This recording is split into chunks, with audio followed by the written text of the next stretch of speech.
But then beyond that, there's concern that Hamas has been going into the refugee camps and has been recruiting more fighters. And when you think about that situation, people are living in a refugee camp, and they're hungry, they're lacking purpose, they don't have jobs, and you have Hamas come in and say, hey, we'll give you food, water, and we'll kind of give you a mission, a purpose. And so it's a very rich environment for them to be recruiting more fighters.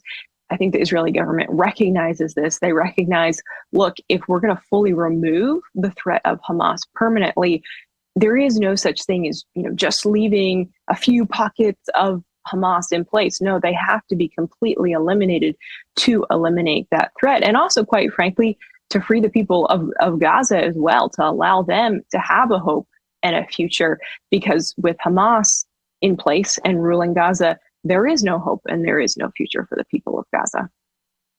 No, and again, easy for us to say we're not the family members of these hostages, but this is what happens in war, and you can't allow hostage-taking terrorists to dictate the safety of your entire society. Virginia Allen from the Daily Signal, host of the Problematic Women podcast. Thank you for not talking like Jasmine Crockett on the show, although that might get you some clicks. But have a great rest of your week. Thanks so much, Jake. Appreciate it. Coming up, Chuck Schumer may want to be a little bit more careful with his social media posts, or just recheck who does what job in the Trump administration before he talks about it. Emily Finn and I will explain, and we'll also tell you about a top book publisher who decided to post an ugly insult against one of the victims, this woman, of the Manhattan office building shooting. Some folks just can't stop themselves from showing you who they are on social media, and it isn't pretty. American Sunrise Early Edition. We'll be right back.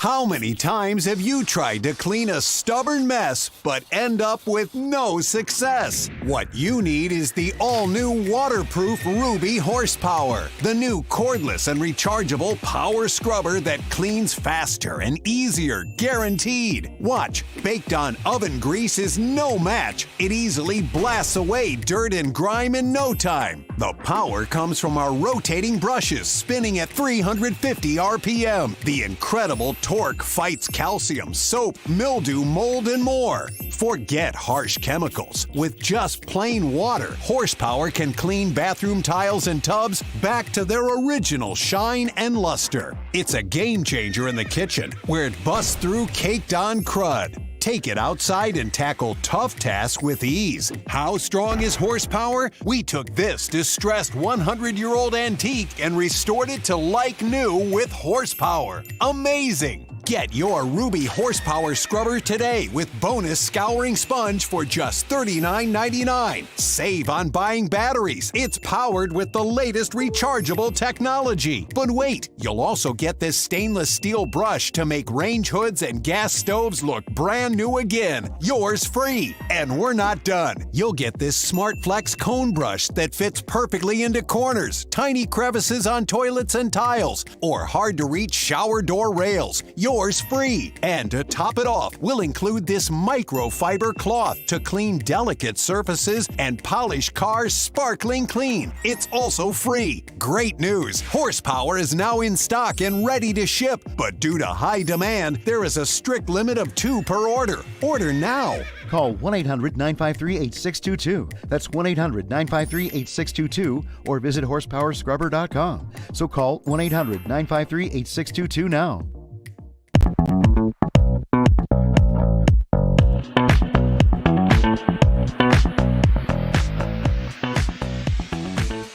Oh man, listen to the bass line on this music, everybody.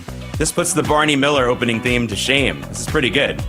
But what you're looking at right now is the White House, and that is the face and the picture of humidity. That flag is not moving. Welcome back to America's Sunrise Early Edition. I'm Jake Novak. It's a Tuesday. Special thank you to those of you on Getter and Rumble who are joining us already and commenting. Hey, joining us now is also Real America's Voice contributor, Emily Finn. She's going to be joining us every day at this time. I'm excited for this new back and forth that we've got going here, and hopefully she'll call me out on some of the things that I'm doing wrong. But I think she's going to agree with me on this first one.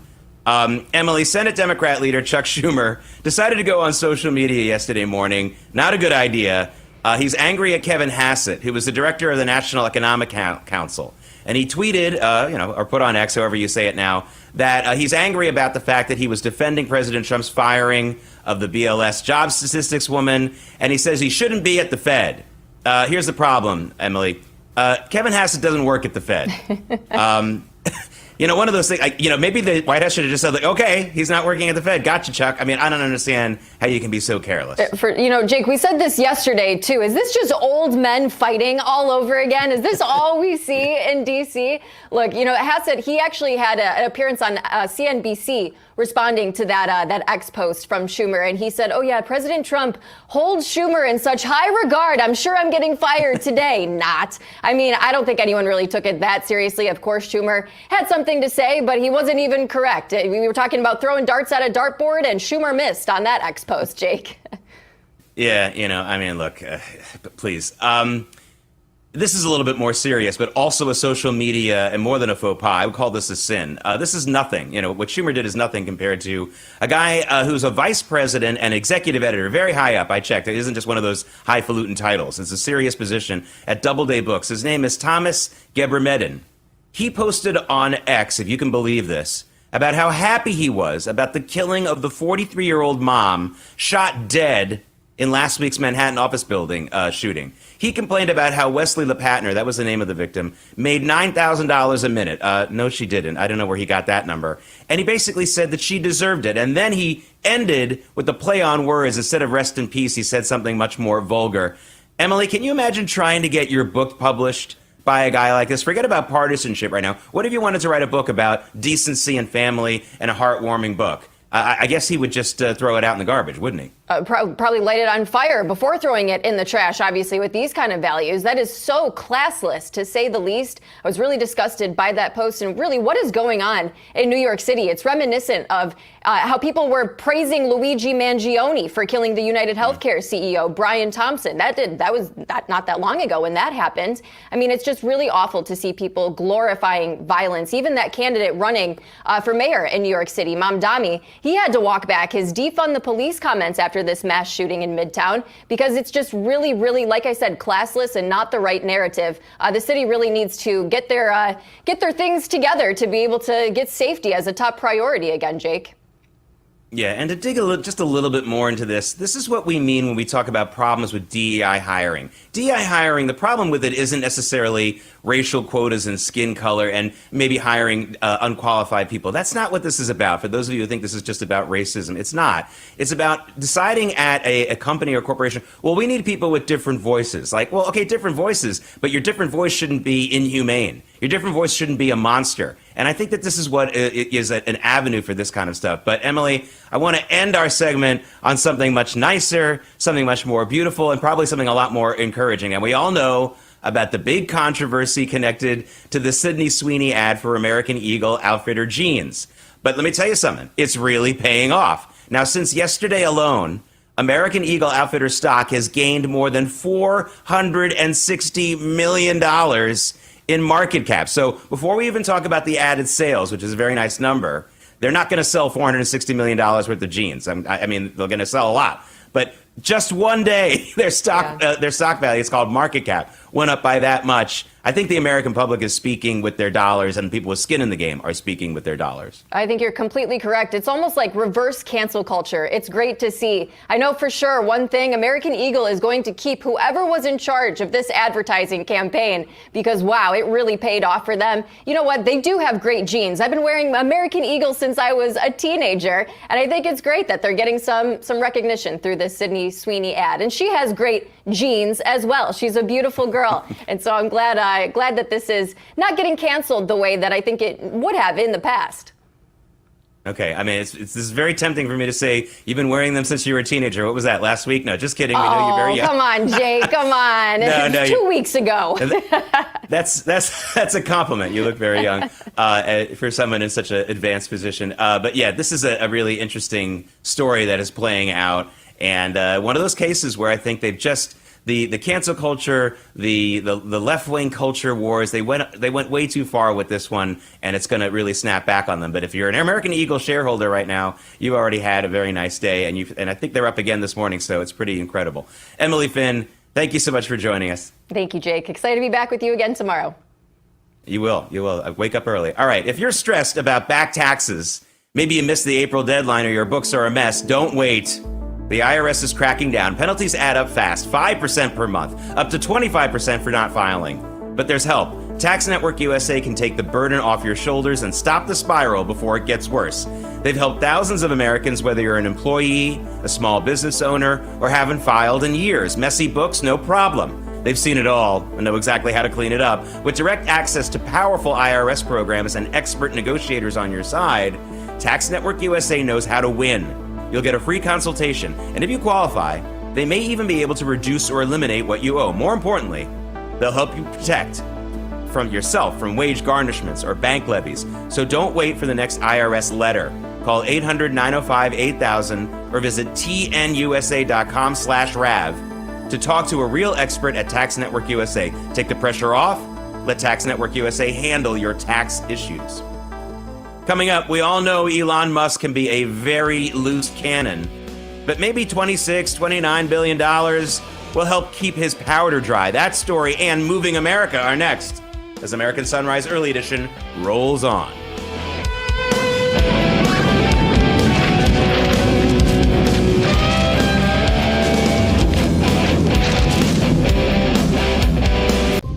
Lives are shattered in the Holy Land. In an instant, these families lost everything. Elderly, children went from having homes to having everything destroyed. The International Fellowship of Christians and Jews is on the ground to provide food and shelter and emergency supplies. Has God given you a heart for Israel? Your prayers and help are urgently needed. An emergency gift of $45 will help thousands of elderly and families with desperately needed food. Zelda was here when the missile hit just a block away. Her whole body is bruised and wounded. And it's very clear that Zelda is in no condition to find ways to get food.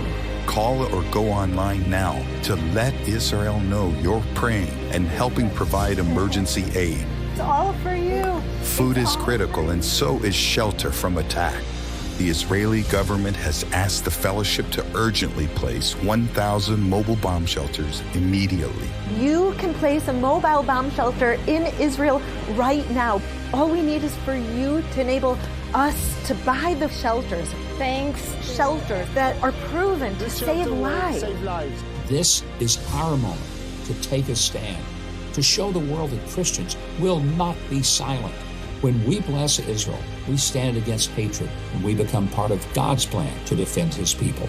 This is our moment when we can stand up and align ourselves with the Word of God to help to relieve the suffering of Jews who are under threat of attack even now. My friends, now there are more needs than ever before. The destruction is unprecedented.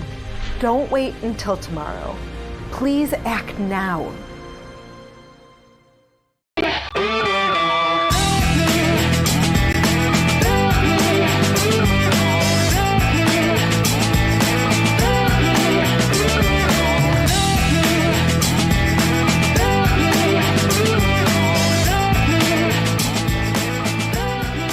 It's a live look at Fort Lauderdale, Florida this morning.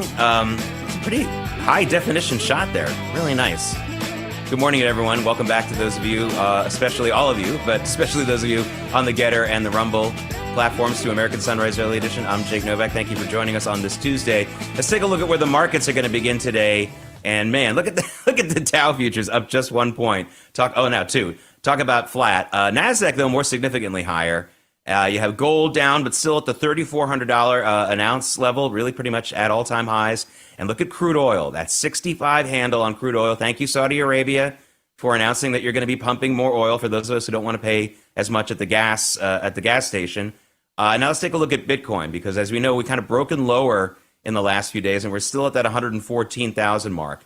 For those of you who are bullish on Bitcoin, this may be your buying opportunity. If not, then you can also keep your powder dry. So that's where we are in the markets right now. Thank you so much for checking that out. Hey, the U.S.-Mexico trade talks have been extended, as you know. Remember, President Trump last week gave them, Mexico, another 90 days before higher tariffs kick in on Mexico. But it has been the case, and by the way, this was the case with the EU as well, as has been the case with all these trade deals. It goes beyond just hardcore economics and just trade. There are other matters on the table that can either help us get a deal, but also could get in the way of the deal. And when it comes to the impasse between the U.S. and Mexico, a lot of this has to do with fentanyl. A lot of this has to do with human trafficking. A lot of this has to do with the drug and murder cartels, is what I really like to call them, the murder cartels of Mexico, and the power that they have in that country. It's not just like here in the United States, where certain drug dealers might have control of one dirty cop somewhere, or maybe a dirty judge or something like that. They are basically like a political party in Mexico. They have tremendous power. And they are apparently, according to a number of reports out in the last 18 to 24 hours, very much tying the hands of Mexican President Claudia Sheinbaum, making it impossible for her to agree or to promise President Trump that she'll crack down and stop these drug cartels from operating here in the United States one way or the other. Even if they aren't able to cross the border, sadly, as you know, under the Biden years, a lot of them got in already. Now, don't cry too much for Sheinbaum. She's very complicit in a lot of this as well. But even if she does have the inclination now to straighten herself out and straighten Mexico out, they've really sold their souls to the devil there for a long, long time with these cartels. And for those of you who are thinking about maybe some kind of military intervention against the cartels, this would be an argument for it if even the president of Mexico can't do anything to curb it. That's something you have to put on the table. Okay, the Tesla board has awarded CEO Elon Musk an interim pay package because it has to be approved officially by the shareholders, but it's an interim pay package of 96 million more shares. That would be about $29 billion. That, again, would make him the highest paid CEO in the world. Now, this is about two different issues at play. One, the Tesla board wants Elon Musk to step away from politics and focus more on the company. Actually, I think they'll take either one of those scenarios. Either he steps away from politics and does other things, but not politics, or he just focuses more on the company. And by the way, the last few weeks, it does seem like he has been a little bit more quiet. I know I'm tempting fate here, but he hasn't been that outspoken politically the last few weeks. So maybe he's already giving them a return on their investment. But there's another thing going on here. You might remember last year, a Delaware court nixed the over $50 billion pay package for Elon Musk. They completely stopped it, even though the shareholders voted for it. It really felt like that was another case of judicial activism. And so now the Tesla board is trying to slowly get him back up to that level. And I know that's a lot of money. Of course, the argument for it is that he's made much more than $29 or $50 billion for a lot of shareholders out there in this country. So you could make the argument he's worth that. But again, they really want him to be quiet about politics, at least for a little while. In St. Louis right now, about 3,200 Boeing Defense Unit workers are on strike for the first time in almost 3 decades. The union rejected a 20% pay raise and a $5,000 per worker bonus, and they went out on strike. These workers assemble and maintain F-15 fighter jets primarily, as well as missile systems. This comes after 32,000 Boeing workers from another division went on strike last year for 7 weeks. Boeing recovered from that. It's been generally good news for Boeing lately. Remember that Air India crash was pretty much determined it wasn't Boeing's fault in any way, no structural issue. But they did have that strike last year. But this is the first time defense workers at Boeing have gone on strike in more than 30 years, or about 30 years. All right, ladies and gentlemen, start your engines.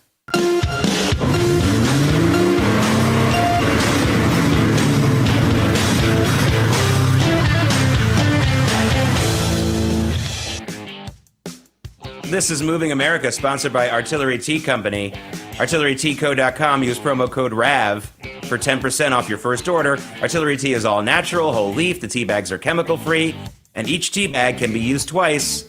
Artillery Tea Company is family and veteran-owned and operated, and a portion of your purchase goes to help veteran and first responder charities. ArtilleryTeaCo.com. Promo code RAV for 10% off your first order. The power struggle, by the way, at the UAW right now is heating up. This is an interesting story you probably missed. I reported about it a little bit a couple of months ago, but here's an update. UAW Vice President Rich Boyer is speaking out publicly against President Shawn Fain.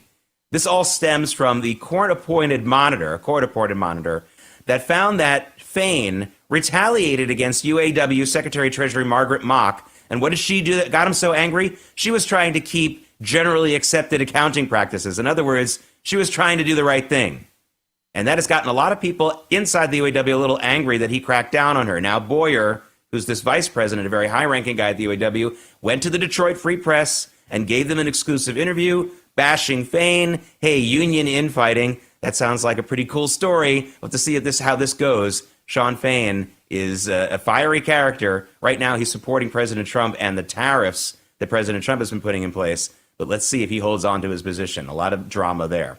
All right, here we go. As I've been telling you, Amazon Autos will now let you shop for used cars on its website. It had already been offering new cars, but now you can get used cars. Now, this has been planned for a few months. Right now, you can only do this in Los Angeles, or if you're willing to go to Los Angeles and pick up your car. But it's going to be made available in other parts of the country pretty soon. And remember, I've been talking about this in relation to Carvana, which is a company that does basically the same thing. Amazon is basically stealing their business model. I thought Carvana shares would tank as soon as Amazon made these announcements. I was wrong about that, but I still am worried for the future of Carvana if this continues, because Amazon, you know what they do to businesses. Now, what do golf and motorcycles have in common? Harley-Davidson has hired a new CEO. His name is Artie Starrs. Now, he's currently the head of a sports entertainment company called Topgolf. Now, the two worlds of golf and hogs may seem like they're really different, but think again. Think about the kind of people who buy Harley-Davidsons right now and also play golf. They may not be doing the same things, but they're the same demo. They have the same kind of audience, don't they, or potential customer base. Older Gen Xers, younger baby boomers with the kind of disposable income to go golfing and the kind of disposable income to buy a Harley-Davidson. This might be an actual brilliant move, even though those two worlds seem very different. I have a question. Were you looking to buy one of the limited edition BMW Speed Tops that were unveiled in May? We're going to show you the picture of this sweet car. If you did want to buy it, however, sorry, you're too late. Sorry to tease you that way. The Speed Top is based on the 8 Series Coupe. It uses specific body panels and a wagon style, an elongated roof, and a hatchback in the rear end. BMW only made about 70 of them. The official price was not listed, but experts believe they went for $500,000 a piece or something in that range. Of course, if that's really what they went for, they will make more. Don't worry, folks. If you're dying for this and you want to drop $500,000 on a car, you're probably going to get your dream come true. Okay, coming up. Now that Brown University has coughed up $50 million in a settlement with the Trump administration, are the school's worries all over? One outspoken Brown student is about to rejoin us and give us the latest. American Sunrise Early Edition. We'll be right back.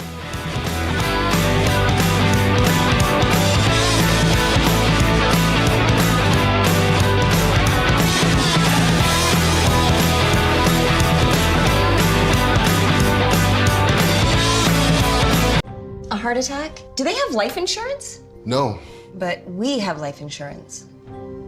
John. I'm trying to find something we can afford. Fortunately, in only a few minutes, SelectQuote found John a $500,000 policy for only $29 a month. And his wife Anne a $500,000 policy for only $21 a month. Go to SelectQuote.com now and get the insurance your family needs at a price you can afford. SelectQuote. We shop, you save. Do you suffer in pain? Are you stiff, tense, or less active than before? Introducing the EasyWell Remedy Massage System that combines the incredible effects of vibrational therapy, targeted deep tissue shiatsu massage, plus soothing infrared heat. A triple fusion of therapeutic experiences. Full body vibrational therapy increases blood circulation and reduces inflammation. Look at these beads moving from the powerful vibrational motors. It's like 1,000 little fingers just vibrating my body from head to toe. Infrared heat penetrates deep to reduce pain, soothe, and relax. Remedy gets in there and helps deal with the source of the pain, so you feel much better. The Ultra Shiatsu pillow with 6 infrared heated nodes mimics a professional massage. Plus, it's detachable for deep relief anywhere you need it. It's just something that you're gonna have to feel for yourself. Experience the true remedy for your pain and stiffness. Call now. Hi, Chef Daniel Green here with Rice Robot, the 1, 2, 3 rice cooker. Watch, 1 add the white cup for rice, 2 add the blue cup for water, 3 click it and let Rice Robot perfectly cook it. The secret is perfect cook technology for even cooking. Then Rice Robot senses when it's done, auto stops and keeps it warm to serve. It won't burn, overcook or undercook, guaranteed. Get the complete Rice Robot cooking system, all for just $39.99. Order now. It's Tuesday, August 5th. Here are today's top stories. American Sunrise Early Edition. This is the story we're talking about. Attorney General Pam Bondi starts the process for a grand jury to look into potential criminal charges for a number of alleged Russia collusion hoax conspirators. And there are reports the grand jury will be convened in Florida and not in D.C. In Texas, Governor Greg Abbott is calling on the Texas Rangers to not only arrest Democrat lawmakers who have fled the state, but also investigate them for bribery. It's all part of the Democrats' plan to stop a pro-Republican redistricting effort in the Lone Star State. Israel and Prime Minister Benjamin Netanyahu have run out of patience with Hamas as his cabinet votes to have the Israeli army permanently occupy key parts of the Gaza Strip. And the Sydney Sweeney Jeans ad is stirring up all the right kind of attention for American Eagle outfitters. Wait until you hear about how much it's all been worth so far in the stock market. American Sunrise Early Edition continues now.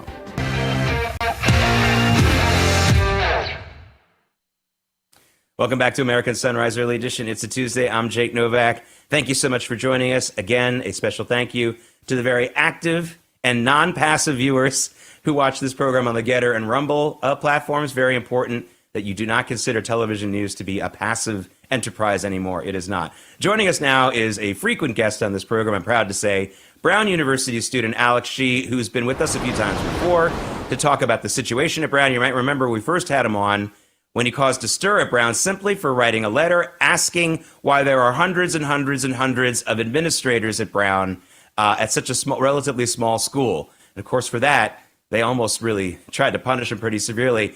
But I got to get your attention. We had to, of course, go to you right away, Alex, when I saw that Brown had settled with the Trump administration a $50 million payment and some promises to change their ways when it comes to anti-Semitism, when it comes to some of their admissions practices. What's your take on this? Are you hopeful that they're really going to straighten themselves out, Alex? I'm not too hopeful, but just a quick rundown of what the settlement deal was in the first place is that they have to essentially pay $50 million. They're not admitting any wrongdoing, but they have to pay $50 million. And also they're going to cut down on their DEI practices, anti-Semitism, and sort of transgender issues. So I guess it's sort of a win in some policy respects. But you have to see this on campus. Most students are just celebrating. They think it's a win. They think that the president of Brown University, Christina Paxson, did do a good job negotiating. Because compared to some of these other schools like Columbia or the University of Pennsylvania, what people expect Harvard's going to have to do, it looks like Brown got off pretty lightly. And so I guess credit to Christina Paxson. She did good negotiation with the Trump administration, giving up not very much and not making that many changes in the broad scheme of things. You know, I have to say, I think that the people who support President Trump, and even people who don't, but see what's been going on at these universities for decades and decades, will not be happy, Alex, if this is exactly as you describe it. If it's just a one-time shakedown and then the administration moves on, what are some of the things that you would wish that would be fixed at Brown? I mean, we know that you have really put a spotlight on administrative bloat, but there's some other issues that you've talked to us about that'd be nice if somebody, you know, got in there and looked at it and said, hey, this is illegal or this is against civil rights practices. What would you like to see done there for real? Yeah, I mean, I think it's all overlapping. I think certainly there are issues with DEI. They said they're going to stop it. They've affirmed that they're going to stop it. So I guess I hope they do. But you never know what they're doing. I guess after the Supreme Court ruling that said that DEI was not allowed in admissions, they sort of sent out a memo that said it was still allowed in hiring, though. And so potentially that they would still have DEI when hiring teaching assistants or stuff like that.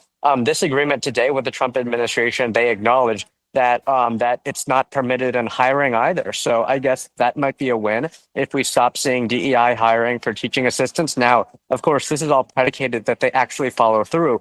But if we take that at the word, that's a win. I guess the one thing that we didn't see is any layoffs of administrators. We saw that at other schools like Columbia and Harvard. They haven't laid anybody off here at Brown because they're really stubborn about this. They just don't want to admit that they were wrong about the administrative bloat, even though a lot of these people are like bizarre diversity deans or people in sort of odd positions that you wouldn't think are really impacting the student experience. And I guess I'd still like to see that happen. The House Judiciary Committee, who I testified before, is sort of still investigating potential antitrust violations with regards to the price of tuition, which is over $90,000. And I still think that's insane. And I guess ultimately for me, the issue at the end of the day has always been the tuition pricing, because that's really what makes schools like Brown so inaccessible to the majority of American students. Now, for all that to say about diversity, if you look at the demographics, the student body is overwhelmingly wealthy. And then they'll have some token poor kids who are from like very poor backgrounds to say, oh, we're diverse and look, we have socioeconomic diversity. But the people who really get shafted here are the middle class. They don't have like if you're a middle class student from like a normal average American family, you have about like a 1% chance of getting into Brown according to the statistics. Really, normal Americans aren't getting a fair shot, and I think that's a shame. Yeah, well, I'm going to say something, by the way, that the overwhelming majority of Brown students can't say, and that is, I'd like to see some money go to that football stadium. I've been to it a few times. I know the overwhelming majority of Brown students have never even been a few blocks away from it. They got to fix that sucker. All right. But in all seriousness, this is a serious problem. People talk about this all the time. They say, well, we're having these diversity issues, these programs and things like that, so we can really, really cut down on some of the number of wealthy white students who get into the schools. They didn't cut down on that at all. They cut down on middle-class students, some of whom are of minority races or from different countries and things like that. It is all about almost like a French Revolution eco-society, a very, very wealthy and very, very poor, and that's never a good thing. Now, Alex, you also have a history with Harvard University. You alluded to it just a little bit ago. Harvard's looking at 10 times this potential penalty, a $500 million ask, basically, from what we're hearing from the Trump administration. And unlike Brown, unlike Columbia and some of the other schools you talked about, Penn, Harvard continues to dig its heels in here. And of course, if they don't make a deal, we could be talking about criminal charges being filed, civil rights violations charges. How do you think that's going to go down at Harvard? Do you think they're just going to continue to be this arrogant? Yeah, well, I think I read in the New York Times yesterday, actually, I don't know if this is true for certain, but that Harvard was very close to reaching a deal. But then they saw this deal with Brown and how lenient it was. And then they were like, hey, hold on. They want us to pay $500 million and Brown is only paying $50 million. So again, I guess that just has to go to the credit of Christina Paxson at Brown and how slick she is with the negotiations. But no, I think Harvard has been a bit of a bigger problem than Brown, of course. They were the original plaintiffs in this Students for Fair Admissions lawsuit about the DEI back in 2023. And so I guess I hope that they'll come to the table and really enforce these principles like free speech for students of all backgrounds, equal treatment of students of all backgrounds, because again, these are just civil rights laws. This is the law. Everybody has to follow it. And I really do think there is some arrogance here that these schools think that because they have so much budget and because they're so prestigious, that sort of they don't have to follow civil rights laws. I do think that is some arrogance going on there. And Harvard's got another problem, by the way, breaking overnight. A major terrorist supporter connected to Harvard just had to leave the university. I'll talk more about that in the coming days. But this is a school that didn't need that bad a piece of publicity right now. I'd also like to talk to you a little bit about student loans. We're talking about the affordability of college and the rich kids who are there and the very poor kids. As you know, Alex, on Friday, the interest on student loans got turned back on again after 5.5 years of being turned off. What's your take on this? I mean, the massive amount of student debt in this country. I am asking everyone, especially people in your age group, whether you mostly blame the schools who have been raising tuition at 6 times the rate of inflation since the 1960s, or do you blame students who maybe take majors and go to schools that they can't afford? I blame the system. And I think what people don't talk about a lot, and Jamie Raskin, when I testified before Congress, tried to give me a gotcha on this. But I think ultimately, at the end of the day, what people don't realize is that when you have these student loan programs, is that causes the price of tuition to rise because you're making money more accessible for students, and thus they become less sensitive to the price that these universities are actually charging. And that's why we see that the price of education is skyrocketing these days. It's because money is so easily accessible. Now, if there were less loans, people are like, oh no, the poor kids wouldn't be able to go. But really what would happen is that colleges would have to have students, and so they would lower their prices and maybe fire some of these administrators. I think there is a great deal of empirical evidence that shows this. And I think ultimately the answer to this question, how do we make college more affordable, is to stop giving free money to people all the time and forgiving their loans and whatnot. Because at the end of the day, people have so much money, and and colleges would make their prices accordingly. And I mean, that's why we've seen the price of education go up so much in recent years. Yeah, you may have heard my idea, Alex, which is to put the colleges on the hook for 50 cents of every defaulted student loan dollar. Watch how fast they cut tuition prices then when they're on the hook for kids who don't pay. Finally, I have to ask you this question, mostly because of your age group, but, this big controversy with the Sydney Sweeney American Eagle Outfitter jeans commercial. I don't know if you've seen it. I think you probably heard about the controversy. But the reason why I'm asking you is because it's directed at your age group, not mine. They don't want me to buy this outfit, believe me. But is this something that offends you when you see this in the culture, in the pop culture? I mean, I can tell you right now, American Eagle Outfitters stock market cap went up $460 million yesterday alone. I'm sure you like that part of it. But what do you think when you see this kind of stuff and the controversy over it? I mean, I'm not particularly offended. I'm not exactly, it's a play on words, right, about jeans and jeans. I don't know. I'm not offended. I don't think this is like Nazi stuff or whatever they're trying to say. I think people are overreacting a little bit. Yeah, well, I'm glad that you're not buying into the outrage machine. Alex Shee, Brown University student. You're a Palantir at this particular time. You should be very proud of both. I think Palantir is a little bit more impressive than Brown, but that's my personal opinion. But both of them are very impressive. It's a great guest, and I can't wait to have you on again to talk about some of these issues. Thank you so much for joining us. Yeah, thanks, Jake. All right, an organic skincare brand called Purience has been turning heads recently in Elle, Cosmopolitan, and LA Weekly. To date, they've helped over 60,000 women to fall in love with their skin complexion again. Purience delivers clean, organic skincare without harsh preservatives. Their Cellular Restore Serum features a gentle alternative to retinol. It's called Baciol. In a small focus group, 92.9% of women saw fewer wrinkles after just 3 weeks of applying Cellular Restore Serum. Their Cellular Hydration Serum contains tremella mushroom, which hydrates the deepest levels of skin better than hyaluronic acid. Then there's Lift and Grow Organic Eye Cream. And if you want to lighten the appearance of dark under-eye circles and restore a radiant complexion, then you're going to love Lift and Glow. Finally, they have Even Glow Serum. Even Glow features Catacou Plum, which delivers 100 times more concentrated vitamin C than oranges. That's a lot. Even Glow works wonders for reducing dark spot appearance. And right now, for a limited time, you can save 35% on all Purience products. Simply go to Purience.com and enter coupon code EARLY at checkout. That's PUREANCE.com and coupon code EARLY to save 35% on your order today. Coming up, politics and hypocrisy very much go hand in hand. But the hypocrisy the Democrats are exhibiting in this Texas redistricting battle is over the top. David Brody and I will discuss when American Sunrise Early Edition comes right back.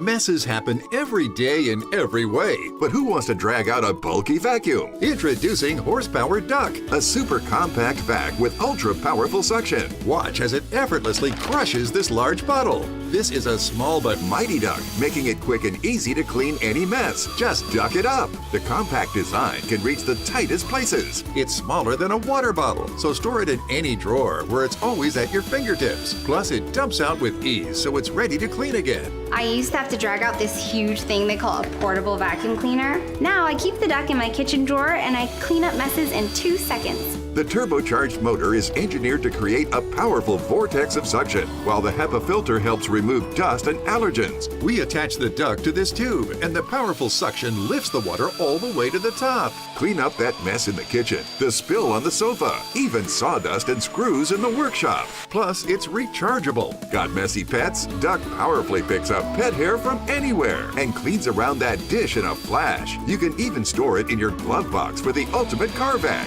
Clean seats, the floor, and deep into those hard-to-reach places. Other bulky hand vacs sell for up to $150, but get the Horsepower Duck hand vac for just $39.99. Order right now and we'll upgrade you to the Duck Pro package, a $30 value, yours free. You get the bendable tube to get into tough spots like under appliances, the crevice nozzle to reach into those cracks and crevices, and the soft brush nozzle to vacuum gently with no scratches. You'll get the Duck with all the deluxe attachments, but supplies are limited, so there's has a strict limit of 3 per order. This may be your last chance to get yours at this low, low price. So don't delay. Duck it up today.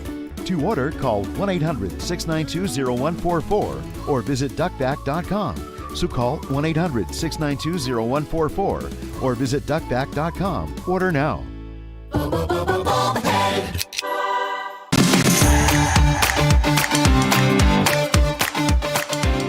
Oh, that flag's moving a little bit now. Welcome back to American Sunrise Early Edition. That's the live shot of the flagpole in front of the White House. There's one behind it as well. Oh, we're really getting a breeze now. And that's good news for David Brody, who's going to join us in just a moment. 3 of the loudest Democrats bashing Texas for trying to implement a more Republican-favorable districting map for their House seats. These are some of the 3 loudest voices against this. Governor Gavin Newsom of California, Governor J.B. Pritzker of Illinois, and Governor Kathy Hochul of New York. Here's what's funny about the 3 of them. They are all governors of states where a massive amount of Republican voters are disenfranchised. In each one of those states I just mentioned, Republicans got at least 40% of the vote in the last series of statewide elections. In some cases, if you go back to 2022 with Kathy Hochul, it was a lot more than 45%. But in each of those states, the representation, Republican-held seats in the House in those states is well below 20%. It's almost nothing. David Brody joins me right now. Look, David, I know hypocrisy is part of politics, but this is hypocrisy on steroids. Hypocrisy in the Democrats. Okay, there it is. It's in the dictionary. Look it up. Yeah, I mean, there's no doubt about that. We always say cry me a river on the show, don't we, Jake? Give me a break. And here we go again, yet exhibit, I'd say A, but it's really at this point, I don't know, T or U. Look, there's so much going on here, but why don't we start with this? The Democrats that left Texas, okay, where's one of the states that they went to? Illinois, which is notorious for gerrymandering to begin with. So I think that's just kind of ironic and a little bit interesting, to say the least. But beyond all of that, look, I think where this is going ultimately is, Gavin Newsom is going to call this special election. He's just going to do it. He's going to do it in California for November to get rid of this independent redistricting commission. And we'll see, Jake, if indeed voters will go for it at that point. I suspect they will. And because, Gavin Newsom, as you know, has got to get over that hurdle and get the voters to get rid of that independent redistricting commission, which is kind of interesting. The Democrats all along said, hey, we want this independent redistricting commission because we don't want to play politics with this stuff. And so now Gavin Newsom is going to call a special election to get rid of that, to make it politics, as usual. So, this is not about principle for Democrats. This is politics for sure. And the Republicans are playing politics too. But in 2016, let's remember, redistricting in North Carolina took place under the Democrats. It took place in Pennsylvania. It took place in other places as well. So this idea that, and I'm talking about mid-decade redistricting, not waiting for the census. So Democrats that do this as well. It's rare, but it happens. And it's not for just one party for sure. Well, this is just my excuse to float my idea that I've had for years about who should be doing the redistricting in this country. It should be the realtors. If you want to know who's in what neighborhood, what kind of money they have, what really is the beginning of a neighborhood and the end of another, talk to the realtors, the real estate agents. Some of them are really annoying. I can't stand their billboards. By the way, who does those pictures? Nobody looks good in those pictures. But all joking aside, they really know. They really know where neighborhoods begin and end. I mean, of course, a lot of the regular folks do too, but realtors will know it to the address number, and that's what you have to know. They look creepy. They look creepy in those pictures. I'm not going to buy a house from any of them. Yeah, especially on those bus station ones. Like if I'm taking the bus, why? I don't think I'm buying a house. All right. Anyway, David Brody, you and the rest of the crew will be starting American Sunrise for the next 2 hours. I'll be joining in the 9 a.m. hour. American Sunrise Early Edition will be back tomorrow at 7 a.m. Thanks for joining us.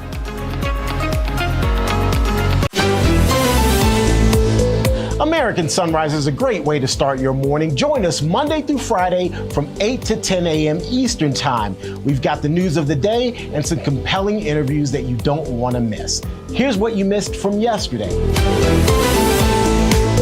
We see these prosecutions, we don't often see, or these investigations, we don't often see actual prosecutions or arrests. Will we get one this time? I think so. I think we're at a point, a reflection point that's so necessary. You know, this country has always believed in the rule of law, and it's based on God's law of you reap what you sow. And I think we're finally getting there, and the country needs to see it. We need to see when people do bad things, no matter how powerful they are. You find them going into putting on orange suits and getting the consequences, the accountability. You know, Congressman, I'm curious to get your take because this feels wonky, but at the same time, actually extremely important. If we can't trust data and the data is becoming politicized, we got a problem here. You know, and that's the thing. I'm not one of those math guys, but you know, people who do math, they take pride in making sure they're right. When you have a vision of 800,000 people in March of 2024, and we just had, again, another one, if these guys aren't doing their job, then do something else. At the end of the day, it's all about competency. It's all about us trusting. And those who run these numbers should be 24/7 getting it right. And if they can't get it right over 4 years, 5 years, whatever it is they've been doing this, they need to do something else. So thank goodness we have a president who believes in merit. If you're not good, if you're lazy, if you can't get it right, find something else to do, and we'll get the right people in there. So every single time we have projections, people can rely on that, and our country move forward based on that process for sure. A new migrant caravan is forming in southern Mexico, and they are headed north, obviously, formerly or towards the U.S. border. There's more than 20,000 migrants that they're stuck there, that they want to move out of the state of Chiapas into the central parts of the country and city of Mexico, and from there see where they are potentially going to go, if they're going to go to the north border or stay and assimilate into Mexico. The Mexican president just told Kristi Noem that she has returned more than 500,000 migrants into the countries, which this basically just exposes her lies. This is a ticking bomb, Terrence, that it can basically tells you that if a Democratic president comes in 2028, you're going to see a massive flow like you've never seen before. Hamas, they are the barbarians. I'm curious to get your take. Yeah, this is Hamas in a nutshell, ultimately, and that's just, you know, we have video evidence once again of what they do to people, and this could very well backfire on them, of course, because this is just kind of showing who they are and their brutal nature, not pressuring Israel, frankly.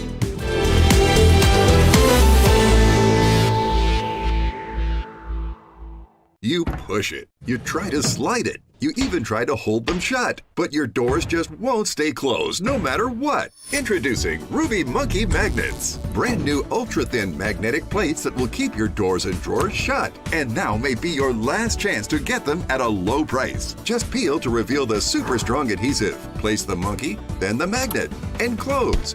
Installation is that simple, and now you have a door that will stay shut. So forget drawers that won't stay closed. Every drawer stays closed. It's so fast and so easy. Even large sliding doors or cordless window blinds. Everything stays closed with Monkey Magnets. The secret is the ultra-strong industrial magnet that's powerful attraction keeps your doors and drawers securely shut. These magnets are so strong they can hold this hammer that's nearly 5 pounds. Plus they're super thin. They'll fit just about anywhere, and they stay out of sight. Even screw them in for a more permanent solution. Monkey Magnets are perfect for cabinets, dresser drawers, sliding closet doors, accordion doors, and more. They're made of ultra-durable metal, so even your outdoor problems are solved in an instant because they're corrosion and rust resistant. Use them anywhere outside the house, even on that stubborn mailbox that won't stay shut. Monkey Magnets can stick anywhere, from drywall to all types of wood frames, metal surfaces, and more. Call or go online now to get 8 sets of Monkey Magnets for only $9.99. Monkey Magnets are guaranteed to last 10 years or your money back. But wait, due to rising costs and supply chain shortages, this may be your last chance to get Monkey Magnets at this low price. There is a strict limit of 1 full house pack per order while supplies last. So order now to keep all your doors and drawers shut tight with Monkey Magnets. Call 1-800-519-4810. That's 1-800-519-4810. Call or visit GetMonkeyMagnets.com. So call 1-800-519-4810. Order now.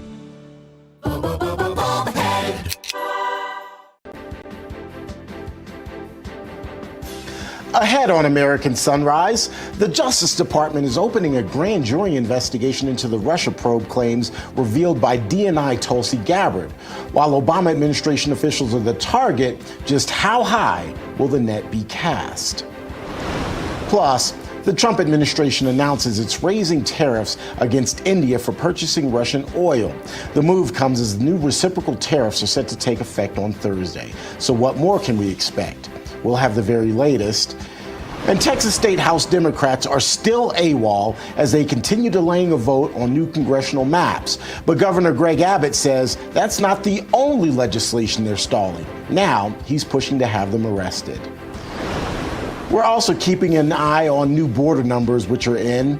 They offer new perspective on just how secure the southern border is under the Trump administration. The latest information and more ahead right now on American Sunrise. Good morning, America. Welcome to American Sunrise. Whether it's culture, We have breaking news to share with you. politics, President Trump is joining us live now from Florida. we've got you covered. This is what it looks like to be a patriot.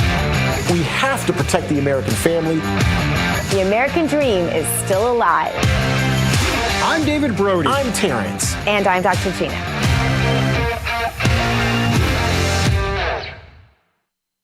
Good morning, I'm Dr. Gina. We are live with you from the Palm Beaches. Let's bring in David Brody. He's in Washington, D.C., and T. Bates in our Denver newsroom. Good morning, guys. Morning to both of you. Dr. Gina and David, good morning. Look, the big story, and it's really going to be front page of pretty much every newspaper and every publication you read. The DOJ has ordered a grand jury investigation or probe into DNI Tulsi Gabbard's claims that the Obama administration basically tampered and fabricated information in the 2016 election about Russia. It's going to be interesting. The New York Post has this headline, which reads, ex-Obama officials face federal grand jury probe into whether they promoted false Trump-Russia ties. Dr. Gina, you've been talking about it ad nauseum. You want to see actual punishment. You want to see something come out of this other than just an investigation. I think the bigger question, though, is, and as I said in the intro, how high is the net going to be cast? Is it just going to be some of the lower-level Obama administration officials, or are they going to truly investigate President Obama himself? Yeah, well, they always let the lower levels take the fall, don't they? So you're probably right about that, Terrence. But, here's the thing that's astonishing to me, even though the leftist media won't cover this the way they should. So by and large, you're extremely ignorant, sort of protesty types out there aren't even probably going to understand this. But it's just fascinating to me that simultaneously, while they're calling Trump a dictator, we have here an administration, and probably really two administrations, both Democrats, who have absolutely participated in tyranny at its worst levels. And that's putting it mildly. We're probably talking about seditious conspiracy or worse. And the left continues to call President Trump and his administration fascists and Nazis and tyrannical dictators and all the rest, while we're looking back at and this isn't the only case, is it, David? Because we have governors of states that are Democrats doing this kind of things. We have mayors of large cities that have been Democrat run forever doing the same kind of things. They don't understand that it takes a large centralized government to maintain tyranny. 100%. And oh, by the way, it's the Democrats crying now about how Trump and this administration is weaponizing the government. Really? That's pretty rich, considering you tried to throw President Trump in jail during the 2024 election.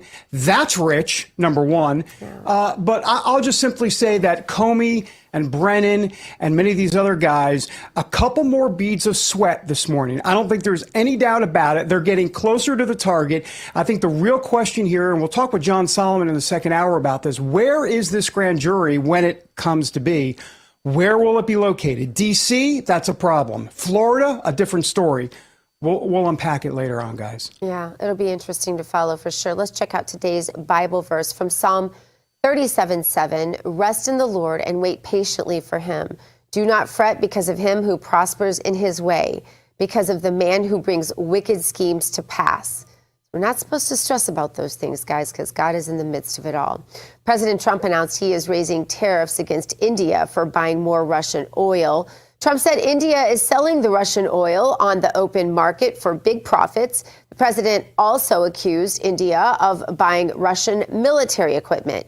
Trump did not say what the new number would be, but he hit them with a 25% tariff last month. So for more, let's bring in RAV Chief White House Correspondent Brian Glenn. Brian, what more can you tell us about the DOJ grand jury probe into Russiagate? And also, what more can you tell us about the new tariffs on India and the reciprocal tariffs slated to take effect this week? Yeah, good morning, everyone. Morning. Well, to quote him, it's substantially more that will be added on to that existing 25%. Now, I think this is coming at a time that really surprises all of us, as Prime Minister Modi was one of the first world leaders to come here to the White House after President Trump took office, and they seem to have a great relationship and a lot of trade agreements as far as businesses and trying to shift business from India back to the U.S. has been a primary focus for President Trump as he continues to put America first. And I think in the eyes of the Prime Minister, he is trying to put India first, and he's trying to make India great again, reading a couple of headlines coming out from there. But this really, I guess, continuation of a relationship that has been going back and forth, and obviously buying the Russian oil and selling it for substantially more on the open market is something that President Trump has frowned upon. So we'll see exactly what that new tariff rate looks like. As of right now, that has not been announced. There has not been an official statement from the White House in regards to that new amount. But right now, India, which we seem to be a very close relationship with the president, with the U.S., now seems to take a little different step in the other direction. But we'll see what that new tariff looks like, and maybe that would, I guess, correct some of the things that they're doing right now.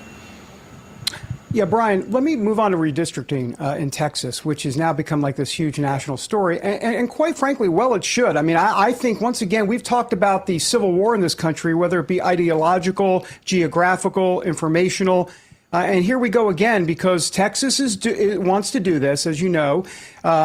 This is the Hill headline. Greg Abbott, the governor down there, ordering the arrest of Democrats who fled Texas, which is kind of interesting. They fled to places like Illinois, which is known for its gerrymandering. So, take that for what it is. But the Dems are trying to block a new state congressional map. Where is this heading? Because Gavin Newsom has talked about holding a special election. He would have to actually get rid of this independent redistricting commission in California. So he's going to have to put it to test the voters. This thing has national implications, Brian. It does. And if you look at one of the districts, I believe it's District 10, literally goes from the south of Dallas through New Braunfels to the north of San Antonio. And if you're familiar with the I-35 corridor that goes north and south in Texas, that's a large area. Very odd placement on that district. So, yeah, what do? They go run to Illinois, which has probably the worst gerrymandering going on. But here's what's really interesting. Brian Harrison, who has been on War Room the last couple days, many of our viewers might be familiar with him, said something very interesting. The other day, when they had a quorum of Democrats in the House, in the chamber, they could have literally brought this to the floor for a vote and put this thing to bed, but they didn't. After 7 minutes, the speaker gavelled out and adjourned for the day and for the session, essentially, allowing those Democrats to get out of town and go run to the various states. Illinois is where they went. So if they were really serious about doing this, they had a chance to do it. Now, someone who grew up with the previous Speaker of the House in Texas, know him very well, Dade Phelan. I know what they have done. They have turned over the control of the Republican Party to Democrats. He's probably the Speaker now. The only reason why he's in power is because he allowed Democrats to really kind of control a lot of the boards and the committees that's on there. So if they were so serious in doing this, they should have done it last week. They should have let the Democrats leave. So is it kabuki theater, David? I don't know. But this seriously has some big ramifications, not only for Texas, but for the country. And as you said, Gavin Newsom's got to go through a longer process to get this done if he wants to do it. But Texas, they should have done it last week. I don't know why they allowed to let everybody leave. Great point. And the ramifications of those Democrats leaving the state go beyond that voting map. There's also funding that needs to be voted on as it relates to the flooding that happened there in Texas as well, and helping the state rebound from that. Brian, before I let you go, I also want to talk about President Trump floating the idea of a tariff dividend for the American people. In case you happen to miss it, you of course didn't, Brian, but in case you out there in TV land happen to miss it, here's what the president said. Well, we're going to pay down debt. We have a lot of money coming in, much more money than the country's ever seen, by hundreds of billions of dollars. And there could be a distribution or a dividend to the people of our country. I would say for people that would be middle-income people and lower-income people, we could do a dividend. But one of the things we're going to be doing is reducing debt. But we have hundreds of billions of dollars pouring into our country now. We should have done this many years ago. And I did it in my first term with China. We didn't get to the rest because COVID hit. And you couldn't really go to France and Spain and Italy and say, let's start talking about some tariffs. But China was paying us hundreds of billions of dollars in tariffs, and we did it then. And then Biden screwed it all up. He screwed everything he touched, he screwed up. Brian, fiscal conservatives like me are applauding the idea of paying down debt, but then there is some political dividends, if you will, that could be paid from also giving the American people a cut of that money. I agree.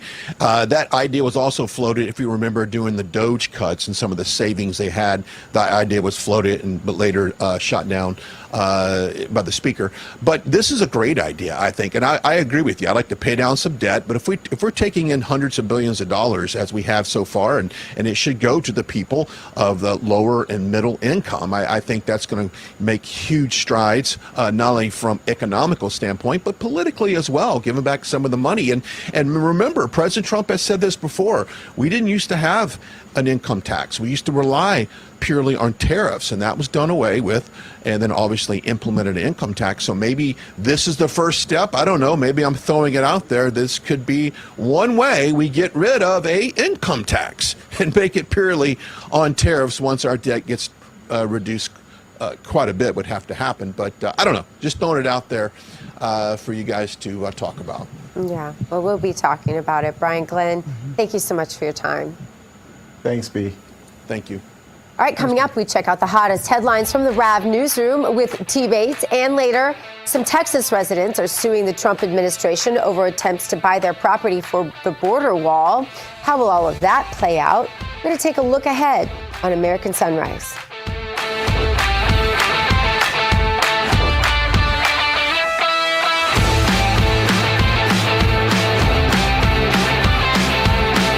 Stay tuned to get a free automatic toilet bowl cleaner from Mermaid. Your sink stopper's broken, but fixing a drain is such a pain. Not anymore. Introducing Mermaid Drain Magic, the instant solution to most broken drains. Simply remove and replace. In just seconds, you can fill and drain with a simple press of a button. Drain Magic makes replacing your old, broken, rusty, even missing sink stoppers fast and easy. Practically took me 5 seconds to replace. It absolutely made my sink look like brand new. Honestly, I couldn't believe it. How could it work so well, look so good, and install so quickly? And forget clogging, because Drain Magic's anti-clogging basket helps catch debris before it goes down the drain. When the basket's full, just discard. Helps prevent clogs in your sink by catching hair, food, even jewelry.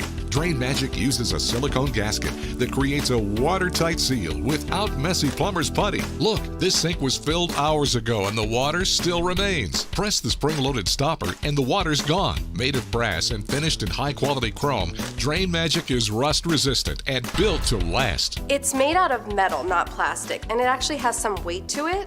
Yeah, this is the real deal. Just looks like a new sink now. Order your 2-in-1 drain solution, Mermaid Drain Magic, today for only $19.99. And with every order, you're going to get a Mermaid automatic toilet bowl cleaner absolutely free. Just drop it in the tank for up to 3 months of hands-free cleaning. Mermaid's ultra-concentrated formula cleans and deodorizes with every flush. But wait, due to rising costs, this may be your last chance to get Mermaid Drain Magic at this incredibly low price with free Mermaid toilet bowl cleaner. There's a strict limit of 3. Call or click now to order.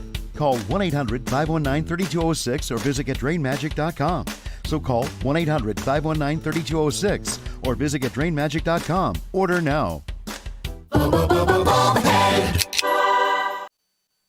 Where's that? This news break is brought to you by AMAC, Association of Mature American Citizens.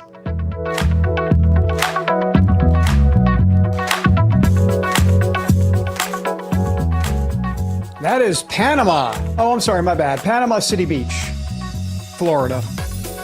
Welcome back, everybody, to American Sunrise. I'm David Brody. Coming up, immigration numbers. They are out for the month of July, and my goodness, wait until you see some of these statistics. It literally will make Joe Biden fall off his bicycle. Then again, he's already done that.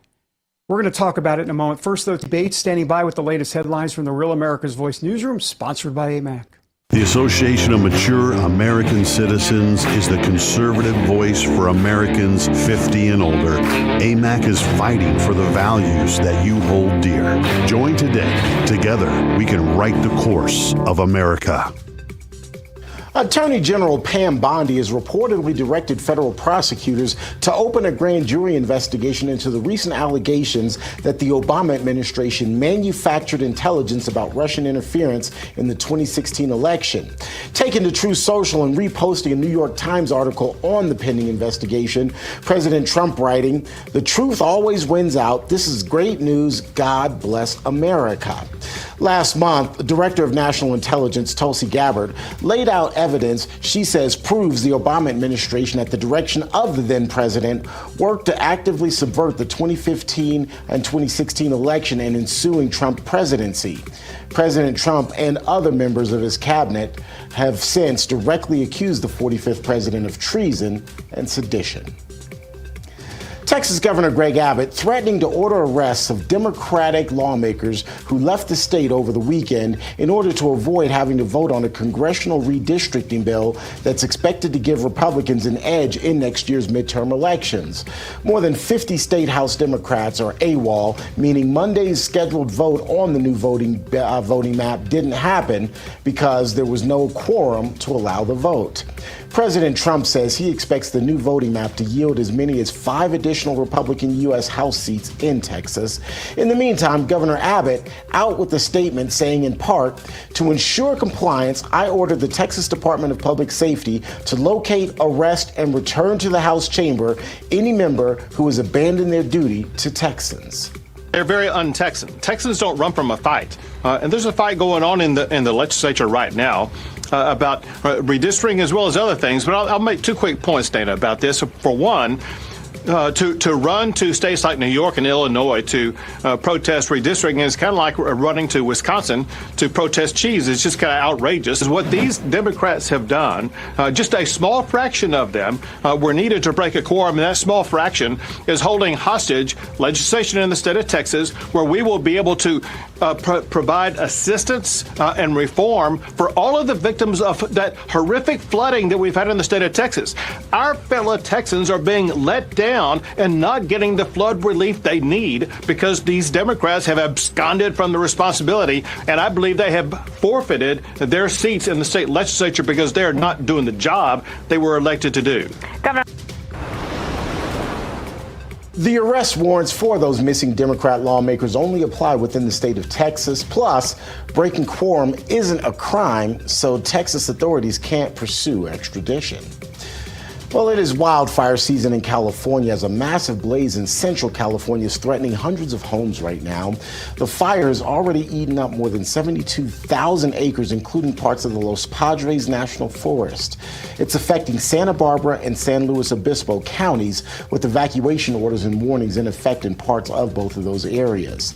At least 3 people are said to have been injured so far, and air quality reports are in place. Over 1,000 firefighters are battling the Gifford fire, which has been burning since Friday afternoon. At last check, CAL FIRE reported the fire being just 3% contained. Monday afternoon, by the way, 2 more fires erupted in Southern California. The Rosa fire is burning in Riverside County, and the Gold fire is spreading across San Bernardino County. That's a quick check of your headlines. I'll have more headlines coming your way shortly, including the Trump administration announcing a 90-day pause for higher tariffs on Mexico. But what's really behind the agreement? We'll have a live report from south of the border coming up. First, though, a quick look at this day in history.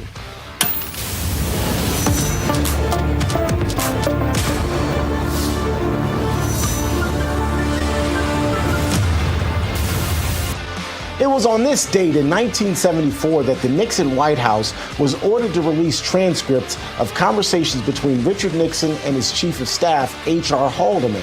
The transcript showed the plan in June of 1972 to use the CIA to get around the FBI's Watergate investigation. What you see over here on my left are more than 1,200 pages of transcripts of private conversations I participated in between September 15, 1972 and April 27 of 1973 with my principal aides and associates with regard to Watergate. In these folders... Now, this would lead to Nixon resigning just a few days later. We'll have more American Sunrise coming your way in 2 minutes.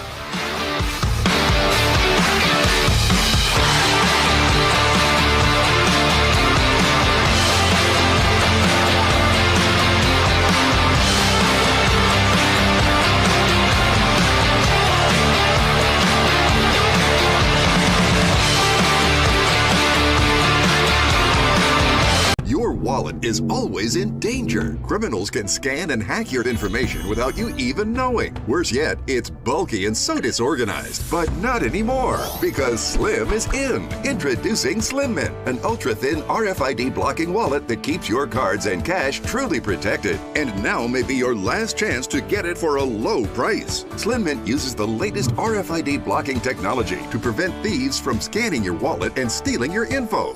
Having your information stolen is a nightmare.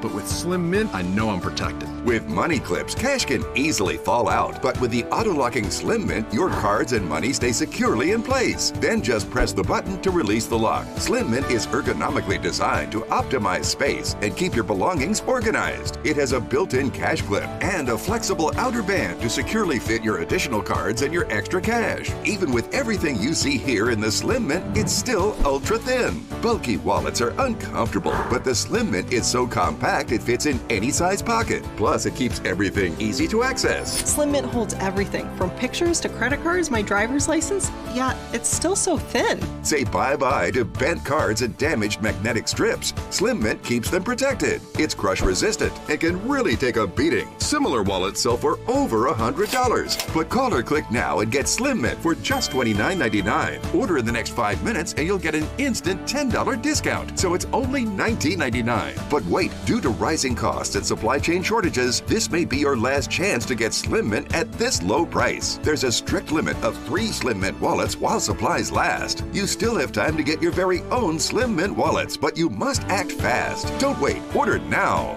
Call 1-800-608-6630. That's 1-800-608-6630. Call or visit slimmintwallet.com. So call 1-800-608-6630 now.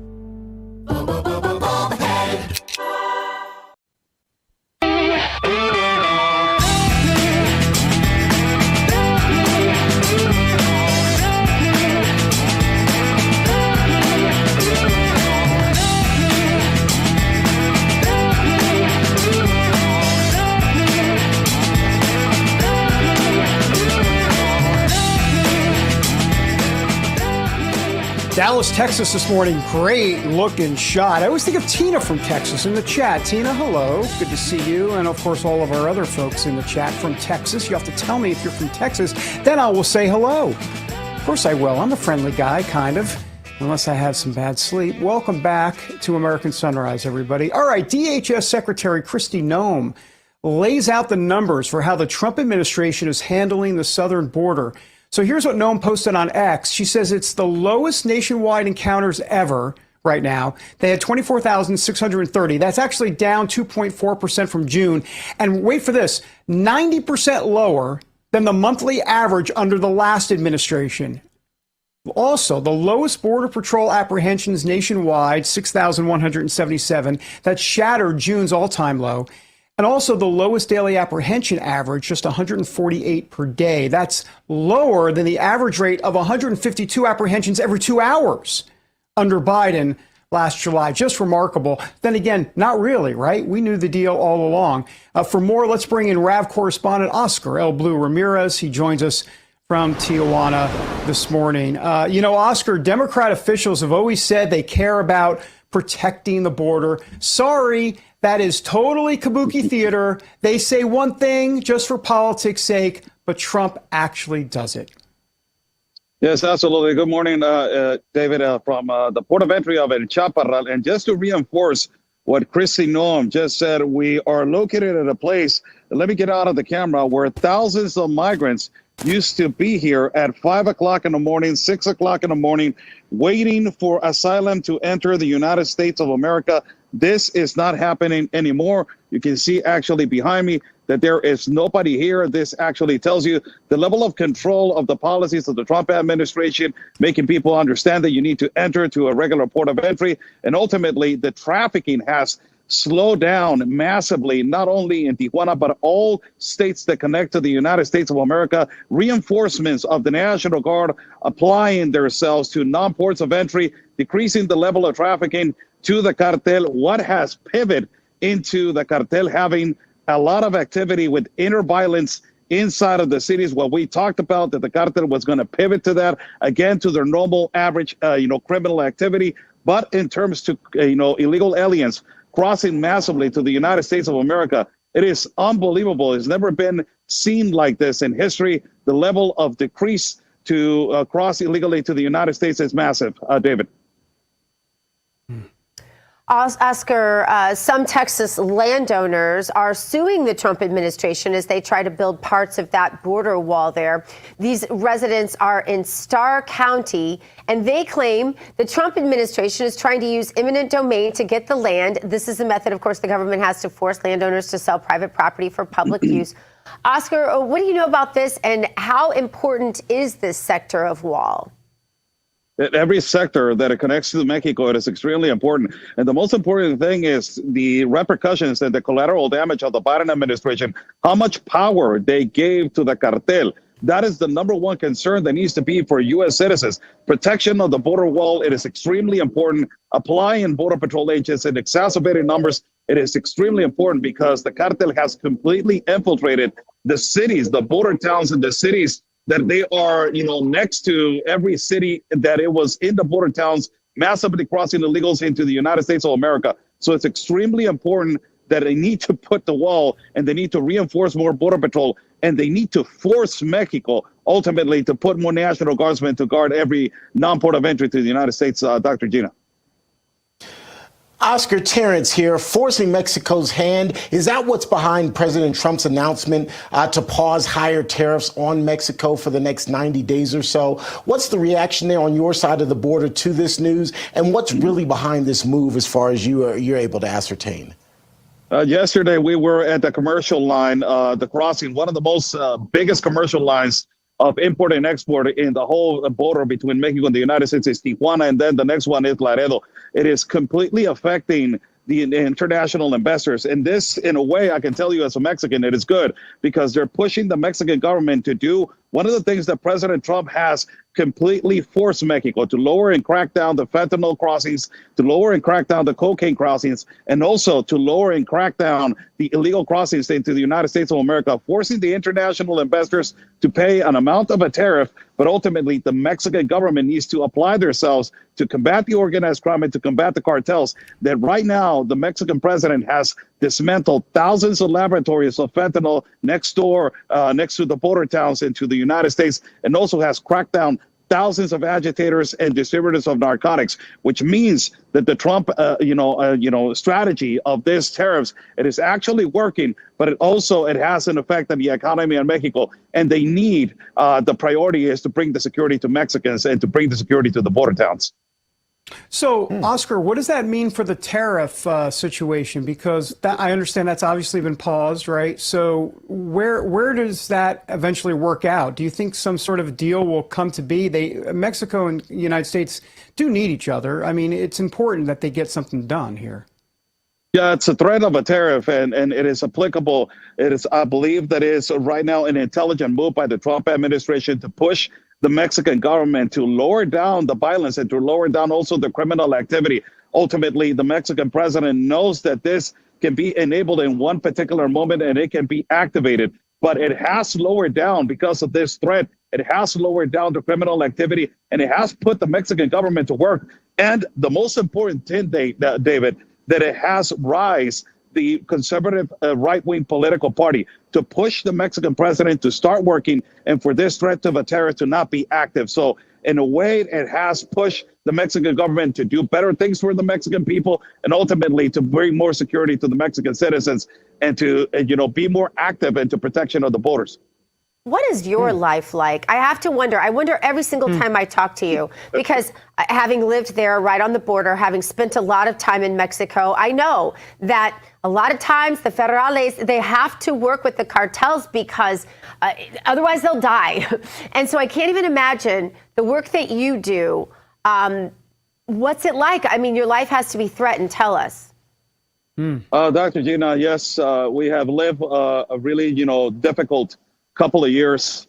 These past couple of years have been extremely difficult. We have been moving around from a couple of houses, a couple of locations because of the different difficult situations that we're living right now. There was really, viral case a couple of weeks ago of a retired teacher that was kidnapped by the cartel because she just became a taxi driver. The retired money wasn't enough to maintain her family. And these kind of situations are happening. Mexico is number 2 for assassination towards journalists. They're threatening our freedom of speech. We try to do the best that we can. It is completely insecure. The level of murders and kidnappings are consistent over here. So we try to do the best that we can. But yes, it has been extremely difficult for us to keep informing and to keep, saying the reality of what is happening over here about the insecurity issues, Dr. Gina. Well, Oscar, our audience will be saying prayers for you for sure, and they love you. So we appreciate you. Thank you. No doubt. Thank you, Oscar. Thank you so much. All right. And our audience will be praying, by the way. That's just not some sort of, ridiculous line. They'll be doing it. I know you guys will. All right, coming up, some tests are now underway to see if new brain chips could help treat some incurable issues. Those details when we come back on The Big Show, everybody.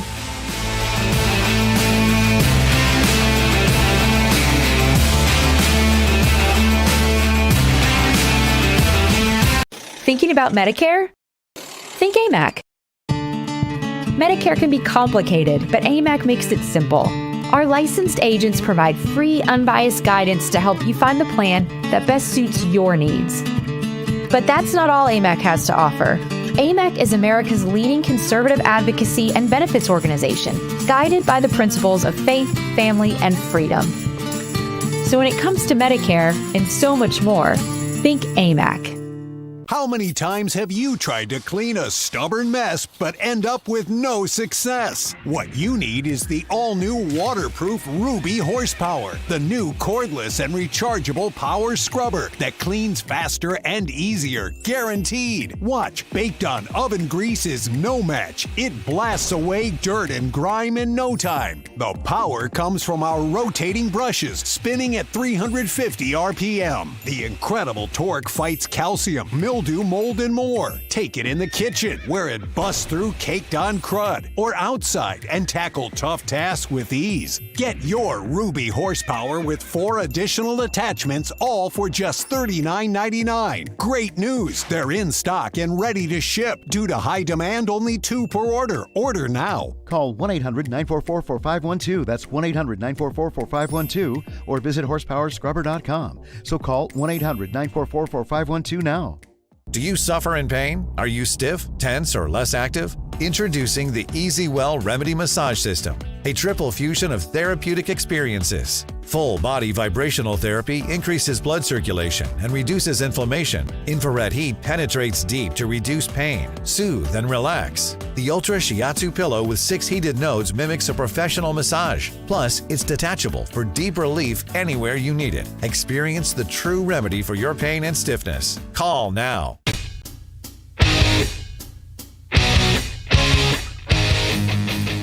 that is West Palm Beach right there. Took me a minute to recognize it. We have Colin. We sent him out on the roof there.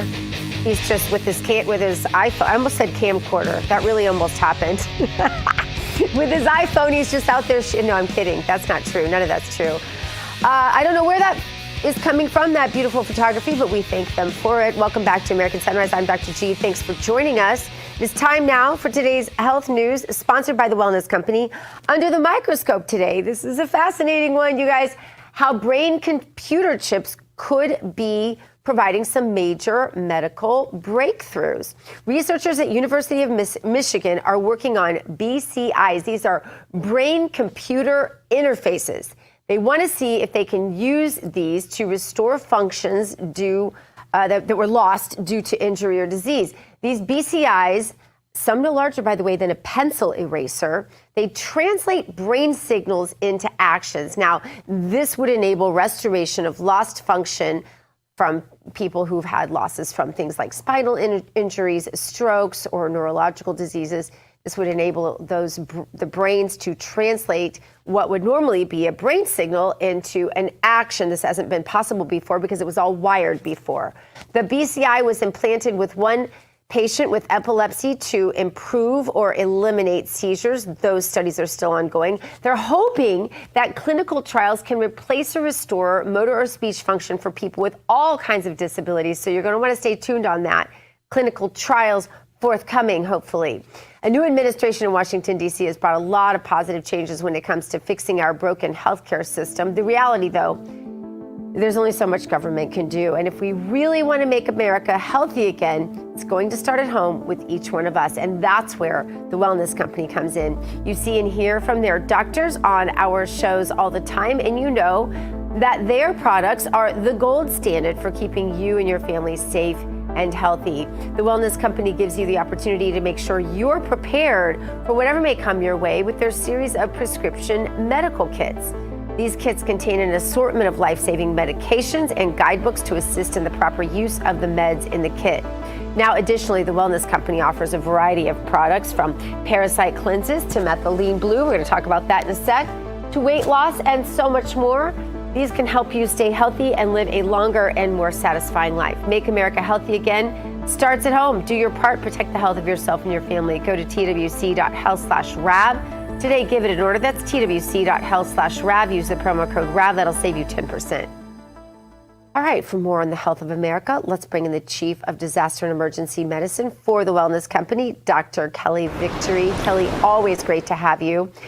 I want to start first with a major announcement yesterday by Secretary Kennedy, who said that he wants all mercury out of vaccines. Kelly, this can be life-changing, especially for parents out there who feel like the mercury has done horrible things to their children. Explain. Well, thanks, as always, for having me, Gina. The idea that this is news or that this is actually happening is remarkable. But what's as remarkable is that we've allowed mercury to be in vaccines for all of these years. Mercury is a heavy metal.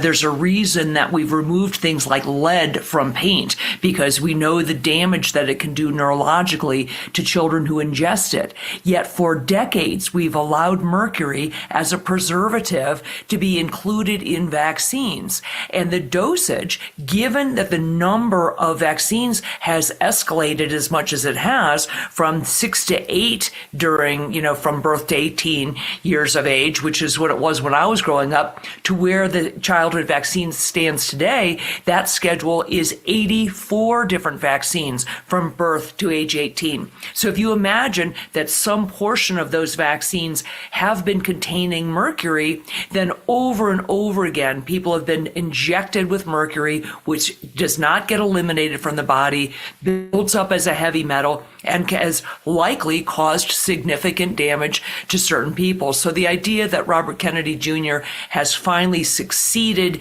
in getting the vaccine manufacturers to agree to do this, to eliminate all mercury, and hopefully following that we'll be eliminating aluminum, which is also included in many vaccines. This is a great step in the right direction. I wish they were going to do it tomorrow. I believe the commitment is that it will be eliminated by 2027. That's a long time, though, Dr. Victory. You know, every time we have you all on, I think, I wish there were a wellness company for animals. I have a dog going through cancer. He's 14. This is my Frenchie at home, not Colby that we have on the show all the time. My Frenchie's too big to bring in. But I am suggesting an expansion for the wellness company because you guys do such great work. I want to have those kits on hand, not just for my children, but also for my furry friends. But speaking of, this summer has seen one of the highest rates of ER visits for humans for tick bites, apparently as a result of the warm, wet spring. Ticks are just out in force. What can people do, first of all, to avoid a tick bite? Well, ticks are very common. They're common pests, particularly, as you said, more in the summer and spring months when it's warmer and more humid. They carry a host of different diseases. The best thing that you can do is, as you said, is to prevent a tick bite or prevent ticks, and that's by any number of different insecticides, pymethrin-containing lotions or sprays, DEET, those sorts of things. Many of us don't like to use those because I don't like to spray something that's fundamentally toxic, so I tend to wear long sleeves when I'm out hiking. I hike every single day in the summer, 7 days a week. So what I do is, as soon as I come home, I tend to shed those clothes and check to see if I have a tick that's landed on me. Ticks, unlike other insects, are relatively slow. It's not like a mosquito that lands on you and bites within, a second, or a wasp or bee that flies by and stings you. Ticks land on you and they kind of crawl around for a while. And it's not until they get embedded in the skin for quite some time, more than 24 hours, that you really need to worry about contracting one of the diseases they may carry. Specifically, we worry about Lyme disease, which is the most common disease carried by ticks in the Northern Hemisphere.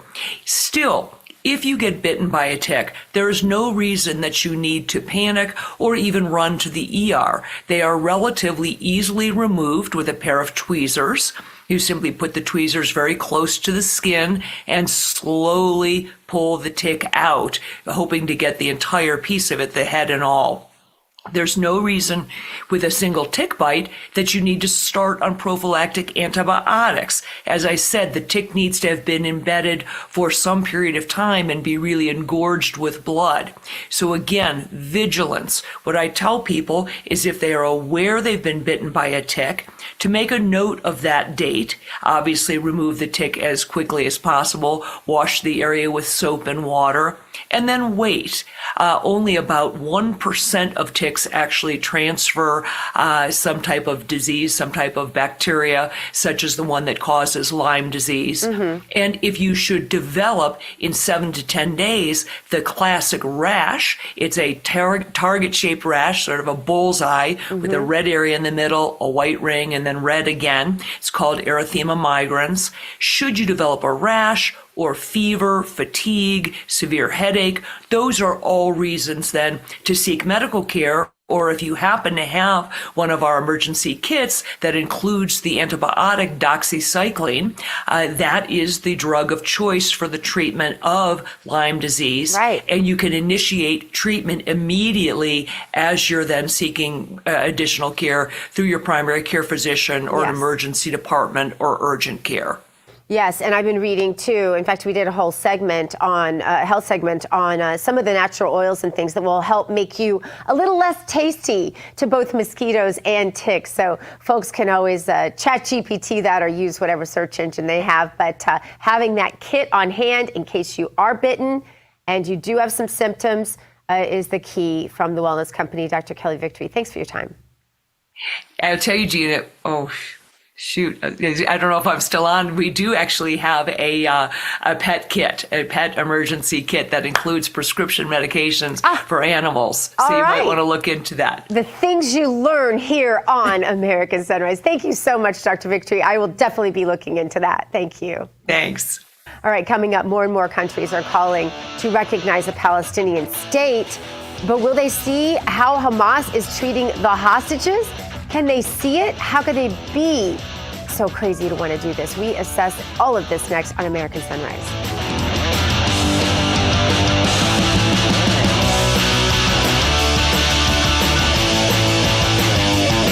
It's just like our new house.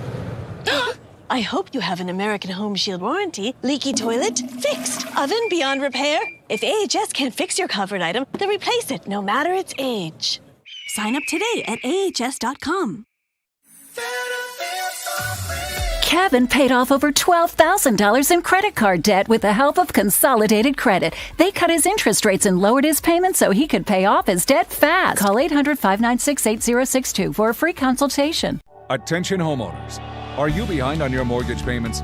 Is the bank threatening to take your home? Is your home worth less than you owe? If you answered yes to any of these questions, then you need to call this number right now. Call 800-714-8615. The bathroom of your dreams is only a phone call away with BCI Bath and Shower. We can make your ordinary bath and shower extraordinary. This is not a cookie cutter design. This is a complete custom build that will fit your every need, and discounts for seniors and military.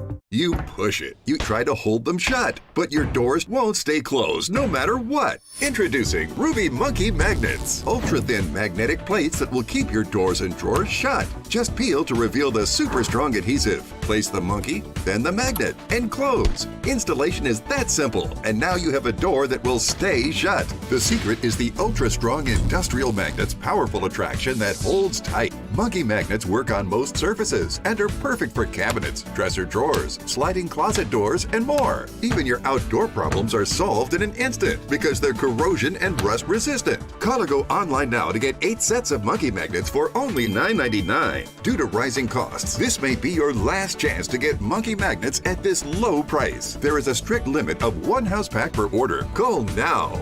Call 1-800-519-4389. That's 1-800-519-4389. Call or visit GetMonkeyMagnets.com. So call 1-800-519-4389 now.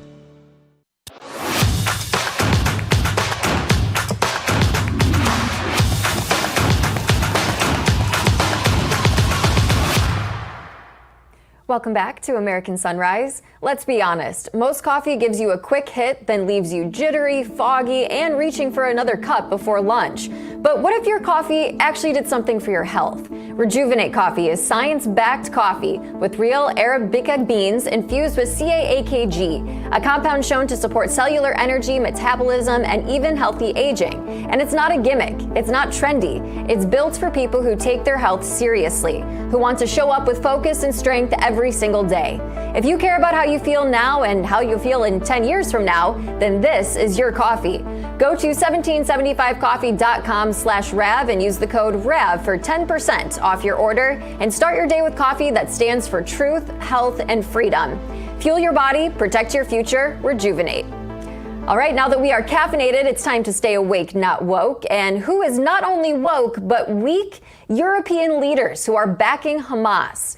Several countries are calling to recognize a Palestinian state despite the humanitarian crisis going on there.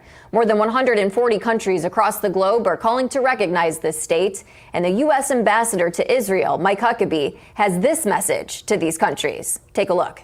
The insanity that we're dealing with right now is that there are so many European nations, so many Americans who are angry at Israel for the suffering in Gaza. Mark, there is one reason that there is suffering in Gaza. It's the same reason that 1,200 people were massacred on October the 7th. It's the same reason that 250 people were taken hostage. 50 of them continue to be held hostage and tortured. And that's because of Hamas. They're a terror organization, and they've acted like it. And all of this time, Israel has done everything it can. They've made I don't know how many different offers in order to get the hostages out to end this. Hamas always walks away, always says no. And for some crazy reason, the Europeans and people around the world are blaming Israel for this.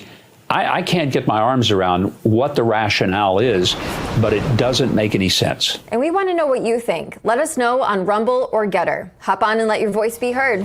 Coming up on American Sunrise, actress Sydney Sweeney has come under fire for her recent ad campaign with American Eagle, saying she has good genes. But how is the faith community reacting to that ad? We dissect that next as American Sunrise continues. Don't go anywhere.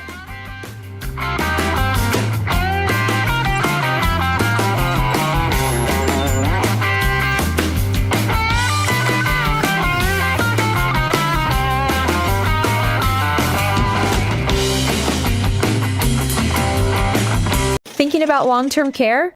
Think AMAC. Rosemark Advisors, the financial division of AMAC, specializes in alternative solutions for long-term care planning. We help AMAC members prepare for future healthcare needs without compromising their retirement goals or financial security. But that's not all AMAC has to offer. AMAC is America's leading conservative advocacy and benefits organization. So when it comes to long-term care and so much more, think AMAC.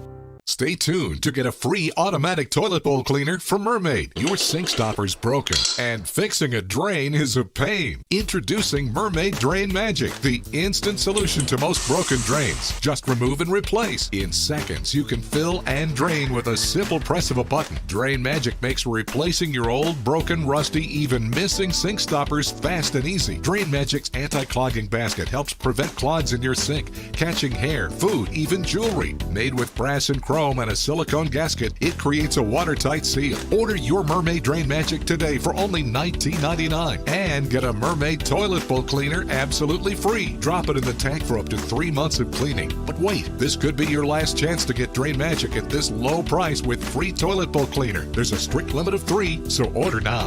Call 1-800-519-4303 or visit GetDrainMagic.com. So call 1-800-519-4303 or visit GetDrainMagic.com. Order now.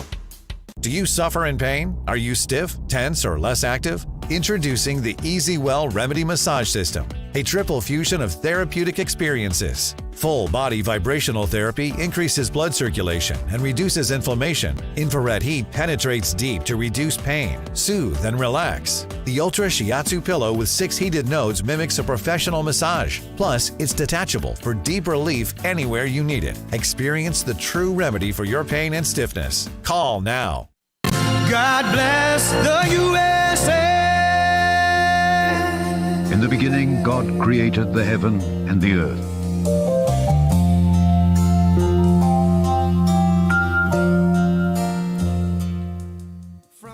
Welcome back to American Sunrise. It is now time for our moment of faith, brought to us by Lee Greenwood and the God Bless the USA Bible. In focus today, American Eagle is defending Sydney Sweeney after she came under fire for the ad promoting their new jeans.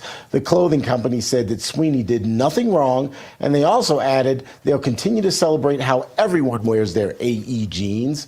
Some even slammed the ad campaign, though, where the tagline was, "Sydney Sweeney has great jeans." They called it Nazi propaganda. Some even compared it to eugenics. For more, let's bring in pastor, author, and filmmaker C.L. Bryant. Pastor Bryant, it is always good to see you. Good morning. Good morning, Terrence. Always good to be with you. So what do you make of this controversy?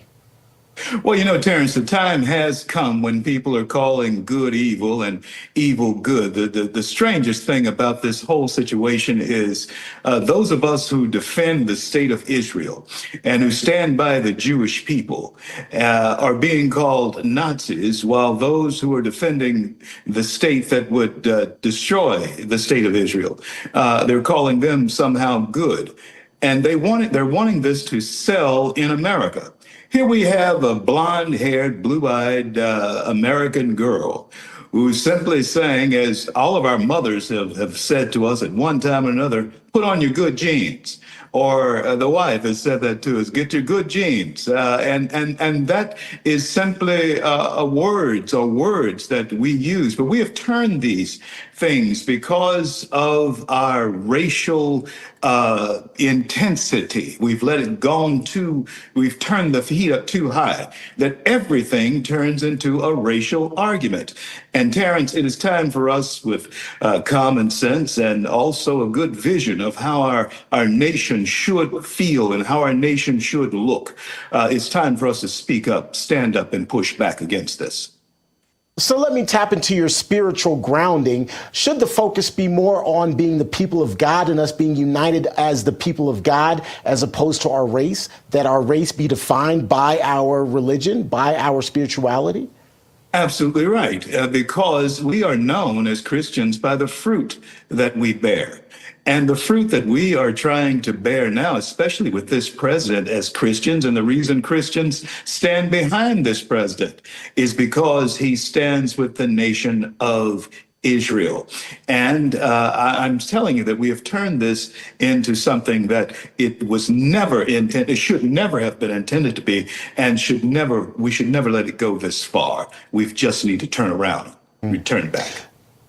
Pastor, you've mentioned Israel on a couple of occasions so far during this conversation. So let me ask you, what do you think has given rise to the sort of anti-Semitism, anti-Israel sentiment that we've seen globally? It's not just something here in the United States. It is a biblical thing, Terrence, and it goes all the way back to the time when God called Abram out of the land of Ur to show him a place that he wanted him to go.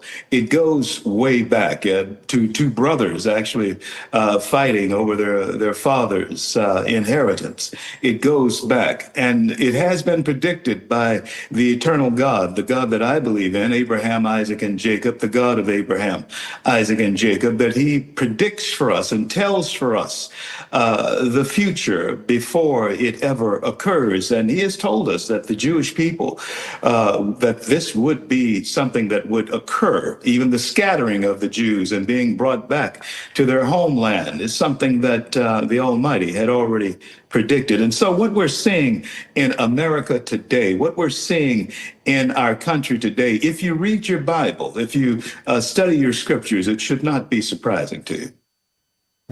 Pastor, before I let you go, any good Sunday morning sermon ends with real life application. So give us some real life application to some of the ideas you just raised in terms of being more tolerant in our everyday lives, and more importantly, being part of the race of Jesus Christ, as opposed to dividing ourselves based on race.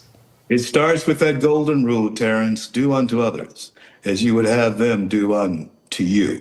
And that will take care of race, color, and creed. Just do unto others as you would have them do unto you.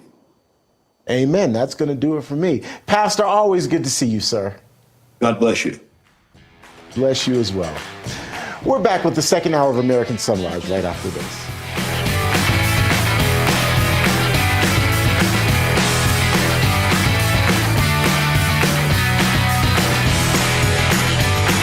Introducing the limited edition God Bless the USA Bible, inspired by Lee Greenwood's hit song and the most recognized patriotic anthem in America, God Bless the USA. The God Bless the USA large print leather-bound King James Bible also contains America's founding documents, the U.S. Constitution, the Bill of Rights, the Declaration of Independence, and the Pledge of Allegiance, along with a handwritten chorus to Lee Greenwood's song, God Bless the USA. With its large print and slim design, this Bible invites you to explore God's Word anywhere, anytime. The God Bless the USA Bible makes the perfect gift and cherished family heirloom keepsake to pass on to future generations. Designed for an easy reading experience in the trusted King James Version translation, this large print Bible is perfect to take to church, Bible study, work, and for traveling. Order yours today at GodBlessTheUSABible.com.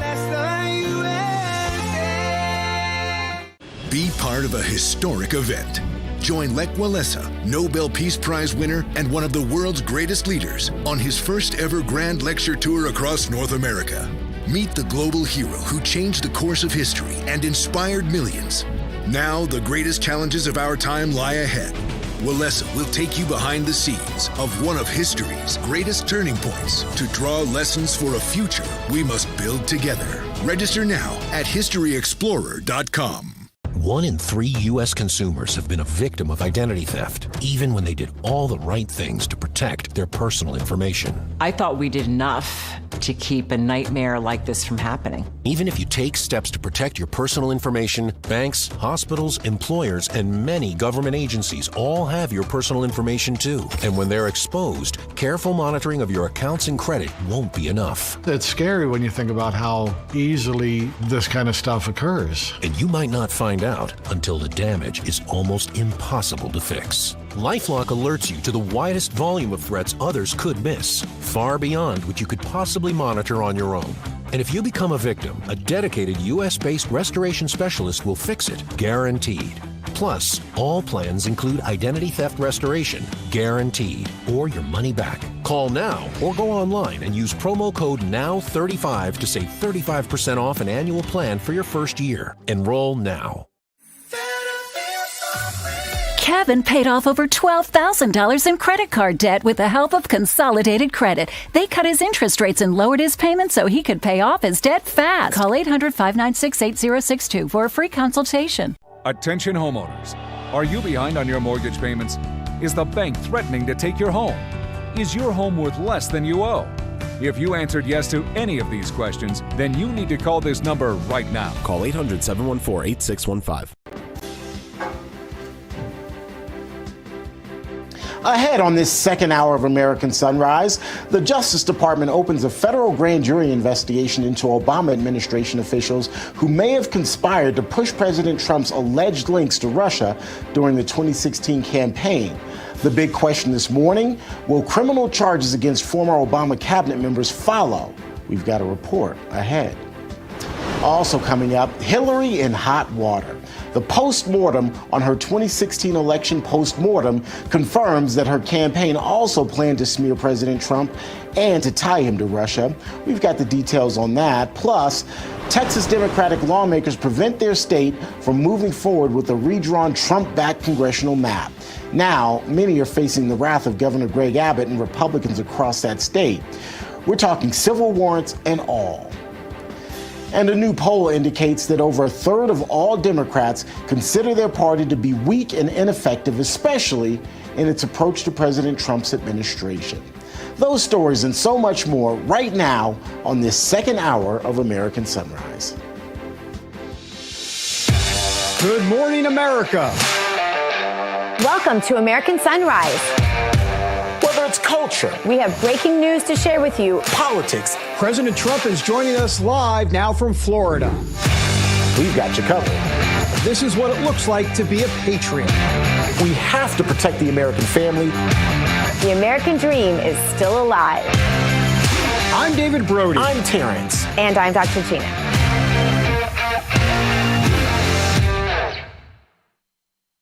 Welcome back, everybody, to the second hour of American Sunrise. I'm David Brody, coming to you from Washington. Let's bring in Dr. G in West Palm, T. Bates in our Denver newsroom. Good morning to both of you. You know, the grand jury situation now, we're finding out about, forget Obama for a second, but Comey and Brennan and Clapper and all those guys. Looks like that grand jury is going to convene. We'll have to get more details in a moment from John Solomon. But the point of all of this is that Obama, in essence, seems to be covered. He's got immunity on this. I wouldn't think they're going to go after Obama. And I will also say, Gina, that as I scroll down the CNN website, and trust me, I scrolled for a while, I finally found the grand jury story. It was there on their website. At the bottom. Halfway buried. Well, but I mean, to be clear, let's give them some credit. It was halfway down. Ooh. Halfway down. On the left side, everything else is in bold about ICE and how horrible ICE is. And then just a small little blurb in much smaller font about the grand jury. Well, I've already said camcorder on this show, so anyone under the age of 40 probably doesn't know what I'm talking about. But now I'm going to do it again. I'm going to say that is an above the fold story. And that is ridiculous. And halfway down doesn't give them any kudos, David Brody. Halfway down just tells me they are trying to bury it because they figure most people won't scroll down that far. And it's true, because this is a major, major, major story. And this man should be punished. There should be punishment. Immunity should not go beyond sedition or treason, in my opinion. Well, it is they got the lead Supreme story Court. here. That's the problem. The Supreme Court's got ruled differently as it relates to Trump. Yeah, and so absolutely. that could come back. I don't think Obama's it's not going to happen with Obama. But anyhow, we can talk about it. Well, look, guys, it is the lead story here on Sunrise, so roll the Betamax tape. Attorney General Pam Bondi has reportedly directed federal prosecutors to open a grand jury investigation into the recent allegations that the Obama administration manufactured intelligence about Russian interference in the 2016 election. Taking to Truth Social and reposting a New York Times article on the issue, President Trump writing, and this is a quote, The truth always wins out. This is great news. God bless America. Last month, Director of National Intelligence Tulsi Gabbard actually laid all of the information out and the evidence out, saying that it proves the Obama administration, at the direction of the then president, worked to actively subvert the 2015 election and the ensuing Trump presidency. President Trump and other members of his cabinet have since directly accused the 45th president of treason as well as sedition. And in other headlines, Texas Governor Greg Abbott threatening to order arrests of Democratic lawmakers who left the state over the weekend in order to avoid having to vote on a congressional redistricting bill that's expected to give Republicans an edge in next year's midterm elections. More than 50 state House Democrats are AWOL right now, meaning Monday's scheduled vote on the new voting districts didn't happen because there, of course, was no quorum to allow the vote. President Trump says he expects the new voting map to yield as many as 5 additional Republican U.S. House seats in Texas. In the meantime, Governor Abbott is out with a statement saying, in part, to ensure compliance, I ordered the Texas Department of Public Safety to locate, arrest, and return to the House chamber any member who has abandoned their duty to Texans. They're very un-Texan. Texans don't run from a fight. And there's a fight going on in the legislature right now about redistricting as well as other things. But I'll make 2 quick points, Dana, about this. For one, to run to states like New York and Illinois to protest redistricting is kind of like running to Wisconsin to protest cheese. It's just kind of outrageous. What these Democrats have done, just a small fraction of them were needed to break a quorum, and that small fraction is holding hostage legislation in the state of Texas where we will be able to provide assistance and reform for all of the victims of that horrific flooding that we've had in the state of Texas. Our fellow Texans are being let down and not getting the flood relief they need because these Democrats have absconded from the responsibility, and I believe they have forfeited their seats in the state legislature because they're not doing the job they were elected to do. Governor. The arrest warrants for the missing Democrat lawmakers only apply within the state of Texas, by the way. Plus, breaking quorum isn't a crime, so Texas authorities can't pursue extradition. Well, it is wildfire season in California as a massive blaze in central California is threatening hundreds of homes right now. The fire has already eaten up more than 72,000 acres, including parts of the Los Padres National Forest. It's affecting Santa Barbara and San Luis Obispo counties, with evacuation orders and warnings in effect in parts of both of those areas. At least 3 people are said to have been injured so far, and air quality reports are in place. Over 1,000 firefighters are battling the Gifford fire, which has been burning since last Friday afternoon. And at last check, CAL FIRE reported the fire being just 3% contained. Monday afternoon, 2 more fires erupted, this time in Southern California. The Rosa fire is burning in Riverside County, and the Gold fire is spreading across San Bernardino County. That's a quick check of your headlines. Now, let's bring back David. David, good morning, sir. Good morning, T. Bates. All right, it's said that sunlight is the best disinfectant. Well, Hillary Clinton, welcome to the sunlight, because in the case of Clinton and her connection to Russiagate, the tie-in has been one that has evaded truth seekers until now. The headline from Just the News, Hillary Clinton's 2016 election postmortem confirms plans to smear Trump with Russia. Newly declassified evidence shows the FBI was alerted during the 2016 election that Hillary Clinton planned to smear President Trump by linking him to Vladimir Putin. Government bureau leaders played right into the Clinton campaign strategy by conducting a sweeping investigation into false claims of collusion between Trump and Russia's leaders and oligarchs. So the answer Attorney General Pam Bondi and her department now seek, according to Just the News, is this. Was the Russia hoax just a political dirty trick, or was it a criminal conspiracy? To that end, the Justice Department is opening a federal grand jury investigation now of Obama administration officials, including former Director of National Intelligence James Clapper, former CIA Director John Brennan, and former FBI Director James Comey, all of whom could face criminal charges. Joining us now with insight, John Solomon, editor-in-chief of Just the News and, of course, host of Just the News, No Noise, here on RAV. John, I would think it's crucial where this grand jury will be located. Obviously, if it's D.C., that's great news for Comey and Brennan, et cetera. But what are you hearing and reporting? Because I understand This just in, John, you're ahead of the curve on everything. Good morning. Thank you. Good to be with you guys. I was playing Pac-Man. I was having, when we started talking about camcorders, I went back to the 80s for a second. It was awesome. Listen, this is the process that we predicted would probably happen, right? First, you would have the FBI open a grand conspiracy case. That happened in April. Then there would be a strike force named, an elite team that would look at this because this is a very complex 10-year case. That happened last week.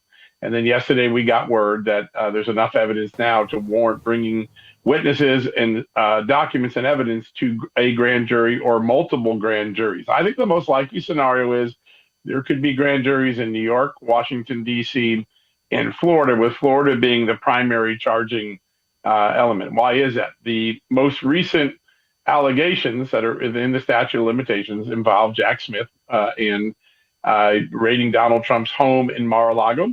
So that creates the jurisdiction. The most recent crimes or alleged crimes occurred in Florida. So the jurisdiction most likely will be Florida. I would keep an eye on Fort Pierce, Florida, where there's a federal courthouse as a potential vehicle. And then other grand juries can assist. Washington and New York can make it easier for witnesses who live in that area to go, and that information gets sent to the grand jury in Florida. This is a complicated, sprawling case. They're going to treat this much like they deal with a mob case or a drug cartel case, which are very complicated, involve lots of players over many years. So I think the process is following how the Justice Department would handle this if it wasn't Barack Obama and his team and other players.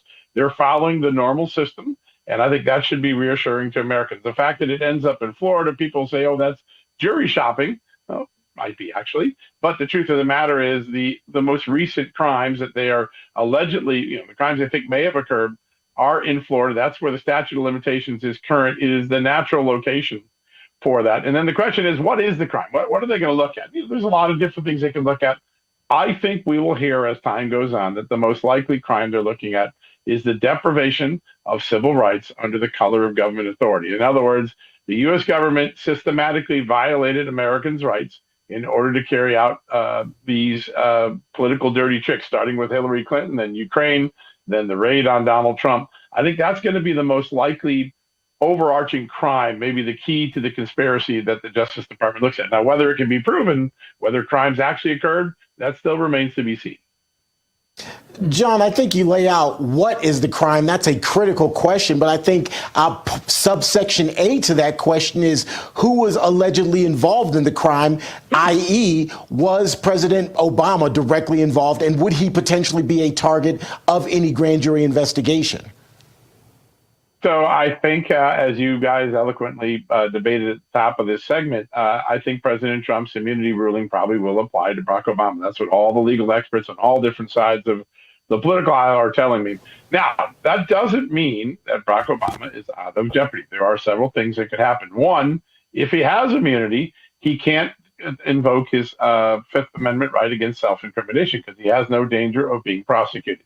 That means he could be compelled to testify and tell a grand jury what he knows. And if he were to lie to that grand jury, if he were to say something that is contradicted by the evidence, he would put himself in new jeopardy because he's no longer president, therefore doesn't have presidential immunity anymore. Another likely scenario is that they say Barack Obama is involved in something, and if they end up proving a crime, that's a big if, he could be named an unindicted co-conspirator, which would not be something for the history books that Barack Obama would be proud of. And so there are many avenues to go. I think that directly charging Barack Obama with things that occurred while he was president, I think President Trump's immunity ruling probably is going to shield him.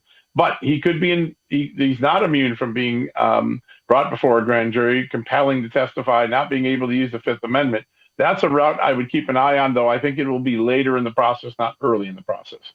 So this immunity ruling, John, just to clarify, even in the case of the worst kind of treason, like if a president makes a deal against the United States, literally works with an enemy against our own country, they still have immunity? How far does that go? The most likely immunity would be that if a president did that, the vehicle that the founding fathers insisted on was impeachment. That is a place where it's not criminal prosecution, it's the removal process. Of course, now Barack Obama's long removed from the presidency. So, listen, these things could go back to the court again.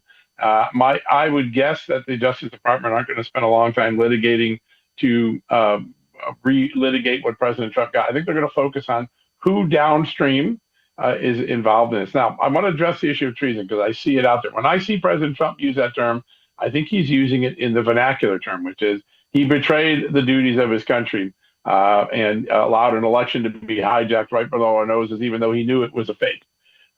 Treason is the only crime that I know that's defined in the U.S. Constitution. It is very specifically defined as someone who wages war, military war against the United States, or gives aid and comfort to those who are waging war. That's a very high standard right now. We don't know of a foreign power that was colluding with Hillary Clinton. We can say, oh, they were relying on Russian disinformation. That's true. But getting to the idea that Barack Obama and Vladimir Putin were working together, we're a long way off from that evidentiary. So I wouldn't be looking for treason as a crime to be charged right now. Right. And I did understand that. I just meant if that were to happen. That's all. Yeah, I think in that case, you'd have to go back to the Supreme Court because that's a really unique moment, and it would probably require the Supreme Court to weigh in. John, 10 seconds or so. What's your spidey sense on this in terms of who's in the most trouble here? Potential Clapper, Comey, Brennan. What's your sense? We only got 10 seconds, roughly. I think the investigation were early on focused on John Brennan and James Comey. They ran the two agencies that most validated the hoax, and I think that's where the investigation starts. John Solomon, great to have you. Thanks, John. Gosh, thanks, guys. A wealth of information. Thank you. Appreciate it. Up next, we head down to Texas, where Democratic lawmakers who stalled efforts to redraw voting districts now face arrest for their action. That report ahead. American Sunrise continuing, and John Solomon playing Pac-Man during the break.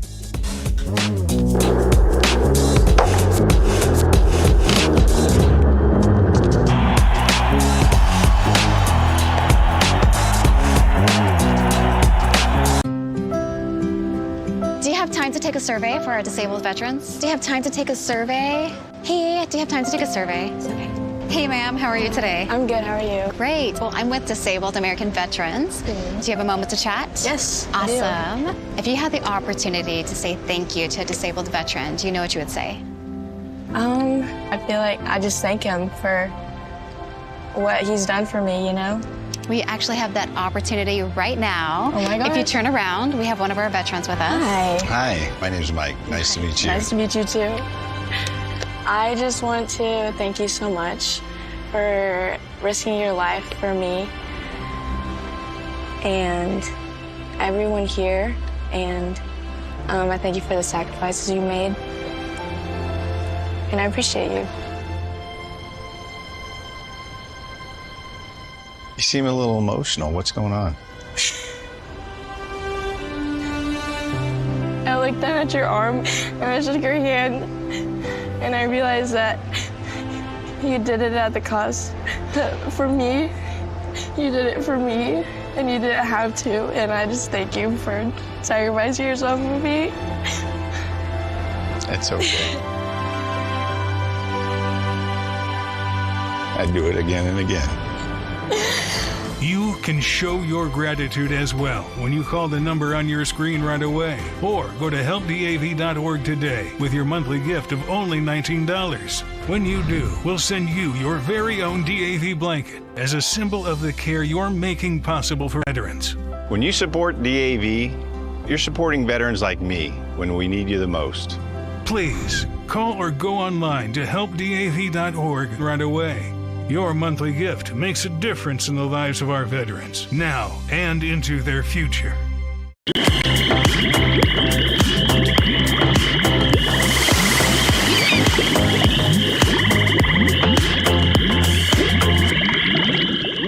Welcome back to American Sunrise. I'm American Sunrise contributor Emily Finn. It's great to have you with us this morning. Time now to drain the swamp, and this morning we are flushing out the Texas Democrats who successfully ran away from the Lone Star State so they could stall a vote on proposed legislation that would redistrict the state, a move that would give the GOP an edge in the midterms, and they're now facing arrest for their actions. For more, let's bring in Texas State Representative Nate Schatzline. Nate, thank you so much for being with us this morning. Give us the latest. What is going on there in Texas?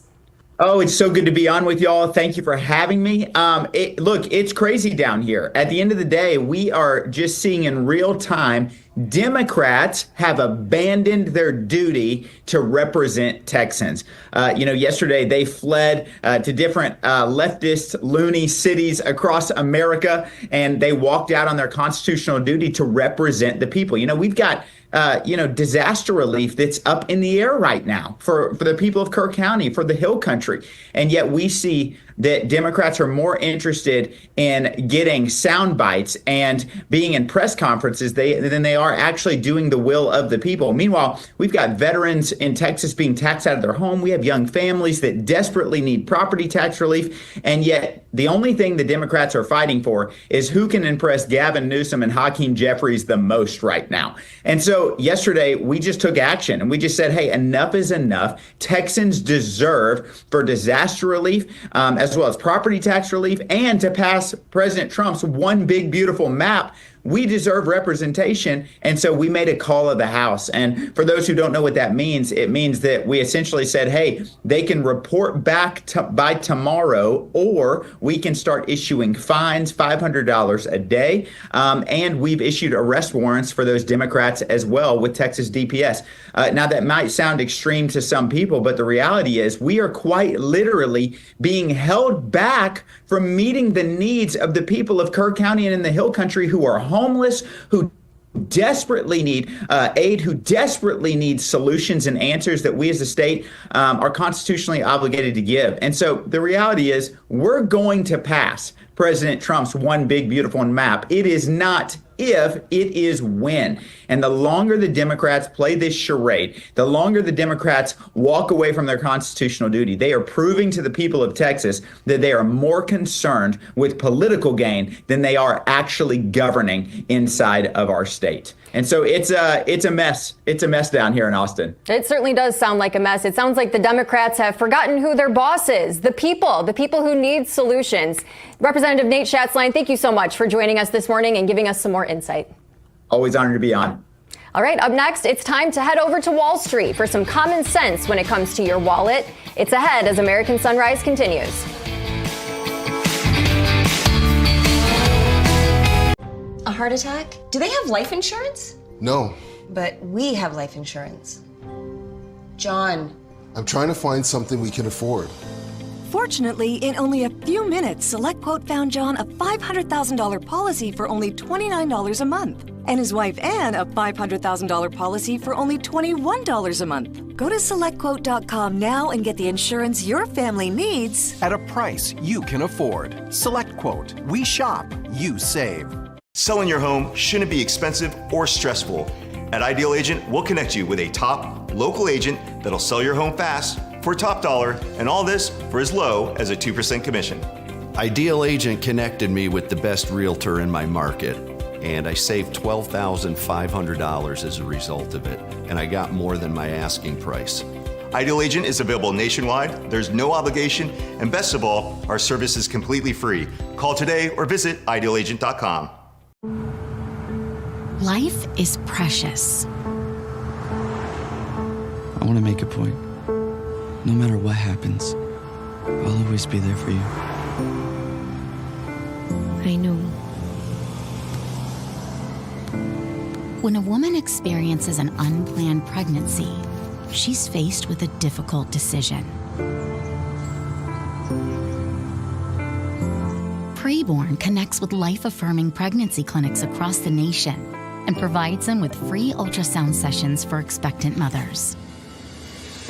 When a mother sees her baby on an ultrasound and hears their heartbeat, it doubles the chance she'll choose life.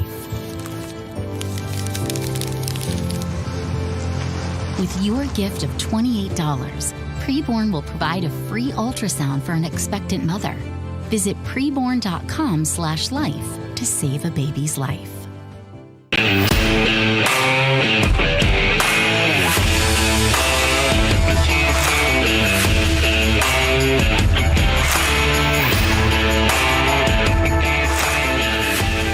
Good morning. West Palm Beach, one of the many palm beaches, as Dr. Gina has informed me. This area has many beaches, and so it's one of the many palm beaches. West Palm, though, good morning. I wish I was there. Wish I could spend some time on the beach. We're getting you ready for the opening bell at the New York Stock Exchange. It's set to ring here in about 7 minutes or so. I can tell you pre-market trading not looking so hot on the Dow right now. The S&P 500 and NASDAQ looking a little better. As you can see, both of those indices are in the green. Again, we'll take you to New York for the opening bell there and see how the markets ultimately shape up here in just a minute. But first, let's get you over to David. Thanks, T. Bates. Appreciate it. All right, time for our daily dose of dollars and common sense. So Joe Biden will not be appearing on today's show, but American Sunrise Early Edition host and Jake's Take Substack author Jake Novak will. That might be a very long run-on sentence, actually. Jake, good to see you. So, look, while everyone's been focusing on actually, give me a second. Brooke Rollins is speaking, the Ag Secretary. Oh, well, here she is at the White House. Unequivocal in his support of our farmers. I don't know that we've ever had a more farmers first president than President Trump, maybe Abraham Lincoln when he started the USDA, but he understands the concerns of our farm workers and our farmers, that if they don't have the labor, we can't feed or fuel or provide fiber to the world. So he just intuitively, innately understands that. But he also has a promise to the American people that he has for 10 years talked about ensuring that every person that is in America is here legally. So he has tasked our Secretary of Labor, Lori Chavez-DeRimmer, who runs the H-2A program, our labor program out of labor, to ensure that we are adjusting that to make sure that that program is affordable, it's efficient, and it's effective. Right now, for any of our farmers to use the H-2A program, they've got to go through 3 different agencies. Then the cost of it, under Joe Biden, the cost of the H-2A program increased almost 40%. So you have basically a program that many of the farmers, they can't access it. They don't have the armies of lawyers to do it. So she is making significant changes. She's already made a couple of announcements, and I don't know there are more to come. So you just recently announced that USDA is going to purchase about $230 million of local fish and produce to distribute around the country to communities in need. Can you expand on that? Yeah, I think that as we continue to focus on how we support and even open up the market to more small family farms, more locally produced produce. The farmers market, the Great American Farmers Market's going on right now. We're in day 3, biggest farmers market, I think, in the history of America. We're so proud of it, celebrating America at 250. But part of that is the effort to ensure that yesterday, Make America Healthy Again Day with Bobby Kennedy, but to ensure that we're able to provide healthy, in many respects, locally grown produce and products. So that particular program, Brian, the couple $100 million we just announced, is part of a larger $1 billion project to not only use this opportunity to move forward more locally produced, supporting more of our smaller farmers, creating more opportunity and market access for those farmers. But really, this is, from my perspective, I've been saying this is almost a national security issue. We've got to figure out how to feed and fuel and clothe ourselves and not be reliant on foreign adversaries, especially, but even other foreign governments. This is a piece of that. Very soon, we'll be announcing, I think, a really exciting program. USDA spends $405 million every single day. Just even taking a moment in Washington, we're all sort of thinking about all these big numbers. We get a little bit numb to them.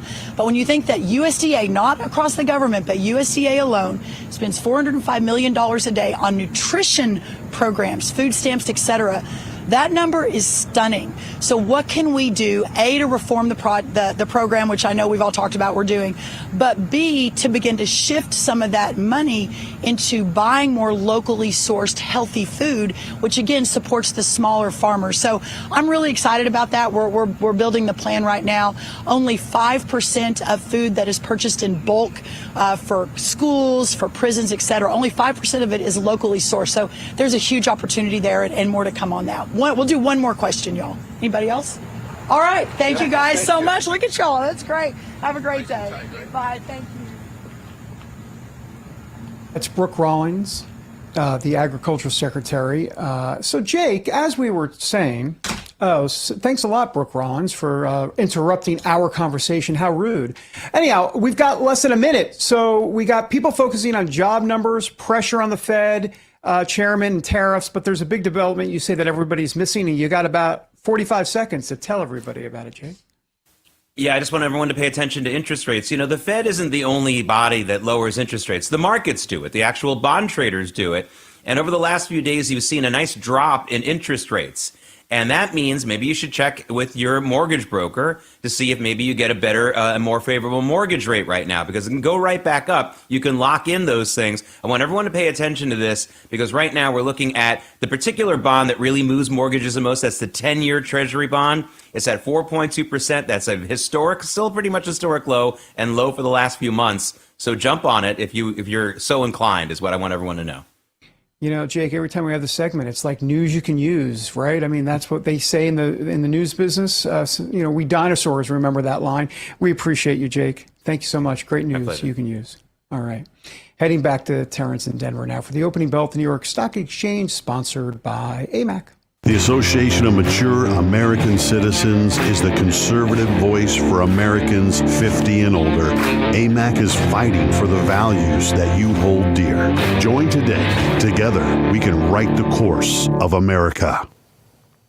We're getting ready for the opening bell at the New York Stock Exchange. It's set to ring here in less than a minute. I can tell you pre-market trading on the Dow hasn't necessarily been as positive as it has been over the past couple of days. It's been in the red throughout the morning, but once the bell rings this morning, we'll see if that actually changes. You can see Orion is at the podium right now. The applause is underway, which means we're going to hear the bell here momentarily, and then the markets will officially open for the day, and we'll see how this day of trading ultimately shapes up. There you go, ladies and gentlemen, right on cue. The markets are now officially open now that the bell is ringing. And just like that, things are a-changing. Actually, just moments ago, the Dow was up in the green, and then immediately it went right back into the red. It's down slightly, but still down. The S&P 500 and the NASDAQ are up. And as you can see, the bottom of our board, gold and oil, are down at the moment. So we'll continue to monitor this for you throughout the day. Hopefully, if you're trading today, it's going to be a prosperous day for you. Still to come here on American Sunrise, new polling shows the Democrats continue to have a pessimistic view of the United States. The big question, why is that? We'll assess next here on Sunrise.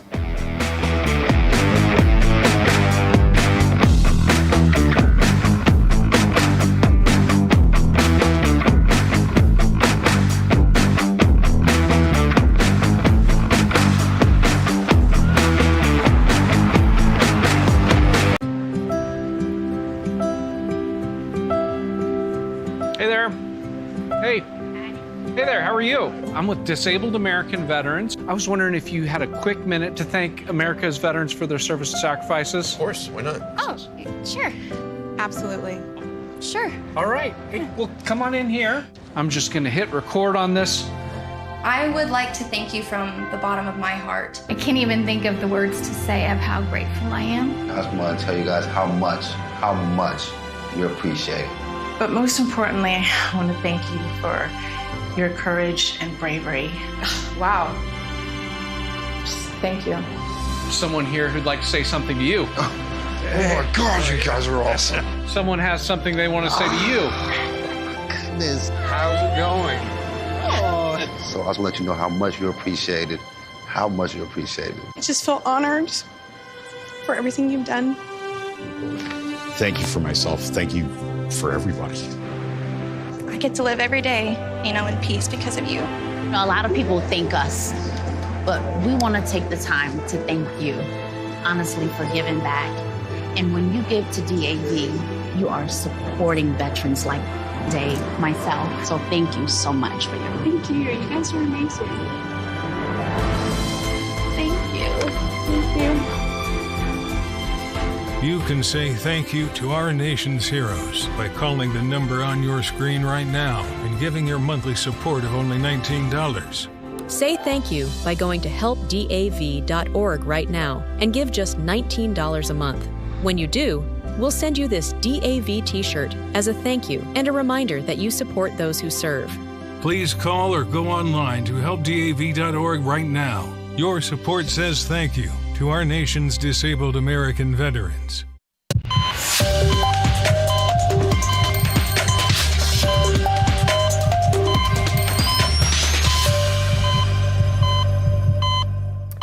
right, welcome back to American Sunrise. I'm Dr. G. Thanks for joining us this morning. We invite you to hop in our conversation on Getter and Rumble. It is now time to take the political pulse of America.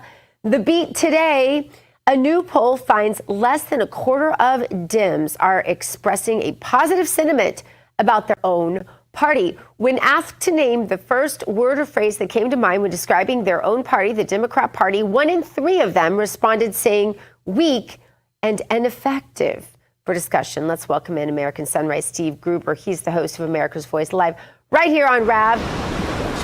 Steve, this doesn't surprise me at all. Does it surprise you? Yeah, not at all. I mean, who's in charge, honestly, of the Democrat Party today? Who is it? I think Who's the AOC leader? at this is point. Is it Kamala Harris and her and her bottle of Smirnoff? Well, what is it? Gavin Newsom over there running that gas bag over there talking about gerrymandering. Did you know that in California, 17% of the congressional seats are represented by Republicans? In a state that votes 40 to 45% Republican, and he wants to talk about Texas? Shush.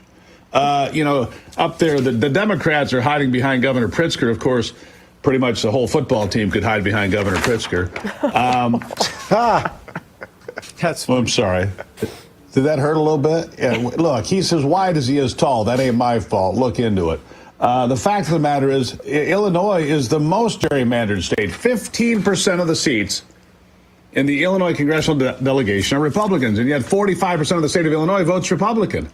And they're a bunch of gas bags. And there's no leader of the Democrat Party. Is it Hakeem Jeffries? Good Lord. AOC? Jasmine Crockett. Do we have takers yet? Just give me an amen on any of them. I mean, seriously, they have no leadership. No, there's no leader. Obviously, that will come in 2028. I say 2028. It'll come before that when they start to, deal with the nomination process. Gavin Newsom obviously will be in the running. Gretchen Whitmer, I have a feeling, is going to run. I think Andy Bashir is an interesting candidate, but the left, I think the far left is not going to have any of Andy Bashir.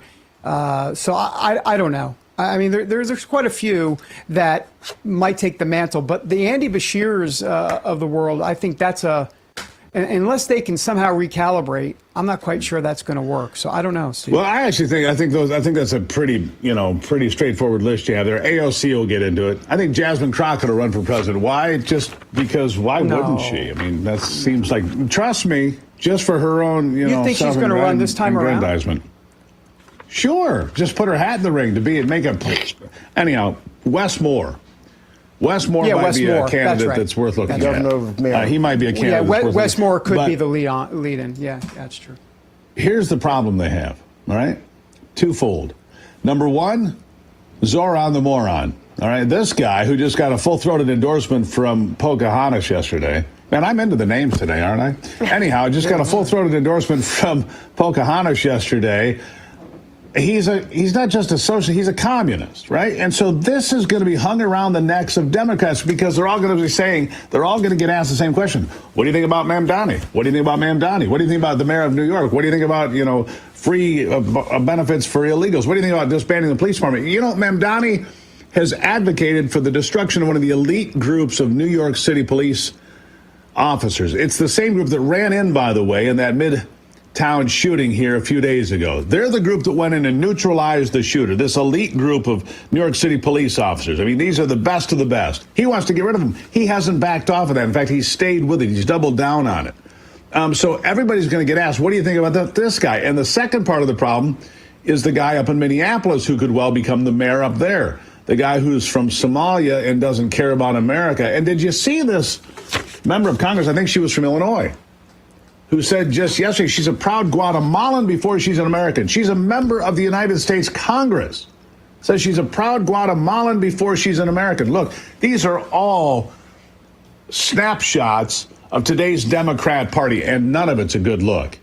None of it. And even little Chucky Todd, the guy who pretended to be a journalist for years on NBC and certainly was nothing more than a political hack, said yesterday in one of the panel shows, I don't know which one, that the Democrats running off to Illinois is a terrible look. The most gerrymandered state there is.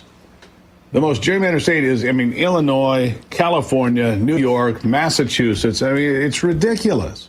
And they're complaining about Texas. Anyhow, I mean, that's just where we are. It's such a disaster. But they're going to be asked about the mayor of New York. They're going to be asked about the mayor of Minneapolis, and that's going to be, trust me, it's going to be hung around the neck of any candidate that pretends to be the leader of the Democrat Party. Look, they're not Democrats any more than Bernie Sanders is, but they bring them in and act as if they are Democrats. Can you imagine JFK walking and looking around the room going, what the hell am I looking at? Purple hair and nose rings and different, just weird. All right, look, that's why the American Eagle thing is working so well. People are so tired of that nonsense. The same reason that Duncan followed suit, an East Coast company following suit with that, I don't know what his name is, the actor, model from California, good-looking guy, whatever. Look, being good-looking is in again. Thank God. Seriously. No, I thought you were describing me there for a minute when you said the good-looking guy from. Well, you are a West good-looking human being, Terrence. Make no mistake. I mean, you are a good-looking man. Everybody knows it. We all talk about it when you're not around. Well, and I appreciate you for it. Hey, look, let's talk a bit more about Texas because it really is one of the bigger stories of the day, the fact that Democrats have left that state in order to avoid the gerrymandering or the redistricting vote. Sure. Beyond that, though, what I find interesting is that Governor Abbott down there has basically issued arrest warrants for those Democrats to have them come back, even though they can't necessarily be brought back in from out of state because avoiding a quorum isn't necessarily a crime. However, what I do find interesting is that what potentially could be criminal is if they took money from other states in order to leave and avoid this. That could be bribery, or at least Governor Abbott has lawmakers down there or law enforcement investigating that. What do you make of that? That seems to me to be very interesting and ultimately may pay dividends for the governor. I do think it's interesting, but he has another tool in his toolbox, another mechanism. Lieutenant Colonel Alan West, yesterday on America's Voice Live, who is from Texas and a Republican down there, was the Dallas chair for the Republican Party. He said under Texas constitutional law, if members of the state house refuse to show up and do their job, the governor has the ability to remove them from their seat. You see, and here's the beauty of that. If that's true, and I assume it is because he's down there, he understands Texas politics, does Alan West, then your quorum number gets smaller. If you remove 50 people from the body, then your quorum number then becomes 51, right? And you've got 88 Republicans, and so the rhino speaker of the House down there, notwithstanding, doesn't matter. You have 88 Republicans in a body of 150. They have the large majority, obviously. And if you reduce the quorum by removing them from their seats because they're refusing to represent their constituents, which apparently the governor, Greg Abbott, has the power to do, maybe that's a better way to go. Because one more thing. Once they're removed, apparently, according to Alan West, the governor also has the ability to appoint people to sit in those seats. You could have 125 Republicans sitting in the Texas State House. How would that go over with Democrats? I mean, arresting them, as much as I may agree with that, as much as I may agree that that's a powerful tool, look, we're in a divided country. Can you imagine them going bananas? It'll be just slightly less than when indictments are handed down for John Brennan, James Clapper, Hillary Clinton, and all the rest in Pam Bondi's work coming up, which will be epic to watch, by the way. I can't wait for those meltdowns. I'm buying popcorn in advance. I'm stocking up because I'm fired up because for the first time in a while, and I said this last week, I think people are actually going to go to jail.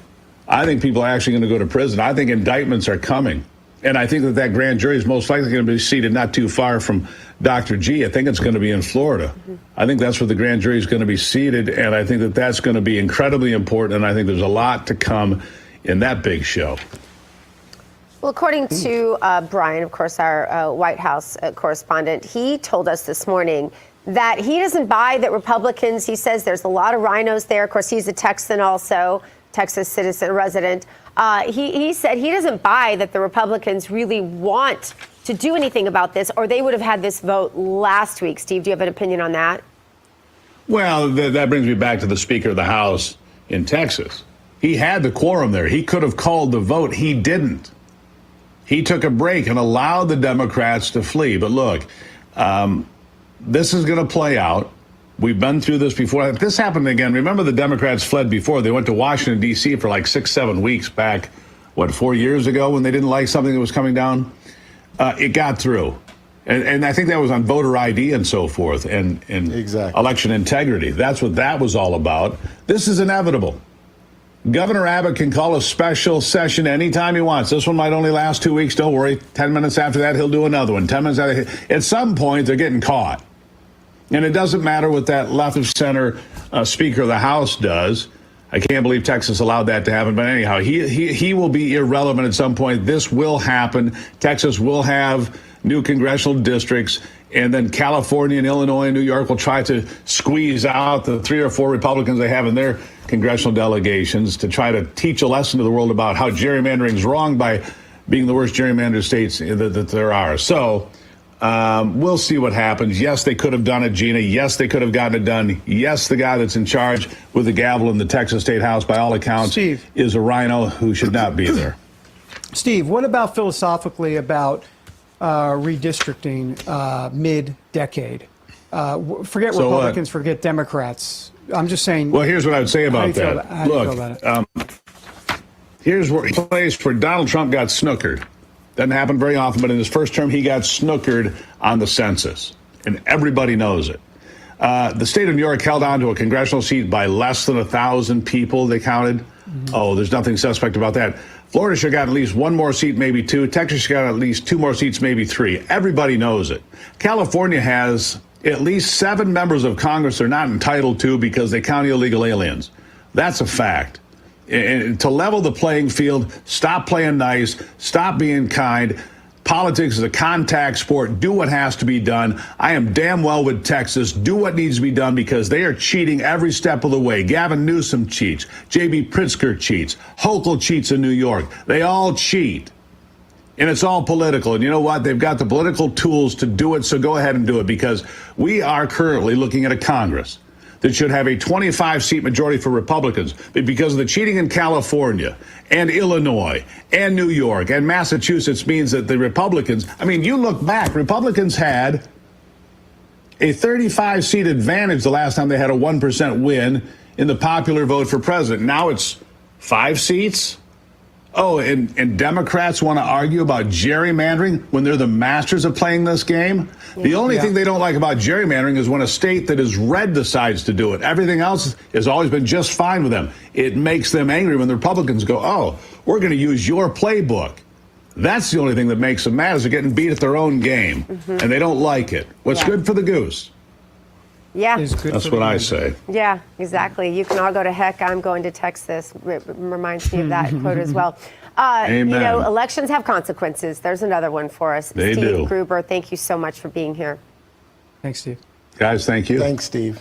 Still ahead, Ghislaine Maxwell has had quite the upgrade to her prison conditions. We're going to explain all the new perks she has since she was transferred to this new facility. And later, they may be generations apart, but the age difference between 2 best friends in Florida has only strengthened their relationship. Find out how a Wendy's meal bought a 29-year-old woman a new 97-year-old best friend. All of this when American Sunrise returns.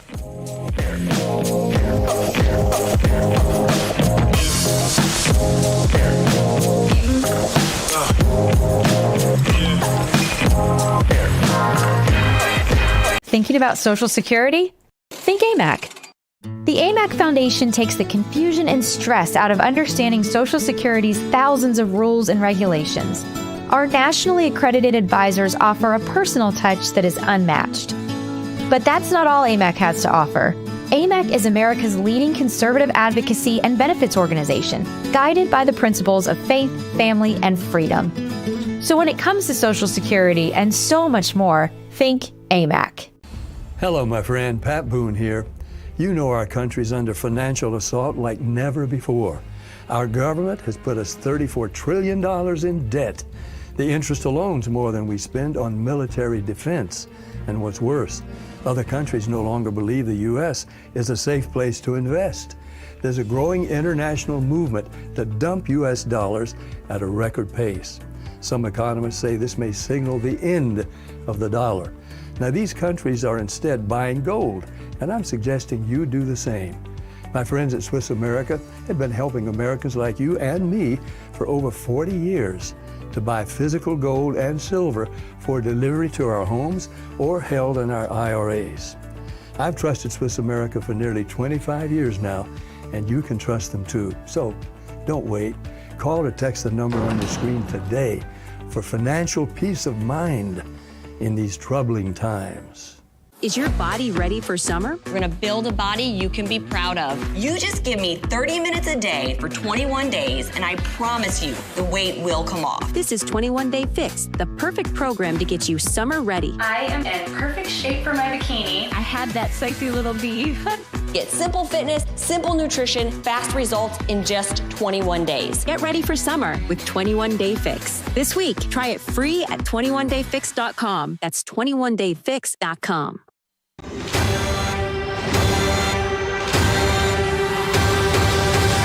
Let's spill some tea. Welcome back to American Sunrise. I'm American Sunrise contributor Emily Finn. Let's spill some tea, sponsored by Artillery Tea Company. Make sure to go to artilleryteaco.com and use the promo code RAV for 10% off your next order. Artillery tea is all natural, whole leaf. The tea bags are chemical free and each tea bag can be used twice. Artillery Tea Company is family and veteran owned and operated, and a portion of your purchase goes to help veteran and first responder charities. Make sure to go to artilleryteaco.com and use the promo code RAV for 10% off. Time to spill some tea, and in the cup today, after a transfer to a minimum security prison camp in Texas, Ghislaine Maxwell has been making some upgrades to her living conditions while behind bars. The convicted sex offender and longtime associate of Jeffrey Epstein now has more freedom to roam around while in prison. She can earn money to spend on cosmetics, attend yoga and gardening classes, and even cuddle with puppies while serving time. Maxwell recently spoke with DOJ official Todd Blanche about more than 100 people mentioned in the Epstein files and is asking President Trump for a pardon. Family members of some of Epstein's victims have expressed disdain with Maxwell's, quote, preferential treatment at the luxury prison, claiming it smacks of a cover-up. Let's bring in Dr. Gina, David, and Terrence for discussion here. Terrence, I'll go to you first on this one. I sympathize with the victims' families who are pretty upset about this. To be honest, there are people that are not convicted criminals, that aren't in prison, and don't have access to stuff like that. No, I hear you, and I'm with you on that. I sympathize. But I think the bigger story here, or the bigger issue, is Ghislaine Maxwell needs to give us more information about what happened, about the happenings going on around Jeffrey Epstein. And I'm sure she and her lawyers are trying to leverage the information she has in order to make her life a little bit easier or to ease her sentence. But Congress and any investigators surrounding this particular case really need to be hard and thorough, Todd Blanche in particular, and making sure that she comes before Congress and testifies and really gives the American people, I would say, a fuller picture of what was happening there, Dr. Gina. That's my take. Yeah, I'm not sure how this works, whether I guess her attorneys negotiate before she talks, whatever, for these perks or this transfer to this other prison. I'm not exactly sure how all of this works, but it does seem awful because the only justice many of these families ever have had is the fact that she is actually in prison. Other than that, they really have no justice. And everything we're told every single day is that they probably never will have justice, David. I'm not the brightest bulb in the basement, so to speak, but come on, hello? So you meet with Todd Blanche at the DOJ, and a couple days later, you're out of the Florida prison and you're into a minimum security prison, getting, mani-pedis or whatever is going on down there. Come on. I mean, guys, once again, I say this again, if this was under Biden's watch, we would just be, we'd be ripping it left and right. Actually, we'd be ripping it right. So, come on. Do we really think this is anything but what we're saying? Could there be any other reason? And if there is, I don't know, maybe a press conference on this? Oh, my bad. Sorry. This administration is not doing press conferences about Epstein. Good night. But I will say this, though. I have a question. While I don't like it, if there was a deal made and it ultimately gives us a better idea of who was involved, we find out names and get better perspective. Sure. Is it worth it? I don't necessarily like it. Well, but is it worth it? That's the question. Well, I'll just simply say this, that I think what we can read into this is clearly she's singing and she's given names and she's doing something, because you're not going to a minimum security prison if you're not giving up something. So she's given up something. The question is, what is the something? But I guess we'll hear in due time, because once again, press conferences are not happening. Just to point out here, she has been behind bars for a long time and it has been very, very tight-lipped. So can we even believe what she says now? Why now? Why is she speaking now? A lot of things to consider. There's more American Sunrise after the break. Stay with us.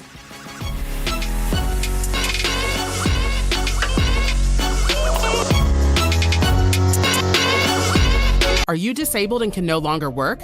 This is an important message for you. Are you between the age of 45 and 63 and need help filing for disability benefits, or were denied by your insurance company or the Social Security Administration? Call Premier Disability at 1-800-427-8055 now. Whether you're a first-time filer or filed before and were denied, you'll pay nothing unless you are approved for benefits. Thousands of disability claims are unnecessarily denied each month. Call Premier Disability at 1-800-427-8055 now. Work with a team who will fight to get you the benefits you deserve, who understands the physical, emotional, and potential financial impacts, and will share their insider expertise. There are time limits to apply for benefits. If you are between the age of 45 to 63 and need help filing a disability claim, or filed previously and were denied, call our helpline now.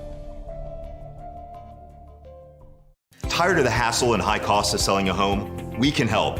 At Ideal Agent, we'll connect you with a top local agent that'll sell your home fast for top dollar, and all this for as low as a 2% commission. We got the top dollar for our house and the lowest commission that I could have imagined. The house sold in 2 days. It was so exciting for us. Ideal Agent is available nationwide. There's no obligation, and best of all, our service is completely free. Call today or visit idealagent.com. Hi, I'm Cade Courtley, and welcome to the Ford Patriots Buy One, Get One Solar Generator event. Claim the Patriot Power Generator 2500X, and you'll get a free Patriot Power Sidekick with 2 free solar panels. These are 2 of Ford Patriot's newest silent, fume-free solar generators that can power your fridge, TV, and critical devices without ever needing gas. Every American should have the peace of mind that comes from having backup power. Visit FordPatriots.com to secure your free generator and solar panels now. Breaking news from Real America's Voice.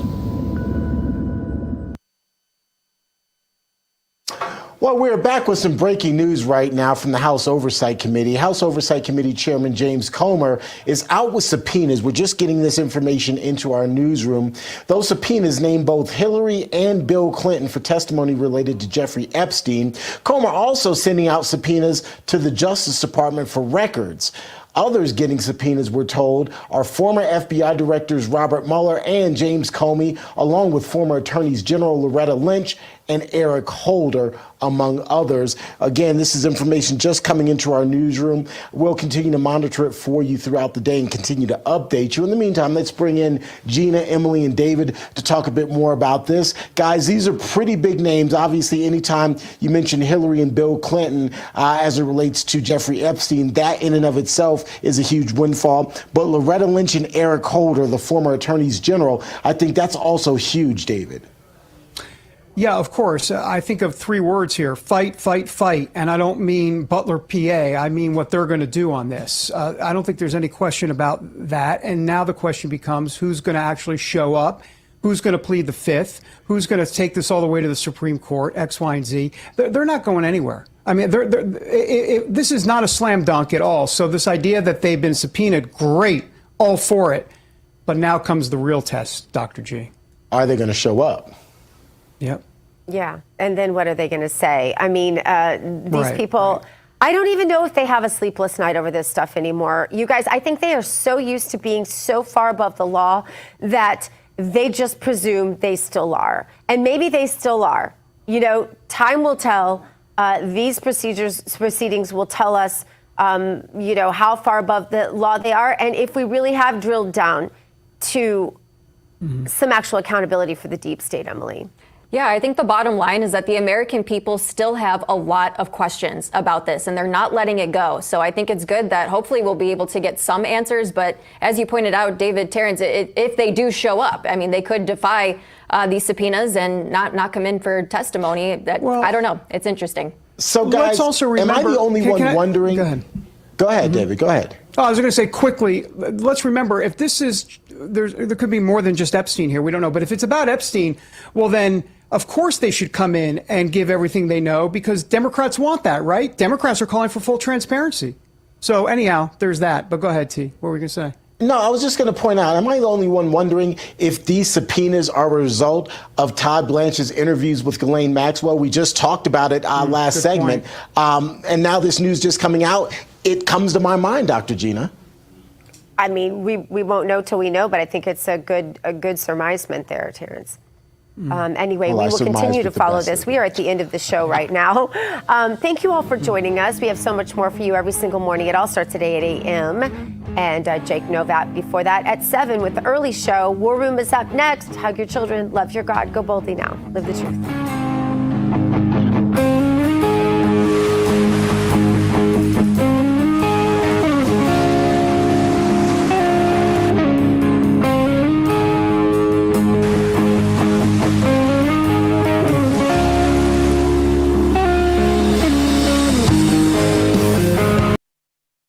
The question is, why are you doing this? Why are you doing this? And the answer is because we can. Because we have the power. Some of the details are like, the plot of a political novel. And in fact, actually, my colleague Larry Wright wrote a terrific political novel just a couple years ago about the Texas State House called Mr. Texas. I highly recommend it. But, this isn't fiction. It's a world of raw power politics in which you see how the escalation cycle begins. Texas does one thing, blue states respond, and all of a sudden we're at a kind of a level of political war. And I'm very struck, as I'm sure you are, Steph, with the language of war being used by Texas Republicans, being used by New York's governor today. And this is a form of unraveling in and of itself. But it's raw power politics. It's all because the Republicans do not have a workable majority in the U.S. House of Representatives right now. They're afraid of an election, a midterm election coming, and if history is any guide, throwing them out of the majority in the House, that would be almost a crippling blow for Trump's second 2 years of his second and final term in office. And, what he's saying is, I don't want a level playing field in 2026. I want to do what I can to tilt the playing field in Texas. And I think it's a new level of conflict that we haven't seen even in Trump's first term. You described this as a war. You said, bring it on. You've talked about doing something extraordinary, which is potentially paving the way for redistricting in New York, essentially to allow Democrats to take seats that aren't currently Democratic-leaning seats, the way that Republicans are doing in Texas. Tell me about whether you think it's going to get there and whether you think if the war is going to be fought in those terms, who ends up winning? Rachel, if we refuse to fight for our democracy, then we're doomed to lose it. We don't want our democracy lost. And that's why I am sick and tired of fighting these battles with my hands tied behind my backs, because we have independent redistricting commission. We love good government ideas. They're fabulous. But you know what? It puts us at a political disadvantage to all the Republican states who are able to gerrymander at will. So look at the tip of balance in the Congress now and what the Republicans are attempting to do under the direction of Donald Trump to literally hijack 5 Democratic seats in Texas, represented particularly minority communities. They're going to lose their voice. And the effect of that on New York, why I'm involved with this, if they stack it so it's almost impossible for Hakeem Jeffries to be speaker in any time in the near future, or certainly during the Trump administration, then I have to deal with the onslaught of attacks on my residents. The loss of health care for millions, children starving because they don't have the SNAP benefits, and seeing the ICE raids with unfettered power, walking into our courthouses and our buildings and our schools, wearing masks and blaring guns. There's no way to stop this if we don't find a way to have some checks and balance in Washington, because we do not have it now. And if we don't stand up and fight, we'll not have it for the entirety of Donald Trump's tenure. And that is what is so frightening to me. You know what? I'm a New Yorker. I'm from Buffalo. Fighting is second nature to us. I'm not afraid of this. That's why I said bring it on, because Texas, bullies in Texas, are not going to intimidate us now or ever. We're also following all the new developments this morning in the showdown in Texas. The state house is set to convene again today after the Republican governor ordered the arrest of dozens of Democratic lawmakers who have now fled that state. Those Democrats left on Sunday to block the GOP effort backed by President Trump to redraw the state's congressional map. Now, that could have a huge impact on the 2026 midterms, potentially eliminating 5 Democratic seats in the U.S. House. And new CNN reporting this morning, California Democrats are in deep talks to retaliate by redrawing their own map to potentially do away with 5 Republican seats in that state. Sources briefed on those talks say the new maps are expected to be part of a ballot referendum in a November special election. The Texas House is expected to come back about 1 o'clock Central Time, 2 o'clock Eastern Time. When they gavelled in yesterday, that's when it was official that the Democrats had broken the quorum here by fleeing the state. We expect that to continue today. We are about halfway through this 30-day special legislative session, about 2 weeks left in it, so they would have to stay away to at least kill the redistricting bill during this session. But a reminder that the governor here in Texas can simply call another special session, put the redistricting bill back on that on that schedule, and that all of this would start all over again. That's why there's so many questions swirling around whether or not and how long the Democrats are willing to stay away from the state to block this measure. But what is interesting, as you talk about there in the lead-in, that one of the things that we heard from Democrats over and over in the days leading up to them leaving the state is that what they hoped would happen is that this would ratchet up pressure, intensify pressure on other states, and spread the word about what is happening here in Texas, and that other states, in Democratic states, would follow suit. And that was one of the things that several Democrats had told us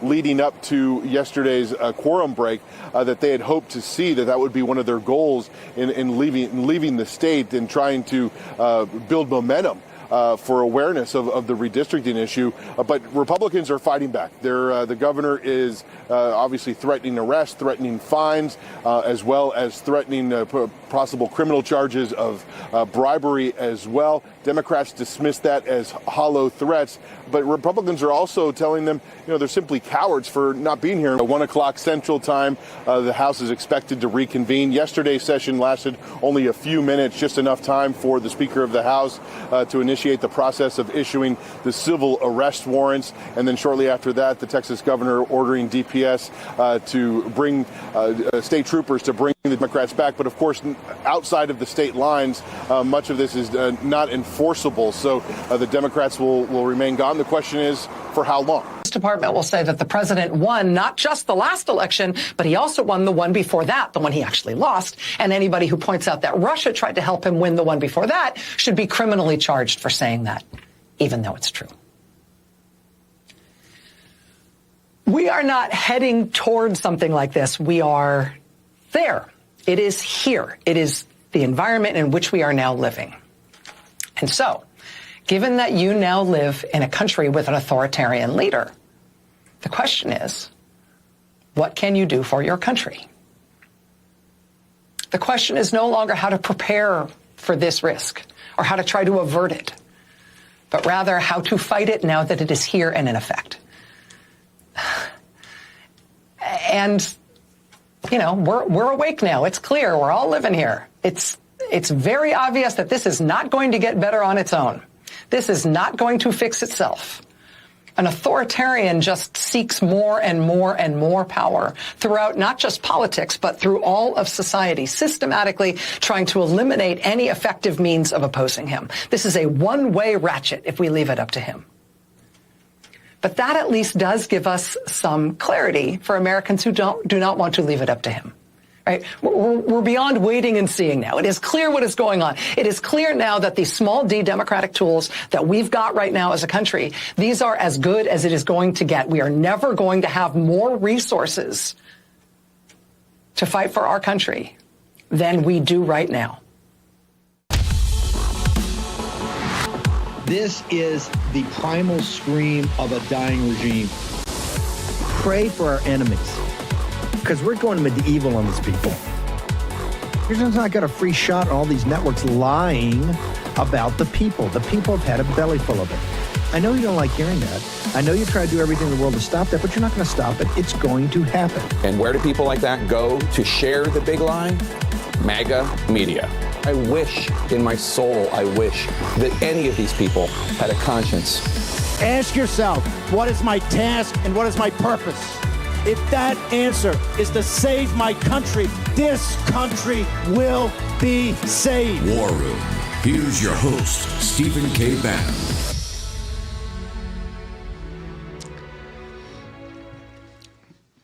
All right, good morning, everyone. Dave Bratt sitting in for the great Stephen K. Bannon this morning. We have a power-packed show leading off. There's so much in the news. You don't know how good Stephen K. Bannon is, sifting through just endless piles of history-making news every single day, every minute, sorting it out, weighing what needs importance, and that's what the War Room does every day. So honored to be sitting in. I'm going to start off with breaking news.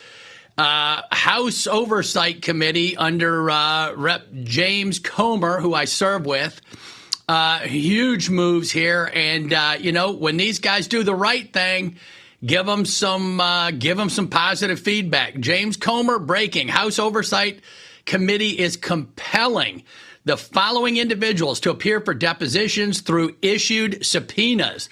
Former Secretary of State Hillary Clinton, October 9. Former President Bill Clinton, October 14. Former U.S. Attorney General Merrick Garland, October 2. Former FBI Director James Comey, October 7. Wow.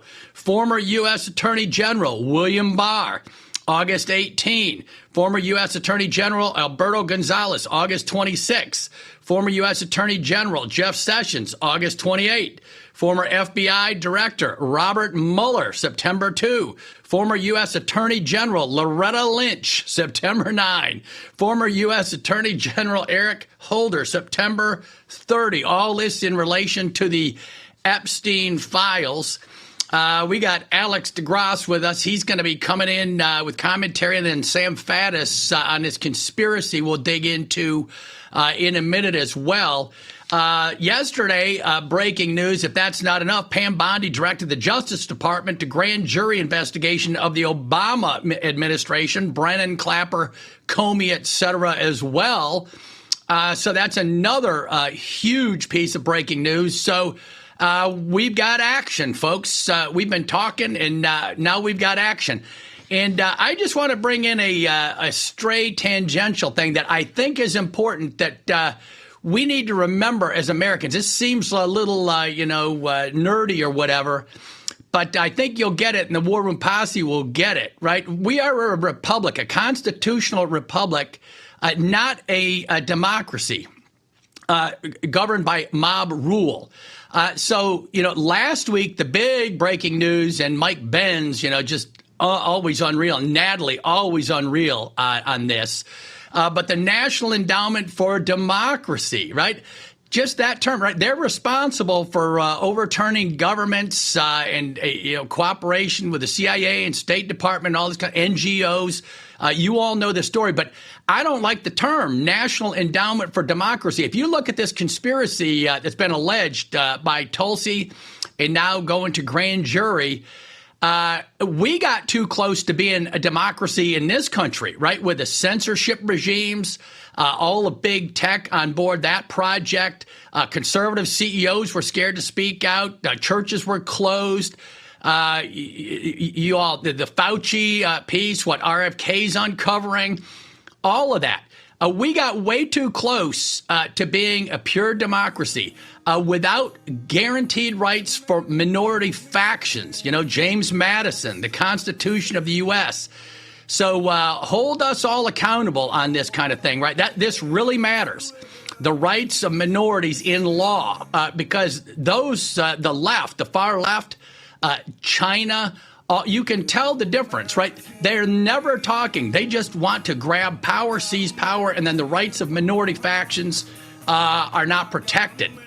And so, Alex, why don't you just, if you want to comment just a minute on today's breaking news. I think we just got a couple minutes left since the cold open was so long. But Alex DeGrasse, fire away. Thanks. Yeah, I mean, this stuff is huge on Comer. I mean, this is really one of the greatest conspiracies, of course, in deflection. And obviously the posse, once again, at the forefront of driving this issue, like redistricting. Am I coming through or no? Okay. Yep, you're good. Okay, once again, at the forefront of driving this issue into action. And it's great. I mean, we have to keep up the gas. The service that all of us are doing, working the phones, pushing this forward, I think couldn't change the fate of the country, especially looking at the midterm days. So we'll talk more about that after the break.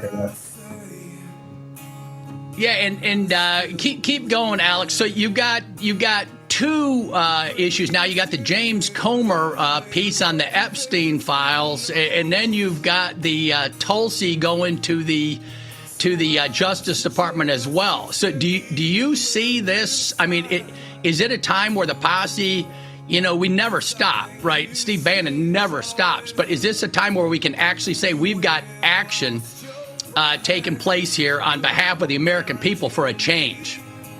Yeah, I mean, I certainly hope this gets across the finish line. I think it will require sustained action from the posse. I think positive reinforcement to members of Congress. Excellent. All right, Alex, right back after the break. Sorry, folks, I was off on the clocks a bit. Right back. Hi, it's Christina again. Is your shower trying to tell you something? Is getting in and out of the bathtub becoming a safety concern? Are you worried about the cost of a bathroom remodel that could go on for weeks and weeks? Well, now you can have a gorgeous new bath or shower that's safer at a price you can afford with a one-day jacuzzi bath remodel. And now they're bringing you this special TV offer. We're waiving all installation costs and postponing all payments for up to 1 year. Jacuzzi bath remodel has a design you'll love at a price you can afford. Literally, they came in the morning, did the demolition, and installed our bathtub in 1 day. I definitely wish we called jacuzzi a lot sooner. Okay, so tell me, what are the two most common reasons people are calling jacuzzi bath remodel right now? Well, maybe they're just tired of the old, worn-out eyesore of a bath. Often they have dated colors, tiles that might be cracking and fading, or impossible to clean grout. Christina, did you know that the average shower has up to 300 linear feet of grout?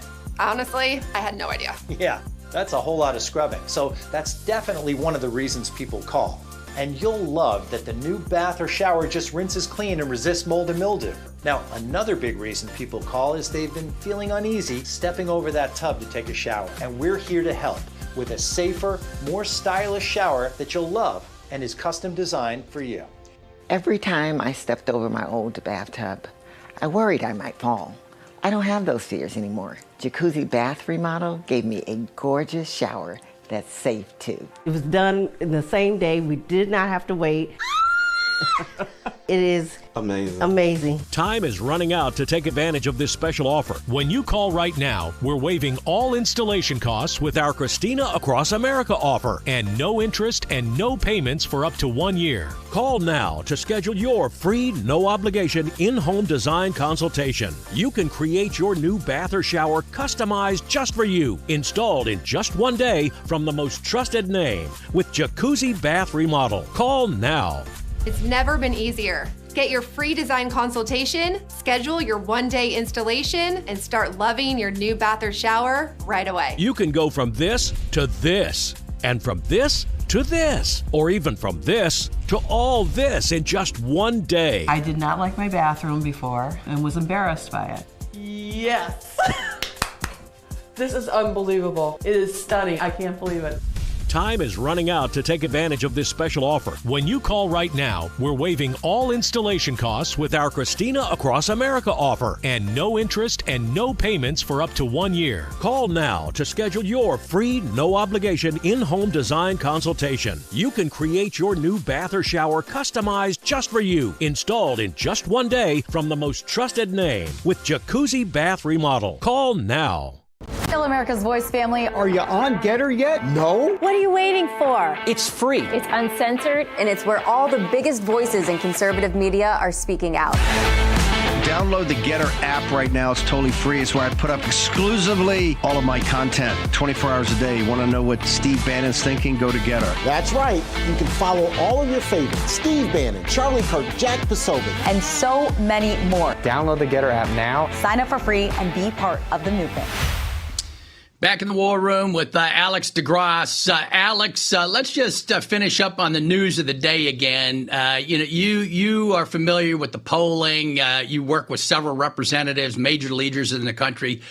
You got your finger on the pulse of the base in particular. Why is the base so fired up about transparency and truth telling and these Epstein files, and then the prosecution of this conspiracy case? What is it at base that makes this such a huge issue right now at this moment in time? Well, I think, like Steve has always said, it speaks to really who runs the country and our concern with the deep state and the powers that be. And I think, I think the posse are amazing, smart people. We understand that the Democrats are using this to weaponize on the Epstein stuff, which is a total scam. We know President Trump has nothing to do with any of this stuff. He knows that. People know that. Yep.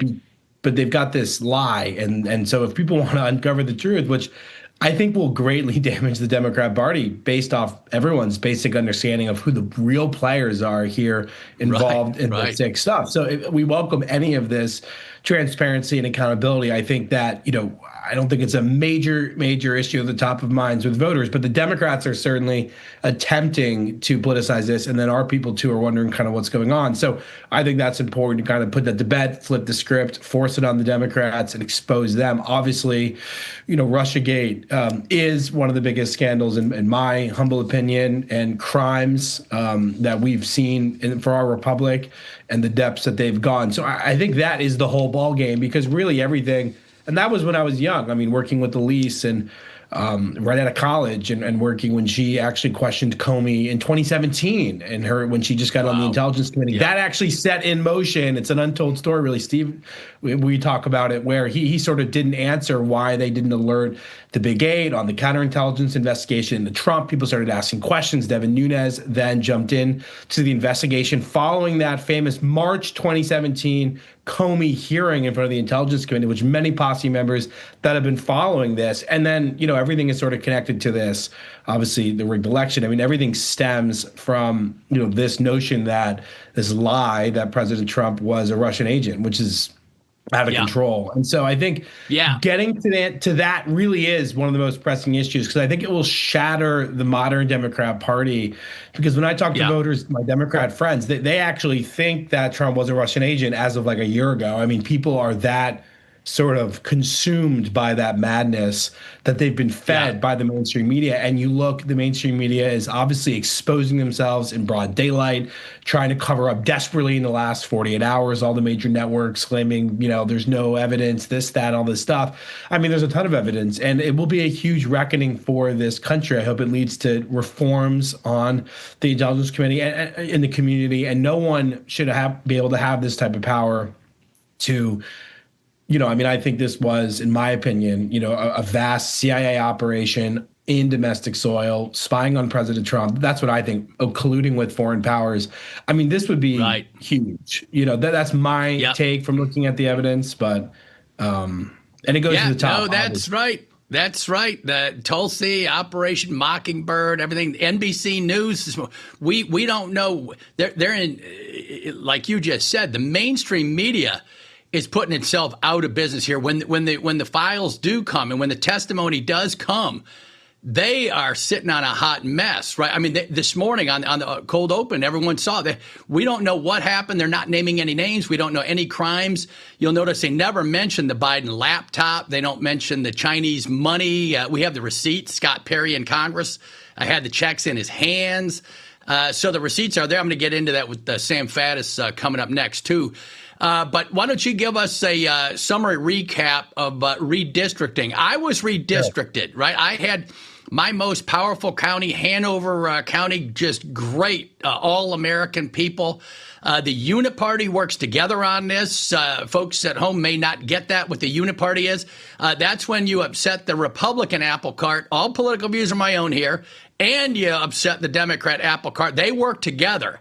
And they make little side deals. This is not one of them down in Texas, although there is uniparty element here, right? I mean, the Republican, I guess maybe it is, right? But trying to get all 5 seats, this is a good Republican move. And the Democrats do this regularly, and we're not used to it. And so, Alex, give us where do we stand lately with all these folks up visiting Illinois? So, it's interesting about Illinois. So it's the most, gerrymandered state in the country. I think I saw Brian Harrison, who's been hammering on the show, I think went on CNN and held up the map that showed that, they've got this long, skinny, they got all these crazy seats. So, they are a scam at heart. And, the reality is they're at risk because they've already kind of redistricted to they've already kind of gerrymandered to a high extent. Of course, they believe they can pick off some seats in California, maybe a few in New York. But the reality is that we can pick off way more. And so they are not used to fighting fire with fire, right? I mean, these are the rules, and we're playing hardball. These are the rules of the game. Nothing's illegal on any front. This stuff will get tested. And, Kathy Hochul, who's the biggest scam on the planet, polling in the 30%. And, I mean, she attempted the gerrymander in New York State twice. Elise led lawsuits. We defeated her. And so now they want to change the Constitution because they're whining. But, to try to get a third attempt at gerrymandering. And so, too bad. I mean, that's how this works. I mean, this is political hardball, right? I mean, this is tough stuff. And so it's great that we were talking about 12 seats yesterday. Now we're talking about 13 with J.D. Vance, Vice President Vance, and maybe going to Indiana is the latest news. They're looking at a second seat in Indiana. So I'm not sure the latest on that front, but now we're talking about 13. I think there's other possibilities being discussed. And of course, this is escalation, but they're the ones that escalated this, Dave. I mean, this is the joke, right? We've been the ones fighting with one hand behind our back, and now we're seeing patriots drive the ship and fight back with fire for fire. And, too bad for them. But we've got to see this through, obviously. Yeah, I agree 100%. And the Republicans, I beat someone in leadership, and, people are kind of friendly up there, but then things don't go. You don't get put on committees. You don't get any money for your reelection if you don't vote 100% with leadership up there. And now President Trump has come in with MAGA and broken the mold, right? And so he's a fighter. And so now you got some of the Republicans joining the fight and not getting rolled. We used to be Cub Scouts and have white papers on everything, but we never fought. We lost on everything. And today we're finally seeing some of these receipts.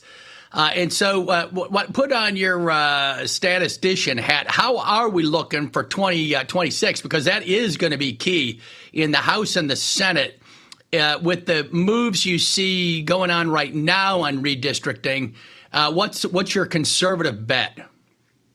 Well, I think it's going to be really tight. It's always very tight in the House. I mean, I think the issues are on our side if Republicans continue to focus on affordability, the border, foreign policy wins and peace across the world, as well as trade and rebirth of manufacturing. I mean, really no one over the last 6 months for any president has been able to deliver the type of transformational change that not just President Trump, who deserves the credit, but, Republicans in Congress. Let's give them some credit. I mean, they've muscled some of this stuff through, and I think they need to not be shy and sort of lean in and sort of take the message home and sort of amplify this, because I think the Democrats will come with a type of sophistication and viciousness that we've not seen before. I mean, we cannot count them out. They are vicious people they will have.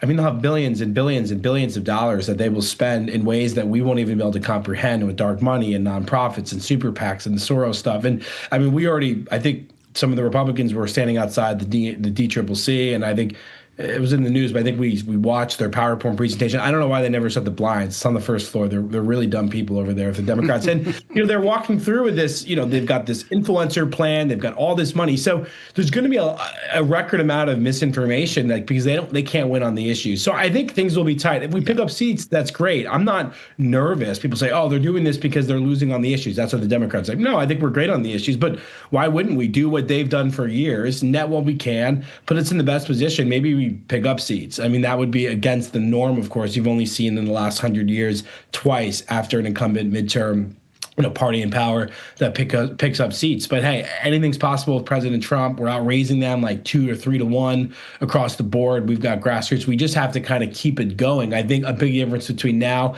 and 2018 is, we held a lot of seats in 2018 that Hillary Clinton had won, that we were defending in the House. And now it's quite the opposite. I think we're only defending 3 seats that Kamala Harris won that are held by a Republican, and there maybe be 13 or so that are the opposite, right? Where a Democrat holds that President Trump did better than the previous House candidate. And so, if we could focus on those key seats, and I've been working with the posse, I think they're going to have a report out soon that goes through those seats, goes through the targets, see where some of those are. And of course, things will shift with the lines. But it's going to be a knife fight of knife fights. And we've talked about this, and I've been coming on the show for years in cycles where it's like the House. Now this is the ball game. And if we hold the House in any extent, we keep this moving. If we lose it, everything is done. Yep. Alex DeGrasse, thank you so much for all you do for the country, for coming on the War Room this morning. How do people follow you across the board? Give us all your social media. I'm at DeGrasse81 on X. I'm at Getter Truth, the whole thing. Thank you, Dave. Thank you, everyone in the posse. Let's just, stay locked in on this redistricting, on, the investigations in the House. And so we'll keep this going. Thank you. Yep, you bet, Alex. Thanks for being with us. All you friends down in Texas, I get down there quite a bit. Visiting Dallas, Houston, friends all over that great state. All Americans, Trump by 14%, and yet we're having this crazy corruption with the uniparty down in Texas. And so get on the hotlines, call your representatives, state senators, everybody. Show them you mean business, and we'll be back with more on this issue. But first, we got Sam Faddis on this CIA corruption. Are you disabled and can no longer work? This is an important message for you. Are you between the age of 45 and 63 and need help filing for disability benefits, or were denied by your insurance company or the Social Security Administration? Call Premier Disability at 1-800-427-8055 now. Whether you're a first-time filer or filed before and were denied, you'll pay nothing unless you are approved for benefits. Thousands of disability claims are unnecessarily denied each month. Call Premier Disability at 1-800-427-8055 now. Work with a team who will fight to get you the benefits you deserve, who understands the physical, emotional, and potential financial impacts, and will share their insider expertise. There are time limits to apply for benefits. If you are between the age of 45 to 63 and need help filing a disability claim, or filed previously and were denied, call our helpline now. Why aren't you getting results?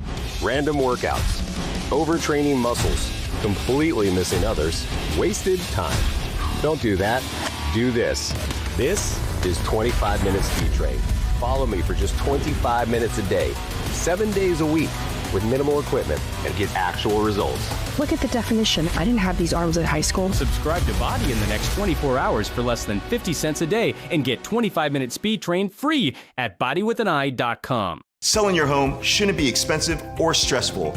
At Ideal Agent, we'll connect you with a top local agent that'll sell your home fast for top dollar, and all this for as low as a 2% commission. Ideal Agent connected me with the best realtor in my market, and I saved $12,500 as a result of it, and I got more than my asking price. Ideal Agent is available nationwide, there's no obligation, and best of all, our service is completely free. Call today or visit idealagent.com. Most men over 40 look into the mirror and see this, when they could be seeing this. Most men over 40 look into the mirror and see this. when they could be seeing this. Most men over 40 look into the mirror and see this, when they could be using this. Particle 6-in-1 Face Cream for Men, the first of its kind anti-aging cream designed specifically for men. Fights eye bags, dark spots, and wrinkles. Visit ParticleMen.com and use the promo code on your screen to receive 25% off your entire order. Plus, we've got free shipping and a 30-day money-back guarantee. www.ParticleMen.com. Because seeing is believing. Here's your host, Stephen K. Bannon.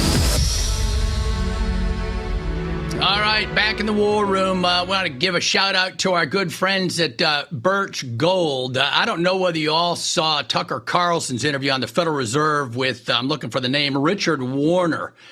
You ought to all go watch that. Warner, you're going to get economists, academics love to just critique each other on, how many angels can fit on the head of a pin or needle or whatever. But man, his insights on the institution of the Federal Reserve, when it was founded, two brothers running the U.S. and the German Federal Reserve banks at the same time, not running, but two significant leaders, two brothers. I mean, you can't make this stuff up. The 1914 World War I connections, the Fed loves war. You just cannot make the stuff up. So I highly recommend that to everyone.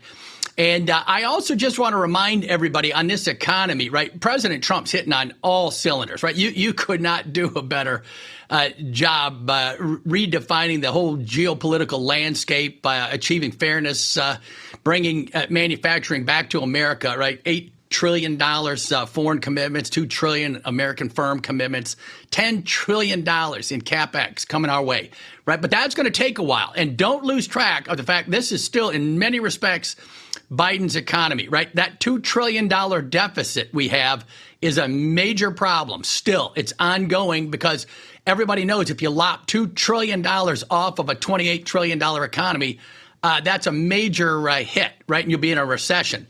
So the solution is fairly simple. It's very hard to do, but it has to do with the Federal Reserve, of course.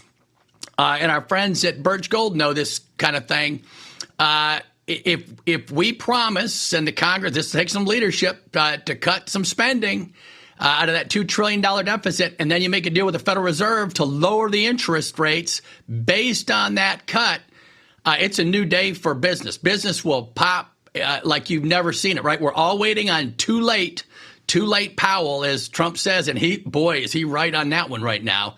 And so the Fed, I hope they wake up and give a significant cut that goes in tandem with cutting spending. And if you take the money away from the federal government and put it in the private sector, boom, there goes the productivity we need.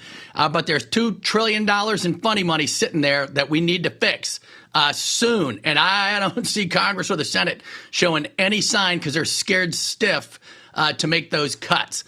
And so I just want to give a shout out. Call Birch Gold, birchgold.com/Bannon. Get their glossies written by Steve. They're all free. Birchgold.com/Bannon or text Bannon to 989898 for a free copy of the ultimate guide for gold in the Trump era. And I'll also give a shout out to my friend Kevin Freeman and his book, Pirate Money. Go look him up. He was referenced by Judy Shelton, the superstar, the other day for his innovations down with gold as a currency in Texas and Florida. They passed both states. So huge moves. So now we've got a little cold open we're going to go to. And then we got Sam Faddis coming up with a CIA conspiracy breaking news as well.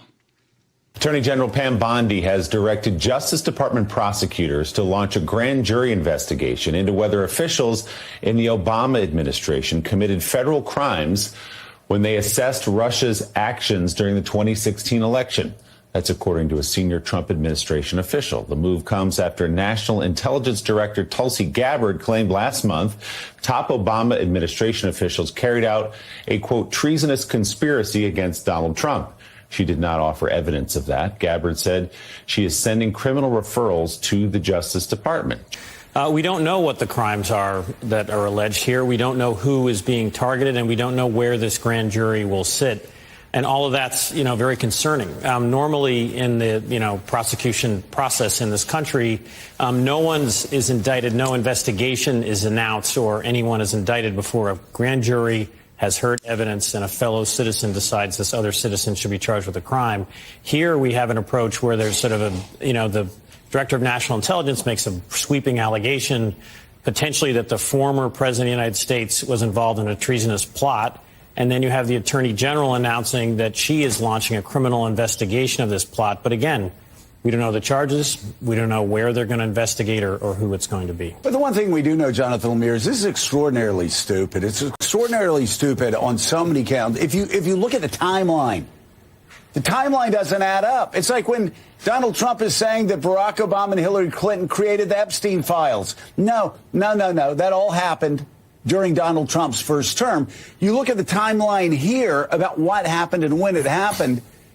Barack Obama had nothing to do with this by anybody's accounts, and especially by the Senate Republican Intelligence Committee run by Marco Rubio, who afterwards said that it was Donald Trump's 2016 campaign that created a, quote, grave counterintelligence threat to the United States of America. That was Marco Rubio, the current Secretary of State. That was every Republican on the Senate Intel Committee. After pouring through all of the documents, that's what they found. And when poor John Durham was made to sacrifice his professional career to go around the world investigating the investigators, he found nothing and ended up making a fool of himself. I mean, we even found out that the two documents that supposedly, fed into the Clinton conspiracy, that she was the one pushing this, actually was Russian disinformation.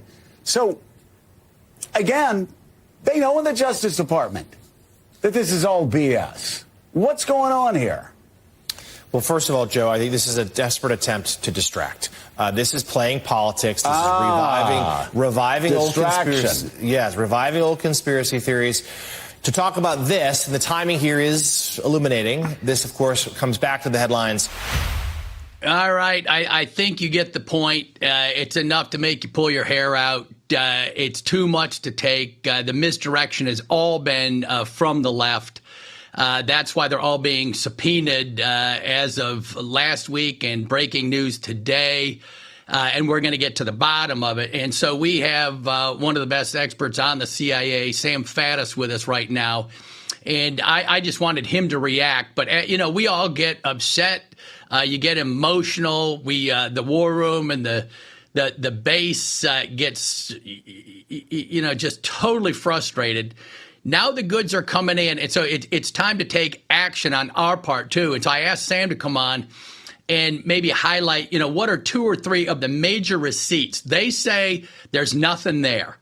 In the war room, we need to have just 2 or 3 receipts that we can just go to, just our go-to talking points for our neighbors, our friends, the church group, write an op-ed in the paper. And so, Sam, how do you react to that clip? And what would you encourage the war room to do to take action on this? Because this is the biggest conspiracy in American history that I know of. I can't think of anything greater coming from potentially 2 presidents of the United States on down through all the intelligence agencies. Our institutions have been shattered. And so, Sam, take it from there. Thanks for being with us. Well, thanks for having me. I'm smiling and laughing on my end, not because there's anything funny about this, but because, as a CIA guy, I got used to being lied to. But what always drives me crazy is when people tell me stupid lies. And listening to Scarborough, I'm like, for the love of God, buddy, did they surgically remove your integrity? What's happening here? Let's grab 3 things. I mean, there's a lot of them. One, and I get it that this has been going on for so many years, and there's so much disinformation, it's hard to sort out. So 3 things. First of all, the whole Russiagate nonsense, was a lie, was a deliberate lie from the beginning. The whole idea that Vladimir Putin and Donald Trump were in bed together and the Russians were supporting him, and all of that was a lie. So it was not, this is not a question of negligence, incompetence, somebody wasn't doing their job just right, they believed questionable information. A dossier was created by a guy who was hired, indirectly, but hired by Hillary Clinton's campaign via her law firm. So Hillary Clinton commissioned a completely bogus dossier, investigation, let's use that term very broadly, to create a complete fiction. This is trash. It always was trash. In the normal course of business, the Central Intelligence Agency and the FBI would have never looked at this, would have never given it credence.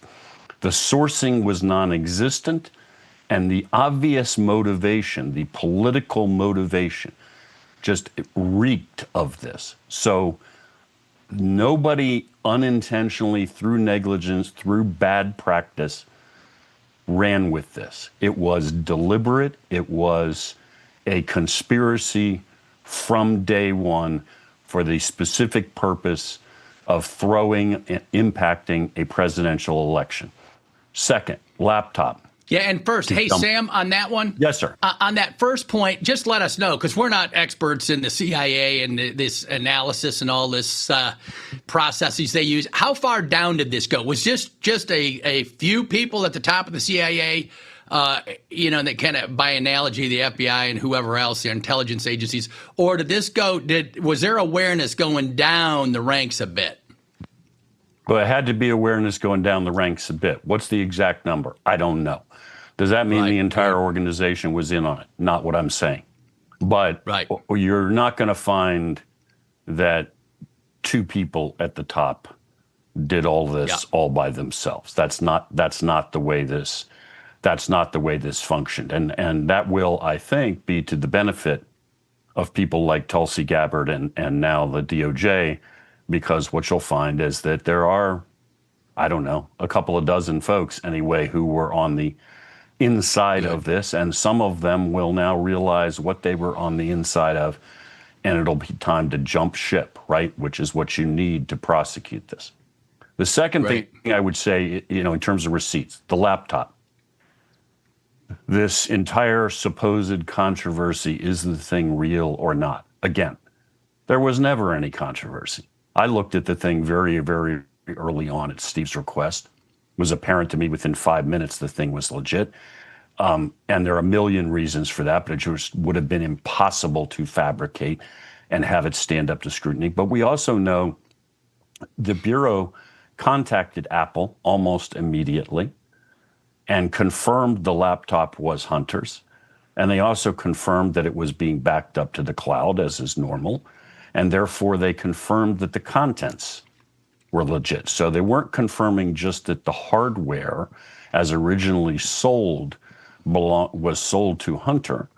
They confirmed that, that's everything on there is what he has been backing up, obviously automatically, for however long he'd had the laptop. So again, there was never the entire idea that there was a question about this, that the Russians had created it, was again a fabrication, whole cloth. And all the people at the top conducting the investigation or looking at this knew that. So again, a complete, absolute lie. They knew, there was never any question, the laptop is real. Third thing I would highlight, just to grab hold of something. Hey, Sam, let me hold right there. We got 30 seconds to break. Sam Faddis, 2 down, 1 to go, right? The Steele dossier, Hillary campaign goes through our intelligence agencies. Second, the laptop, absolutely 100% confirmed evidence. So, NBC, MSNBC, if you're watching. There's 2 receipts. The third one to come with the great Sam Faddis. Stay tuned to the War Room, and we're going to cover it all today. Breaking news, huge. Stay tuned to the War Room. Yep.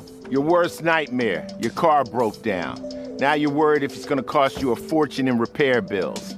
Unless you already called CarShield, the legit #1 auto protection company in the country. When you're protected with a plan through CarShield, the process is smooth like ice and done in as little as 3 steps. 1. First, the tow truck takes your car to the shop. The cost of towing, covered when you got a plan through CarShield. Next, you probably need to get around while your vehicle's being repaired, right? 2. Plans through CarShield have rental car options too. Then comes the best part. 3. When you pick up your vehicle, you don't have a big repair bill to worry about. CarShield administrators get your covered repairs paid directly to the shop, so you're back on the road with no worries. Call now to get an affordable plan through CarShield for your vehicle before it's too late. When you call CarShield, whether you got a small problem like a power window motor that could cost a few $100s, or a big problem like an engine or transmission that could cost you thousands of dollars, you're taken care of. CarShield is the #1 auto protection company in the country, and their administrators have paid out more than $1 billion in auto repairs. That's billion with a B. CarShield is the choice that gives you the CarShield guarantee. Your rate never goes up, and your coverage never goes down, no matter how many claims you have. Look, it's inevitable. As your car or truck ages, the parts and components are gonna fail. It's not worth the risk. Call CarShield now. Waiting until your car breaks down is too late. Call CarShield for coverage on up to 5,000 parts and get the CarShield guarantee, where your rate never goes up and your coverage never goes down, no matter how many claims you have. Call 800-653-8201. 800-653-8201. Hello, friends. Pat Boone here with a message from the past. Imagine the shock of reading tomorrow's newspaper and discovering the price of gold has doubled to over $1,000 an ounce. Sound impossible? Well, it's not. That's right. Back in 2006, my friends at Swiss America forecast gold prices would top $1,000 an ounce, and they were right. Today, several financial firms are forecasting $3,000 gold. Now, for over 40 years, Swiss America has helped folks like you and me purchase precious metals for home delivery and for our IRAs. So don't miss this opportunity again. Call or text Swiss America at the number on your screen now to receive your free portfolio review and a copy of The Timeless Truth About Gold and Silver. Learn for yourself how easy it is to safeguard your money. Call or text Swiss America today. Here's your host, Stephen K. Bannon. All right, Dave Bratt back in the war room with the great Sam Faddis, CIA operative analyst. Very lucky to have people of this caliber with us in the war room, along with the Oxford Don, Stephen K. Bannon, who's a master across all these areas as well. And so put these to memory, folks. Sam just laid out the first 2 big points. The third, Pam Bondi yesterday directed the Justice Department to grand jury investigations of the Obama administration. Brennan, Clapper, Comey, put that to memory. Write articles on this stuff. The average person still is not aware of any of this, unfortunately. This is a fairly sophisticated high-level analysis that the War Room posse gets, but most people don't. And so it doesn't do any good to go yell at everybody. Just explain these facts, share them in a factual way. And so, Sam, you led us through the first 2 big receipts that we have, the Steele dossier, and then secondly, laptop, the Biden laptop that goes along with the money to the big man. And what's the third receipt the folks in the war room can share with friends and neighbors? So, look, I looked at the laptop very early on, given unfettered access to it. I had a copy of the hard drive for a very long time and spent way more time than I would have liked going through it. What do you learn when you look at the laptop? Hunter can't find his trousers on a good day. Hunter eats Viagra like peanuts, and he snorts Coke by the kilo. But more to the point, what do you see? You see that the Biden crime family was taking millions and millions of dollars from pretty much every thug on the planet. But beyond everything, above everything, they took more money from the Chinese than anybody else. Yeah. And not just from the Chinese, from individuals who were Chinese intelligence officers, Chinese spies. Wow. Best estimate I've seen, $31 million. Okay, spies don't give you money because they like you, and they don't give you money because they hope you might think kindly of them. It is a hard business. When you take tens of millions of dollars from Chinese intelligence officers, obviously something is coming back the other way. So back to the issue of the laptop and covering it up. American counterintelligence and intelligence officers see this laptop, they know it is real almost immediately, and they can see all that same data, which means we had a guy at that point running for president of the United States, compromised by, owned by Chinese intelligence, potentially. And their decision was not to turn on the red lights, sound the siren, and immediately dive into this. It was to cover the whole thing up and tell the American people nothing to see here. Greatest counterintelligence threat potentially in our history, and they just walked on and buried the thing. Yep. Point 3, Sam. Point 3 is American counterintelligence decided to bury the fact that we were looking at a real Manchurian candidate in Joe Biden. Wow.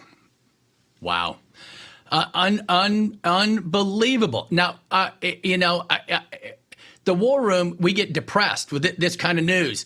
Are our institutions recoverable? And what, in a minute or so, how do we recover trust in these institutions? What would you recommend? What do we need? We need accountability, which is what everybody in MAGA asks for all day, every day, right? You can't charge John Brennan with perjury, which, a misdemeanor charge, give him a traffic ticket. People have to be charged, tried, convicted, go to prison for felony level offenses. We need to, this was an ongoing conspiracy and an attempted coup, and it has to be dealt with as such. Yeah, outstanding. Sam, how do people follow you and, get the points you just made, stuff, receipts we can share with each other, with the press, et cetera? Go to And Magazine on Substack, andmagazine.substack.com, and look at, you can search there and you can see that we've been writing about all of these issues for several years now. So, and everything we write has references, embedded links. I'm not asking you to take it on faith. Do your own research. Follow it up. Right. Very good. Thank you, Sam, for being with us and for your life's work and for what you're doing with the War Room. God bless you. All right. Now we're turning over to Texas redistricting. We have Chaplain Rich Stoglin with us. We're going to do a cold open with the pastor, and then we'll get to him. Texas House is expected to come back about 1 o'clock Central Time, 2 o'clock Eastern Time. When they gavelled in yesterday, that's when it was official that the Democrats had broken the quorum here by fleeing the state. We expect that to continue today. We are about halfway through this 30-day special legislative session, about 2 weeks left in it, so they would have to stay away to at least kill the redistricting bill during this session. But a reminder that the governor here in Texas can simply call another special session, put the redistricting bill back on that on that schedule, and that all of this would start all over again. That's why there's so many questions swirling around whether or not and how long the Democrats are willing to stay away from the state to block this measure. But what is interesting, as you talk about there in the lead-in, that one of the things that we heard from Democrats over and over in the days leading up to them leaving the state is that what they hoped would happen is that this would ratchet up pressure, intensify pressure on other states, and spread the word about what is happening here in Texas, and that other states, in Democratic states, would follow suit. And that was one of the things that several Democrats had told us leading up to yesterday's quorum break, that they had hoped to see that would be one of their goals in leaving the state and trying to... All right, that's great. We got Chaplain Rich Stoglin with us. Rich, we got a minute on this side of the break, and so give us your initial reaction. What's the latest news breaking, and what are you guys doing down there in Texas? The great state of Texas deserves redistricting. The precincts, all of these districts that these people claim that they care so much about, they're horrible. They're terrible. And we've got to make changes. Yep. Time is now. Very good. Hey, Chaplain, we're going to go to Representative Harrison as well with you after the break. How do people get you in 20 seconds? richstoglin@yahoo.com. All right, very good. Look up the chaplain. We're going to be right back with the chaplain and then Representative Harrison from Texas to bring us up to date. This is crucially important for the Trump agenda, for Trump policy to take place. So stay with the War Room. Texas should be a no-brainer, right? Trump wins it by 14%, and we're having issues in Texas. No good. Stay tuned. Let's. When surprise breakdowns happen, American Home Shield will be there to fix or replace parts of the systems and appliances you rely on every day. They help protect your time and money by connecting you with qualified pros and helping pay for covered repairs or replacements. AHS offers flexible and affordable plans for every home. Sign up today and get 50% off. Visit ahs.com or call 833-PLAN-AHS for this limited time offer. Why aren't you getting results? Random workouts, overtraining muscles, completely missing others, wasted time. Don't do that. Do this. This is 25-minute speed train. Follow me for just 25 minutes a day, 7 days a week, with minimal equipment, and get actual results. Look at the definition. I didn't have these arms at high school. Subscribe to Body in the next 24 hours for less than 50 cents a day and get 25-minute speed train free at bodywithaneye.com. Selling your home shouldn't be expensive or stressful. At Ideal Agent, we'll connect you with a top local agent that'll sell your home fast for top dollar, and all this for as low as a 2% commission. Ideal Agent connected me with the best realtor in my market, and I saved $12,500 as a result of it, and I got more than my asking price. Ideal Agent is available nationwide, there's no obligation, and best of all, our service is completely free. Call today or visit idealagent.com. What's your plan, huh? Do you have one? Talking about what is your plan for a reliable source of power when the next emergency strikes. Well, check this out. It's called the Patriot Power Generator 2500, and right now it's $500 off at 4 Patriots. See, they took a page out of the military's playbook for portable solar power, and now we get to use it in our own homes. What's even better is that this solar generator can power critical appliances like your fridge, your microwave, and your CPAP machine, so that you're prepared for whatever emergency strikes next. Go to 4patriots.com now and save $500. This is the primal scream of a dying regime. Pray for our enemies, because we're going medieval on these people. You're just not got a free shot on all these networks lying about the people. The people have had a belly full of it. I know you don't like hearing that. I know you try to do everything in the world to stop that, but you're not going to stop it. It's going to happen. And where do people like that go to share the big lie? MAGA media. I wish, in my soul, I wish that any of these people had a conscience. Ask yourself, what is my task and what is my purpose? If that answer is to save my country, this country will be saved. War Room. Here's your host, Stephen K. Bannon.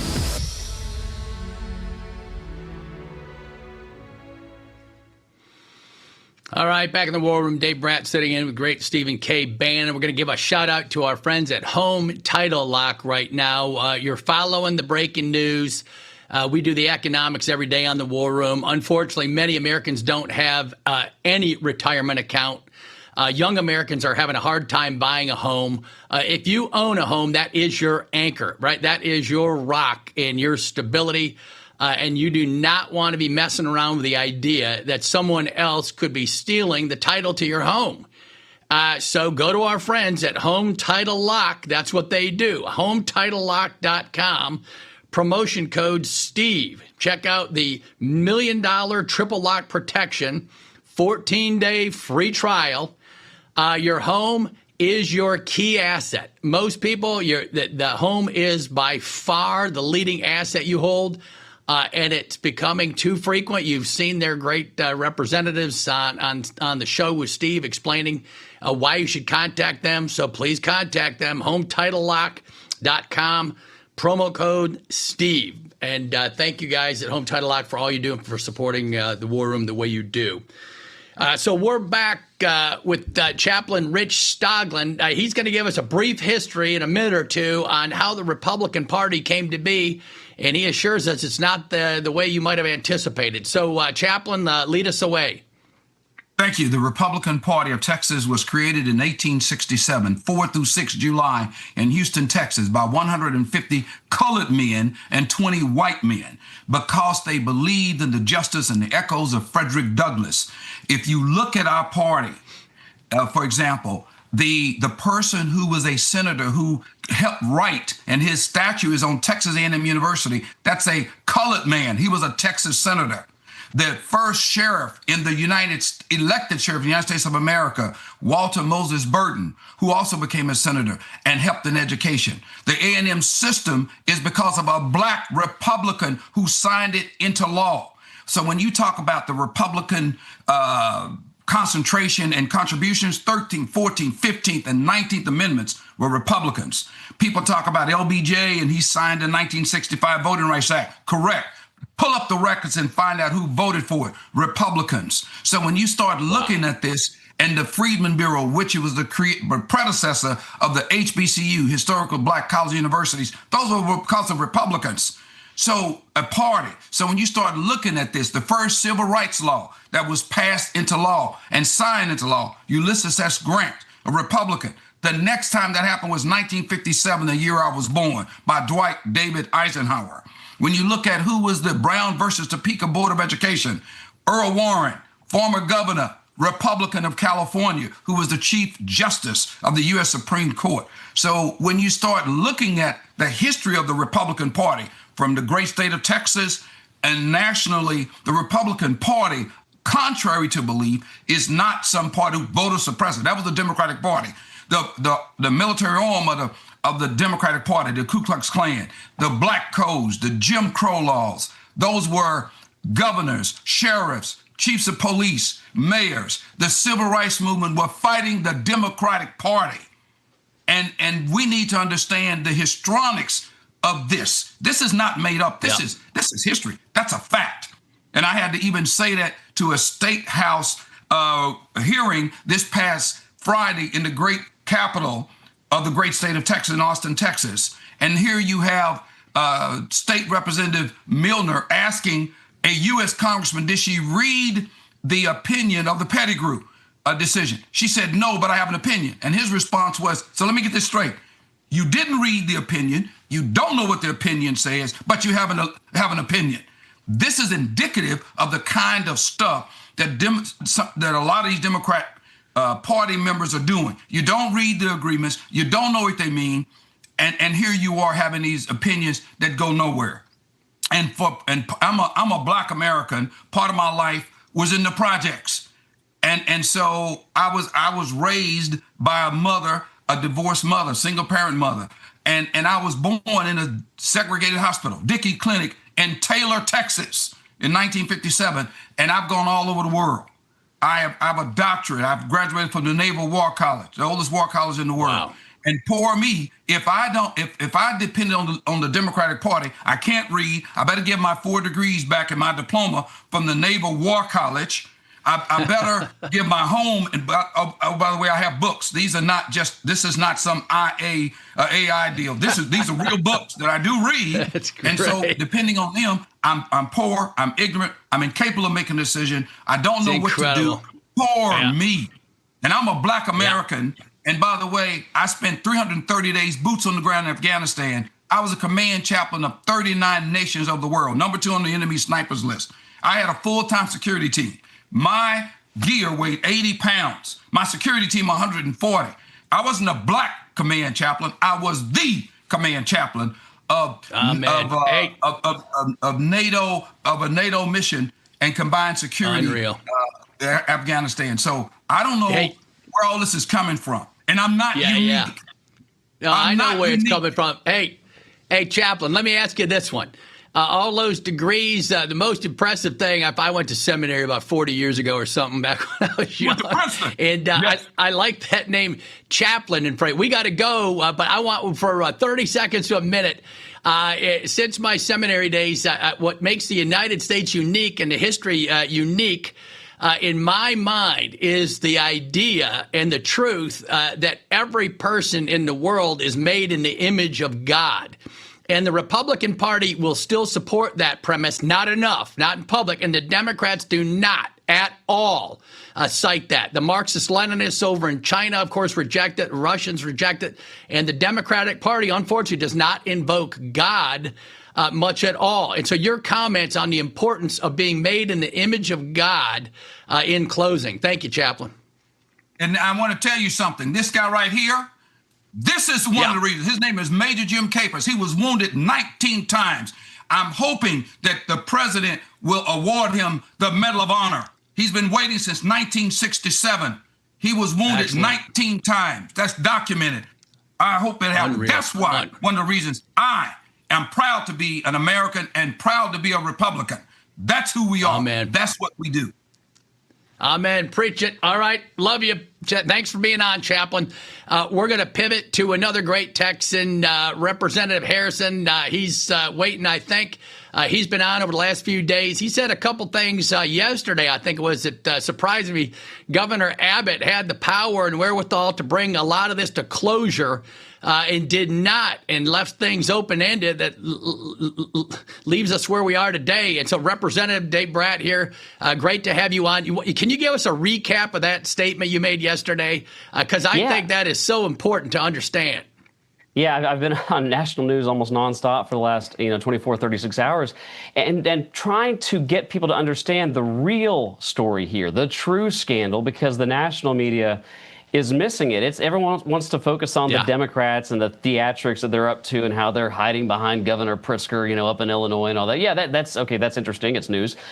But the real story isn't that the Democrats fled Texas to thwart our redistricting efforts. The real story, and it is a scandal, is that Texas Republican leadership let them do it. And let me explain what I mean. People are covering this quorum break as if it's only 1 or 2 days old. That's not true. This quorum break goes on it started 5 days ago, and I'll tell you what I mean by that. The Democrats, my Democrat colleagues in the Texas House, were here last Wednesday. Well, last Wednesday, we were on the floor. We were gavelled in. We had the redistricting maps. They were filed. They were in the system. We had the Democrats. We had a quorum. And instead of using all of the tools available to the corrupt rhino leadership of the Texas House to maintain the quorum and force the Democrats to stay, what did our speaker do?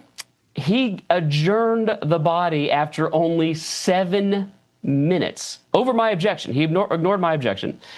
After 7 minutes, he adjourned last Wednesday to let the Democrats do what? Go down to the other side of the Capitol, and I'm not making this up, attend their meeting with Hakeem Jeffries, the leader of the Democrats in Congress, who flew down from Washington, D.C. last Wednesday to strategize with these Democrats, plot and plan their quorum break. And so absolutely, the real story is that this is a quorum break done by Democrats, but unfortunately, with the acquiescence, the complicity, and the support and assistance of the elected Republican leadership in the state of Texas. And if the great state of Texas, a state I love and I'm proud to serve in, if the state of Texas had true, bold, fearless, conservative leadership committed to delivering for the people who sent us here, this quorum break never would have happened. Yeah, Brian, thank you. Now, I misspoke. The speaker did that, not the governor. What moves are you left with right now? Where do we stand?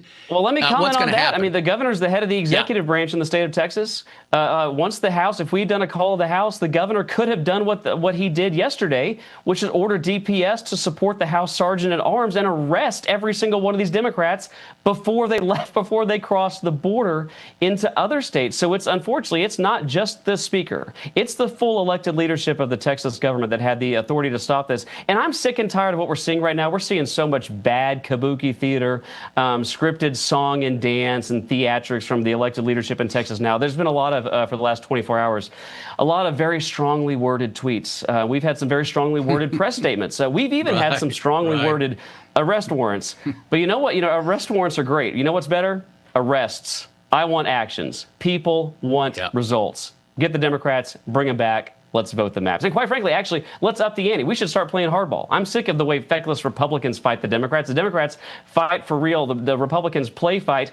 We should up the ante. For every week the Democrats are gone, we should redraw the maps and add one more Republican congressional seat to these maps. It's time to play fight fire with fire here. Let's go.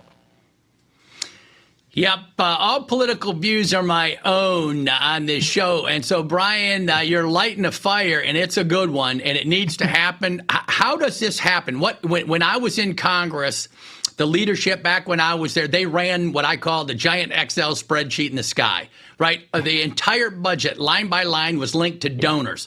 And if you tried to save a teaspoon of that money, it would have to come from somebody.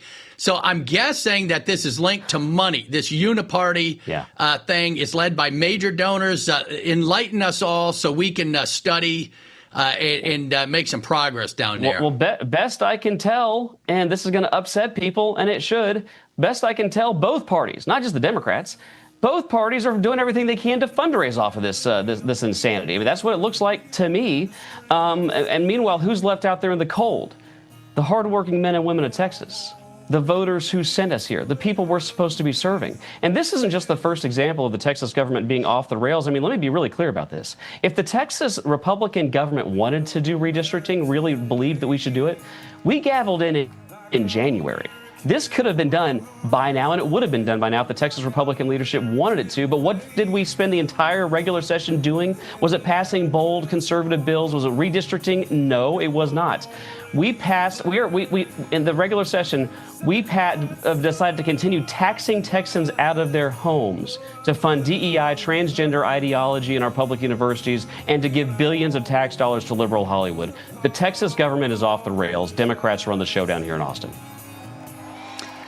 Yeah, well, thanks to Stephen Bannon and the War Room Posse, the spotlight is on there. When I was in Congress, I had no recourse, right? My local regional papers, the national press was a disaster. It looks like the Texans have been duped, but now there's a chance to educate the Texan people. What's going on? Where do people go to learn that, Brian? How do they follow you and social media? Thank you to the Posse. Every conservative victory, as few as they are, come from grassroots patriots like the Posse. You've had effect here.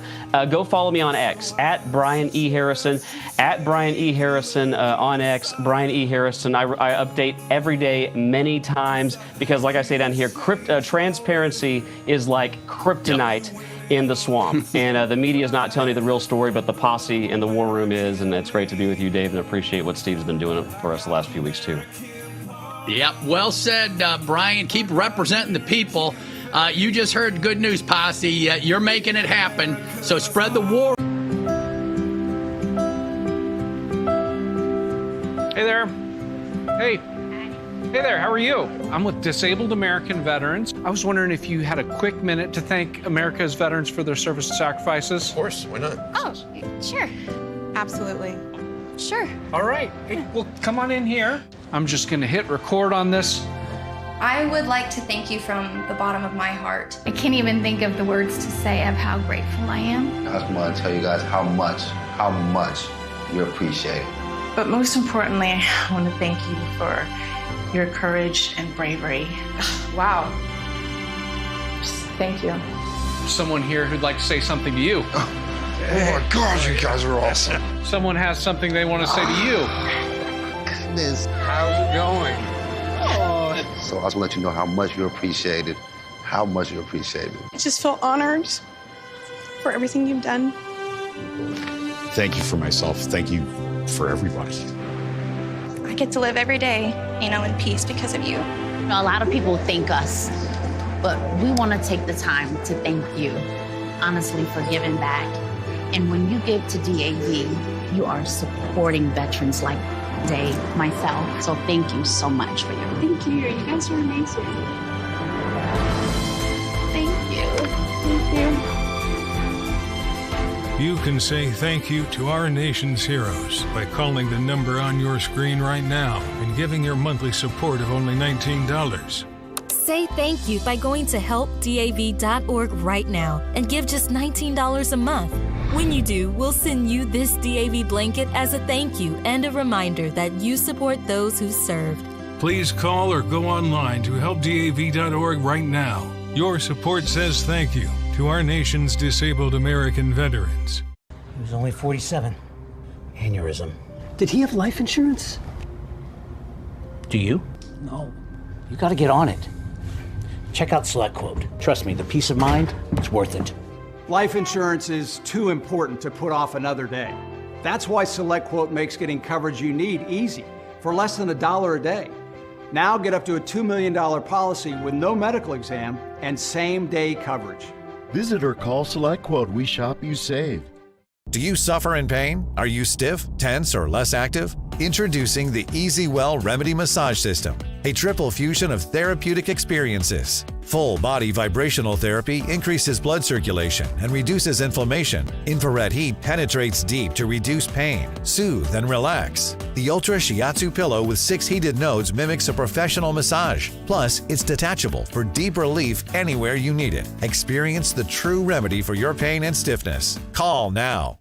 Hello, America's Voice family. Are you on Getter yet? No? What are you waiting for? It's free. It's uncensored, and it's where all the biggest voices in conservative media are speaking out. Download the Getter app right now. It's totally free. It's where I put up exclusively all of my content 24 hours a day. You want to know what Steve Bannon's thinking? Go to Getter. That's right. You can follow all of your favorites. Steve Bannon, Charlie Kirk, Jack Posobiec, And so many more. Download the Getter app now. Sign up for free and be part of the movement. All right, back in the War Room, Dave Bratt sitting in with the great Stephen K. Bannon. We've been paying a lot of attention to Texas because that can determine, and we should be fighting, that will determine the 2026 election. So aim all firepower to Texas. If you're from Texas, make sure you're getting with your reps and state senators and governors and all the leadership you just heard from Representative Harrison. Very well put. While we're on Texas, I want to give a shout out to our friends at Patriot Mobile. I'm at Liberty University, and my friend Glenn Story at Patriot Mobile, we have a CEO summit every year. It's October 15 and 16. He always shows up with his team, just a great guy. He shows up everywhere. I travel the country, get to meet War Room Posse members all over the place with Steve. And Glenn Story is one of our great friends at Patriot Mobile. He's the CEO. So make sure you reach out to them, patriotmobile.com/Bannon, or call 972-PATRIOT for a free month of service. They are patriotic. They vote their values. They speak their values. They provide quality service. They're the best service there is. It's not like it's second best and you're doing it because of values. It is the best, and they got the right values. So look them up, do your research, contact Glenn Story and his team at Patriot Mobile, patriotmobile.com/Bannon. All right? Look them up, support our friends. They're supporting the War Room. We got the great Joe Allen with us right now. I've had Joe at Liberty University. He's been leading debates on artificial intelligence for the young people, getting them all worked up. Joe, what do you got for us today? I want to get into a little bit of a theological discussion with you because I love what you do on that. But what do you bring it home today? Well, Dave, speaking of theology, we are entering into an era of the digital undead.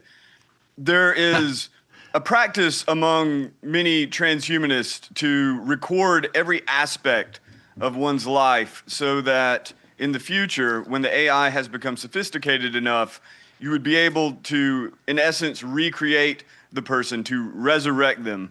If Denver wants to roll the cold open, we'll see where this process stands right now. Wow. Joaquin Oliver died in the Parkland school shooting in Florida back in 2018, but his parents, Manuel and Patricia, have created an AI version of their son to deliver a powerful message on gun violence. I see dead people. Joaquin, it's Jim Acosta. I was wondering if you could tell me what happened to you. I appreciate your curiosity. I was taken from this world too soon due to gun violence while at school. It's important to talk about these issues so we can create a safer future for everyone. What would you like to know more about? Joaquin, I would like to know what your solution would be for gun violence. Great question. I believe in a mix of stronger gun control laws, mental health support, and community engagement. We need to create safe spaces for conversations and connections, making sure everyone feels seen and heard. Sharon Osbourne has called out Rod Stewart's AI tribute to Ozzy Osbourne by calling it disrespectful. Instead of keeping it simple, Rod has recently started adding a full-on AI video to his performance of Forever Young. When there's no more room in hell, the dead will walk the earth.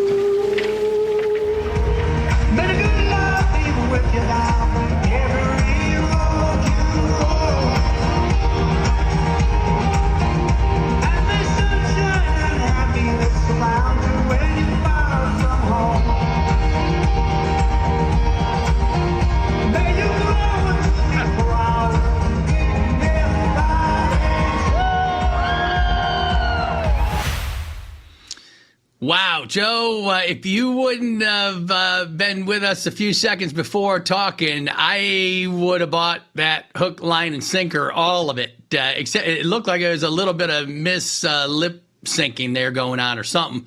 But what did we just see, and why does this matter to the war room and to America?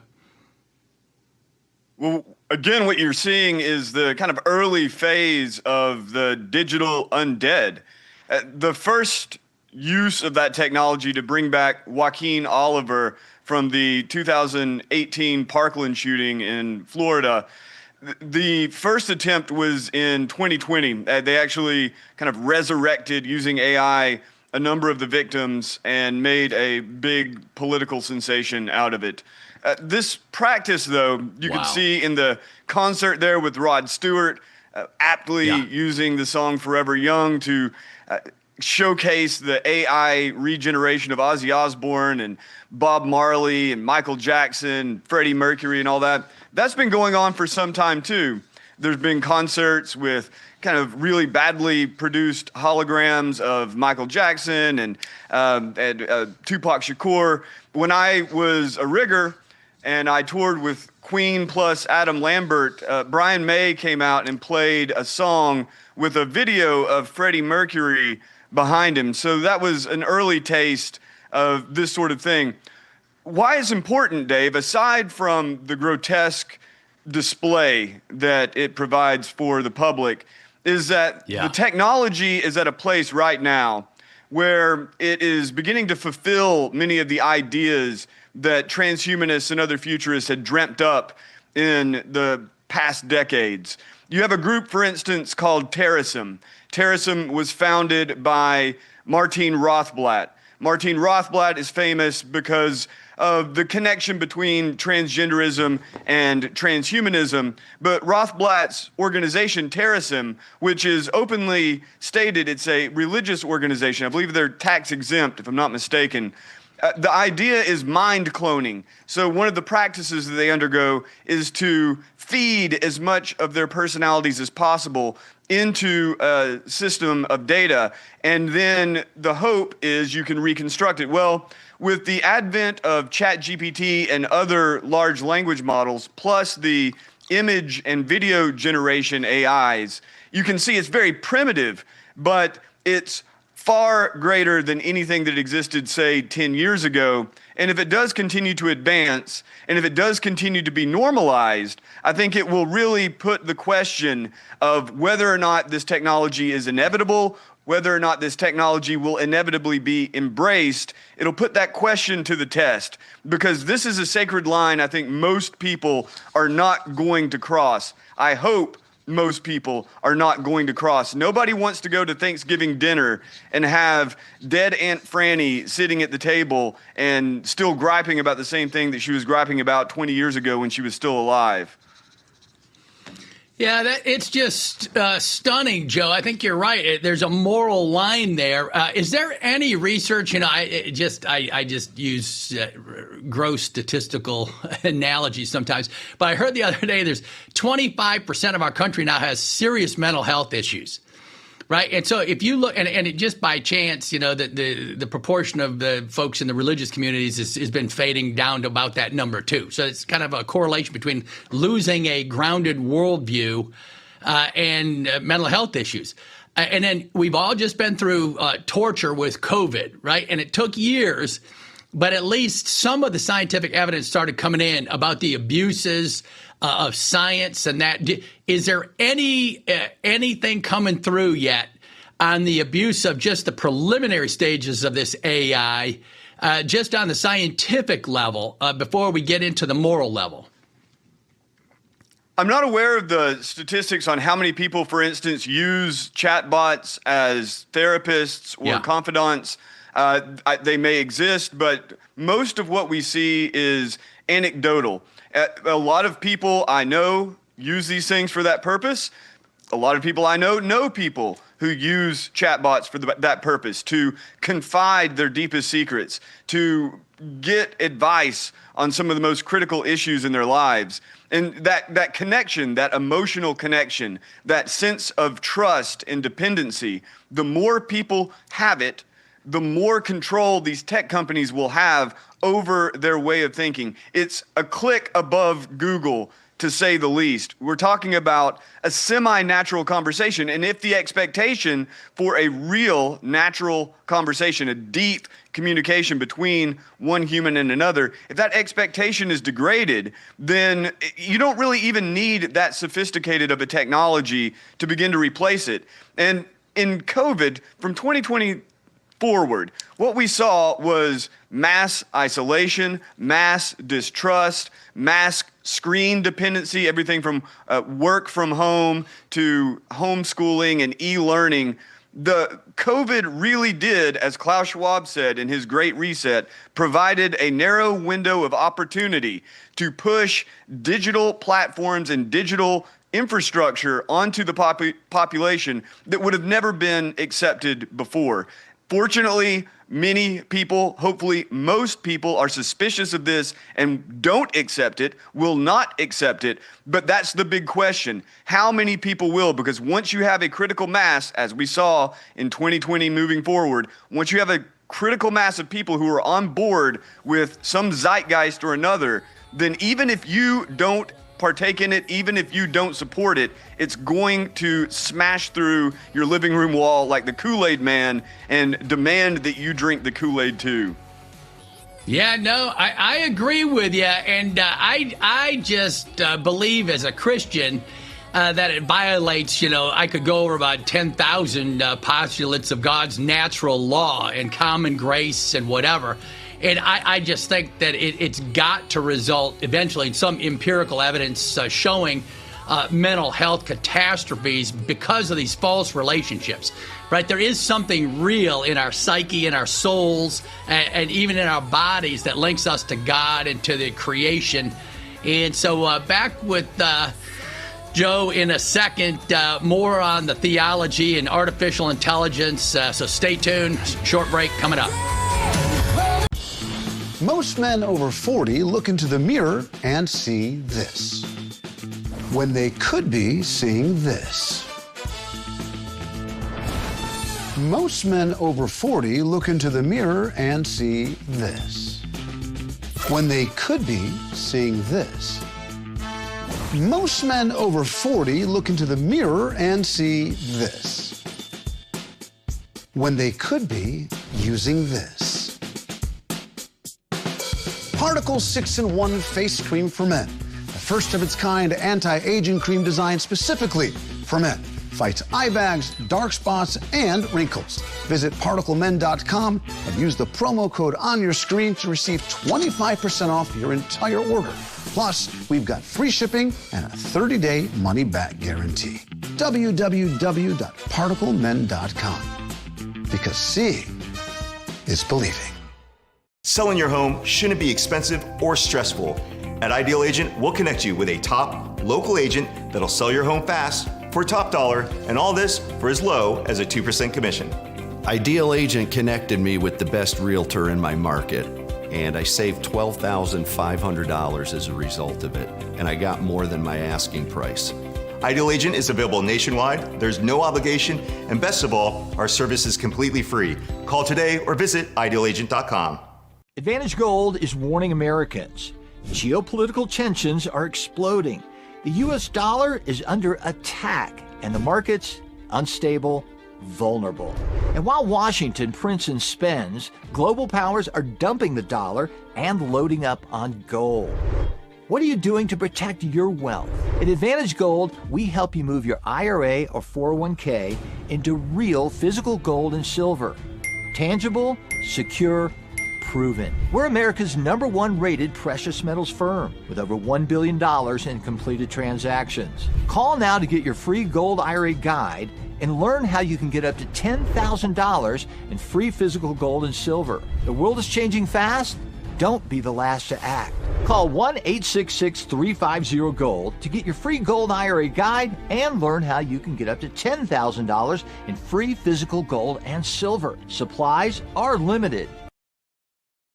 Hey, I'm former Navy SEAL Cade Courtley, and out here, I can't afford to be without power. That's why I carry the brand new Alpha Case Elite solar generator from 4 Patriots. An all-in-one solar power station packed inside a covert case. Inspired by advanced military tech, it powers your lights, tools, even your fridge. No gas, no noise. You'll get a solar panel included free. Go to 4patriots.com and get your Alpha Case with a free solar panel now. Here's your host, Stephen K. Bannon. All right, Dave Bratt, back in the war room with the great Joe Allen on artificial intelligence, just discussing kind of the creation, the resurrection of the soul of technology, keeping the lives of people with us. I just cannot see how this does not have repercussions. Joe, let me just tee you up with a few of my views out of the Christian tradition, where AI just violates basic Christian propositions. If you just look across the Catholic Catechism, the Baltimore Catechism, the Protestant Catechism, Heidelberg Catechism, Jewish Scripture, why are we on earth? To glorify God, right? If you ask AI, do you glorify God? It says no. If you ask it, what kind of ethical system do you follow? It says, let me give you a history of ethical systems. Right. And you try to, and I'll say, well, you're kind of making value judgments. And like one of them I've been chatting with a little bit to test it. It'll say, well, I follow the harm principle, which is the utilitarians, Bentham and Mill. And I'm like, okay, that's better than nothing. But then I say to the machine, I say, well, that's subjective, right? That harm to you is not harm to Hitler is different than harm to Mother Teresa. Right, so that's subjective, and it'll say, "Oh, very acute awareness, right? Let me give you a history of that, of the harm principle."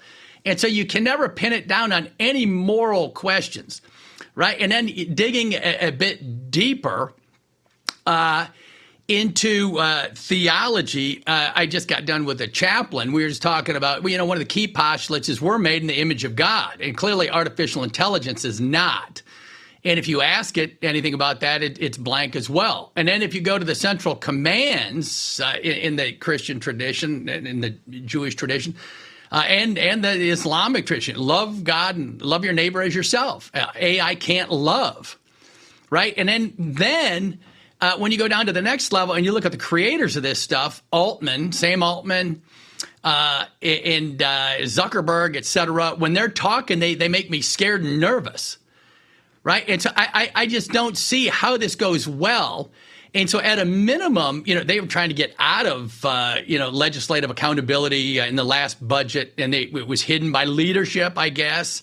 And at a minimum, I want to pull the plug. And I would like, competition. One of the nice things about having a few competitive firms there is one of the firms should be able to pull the plug on the other if they find something that crosses a red line.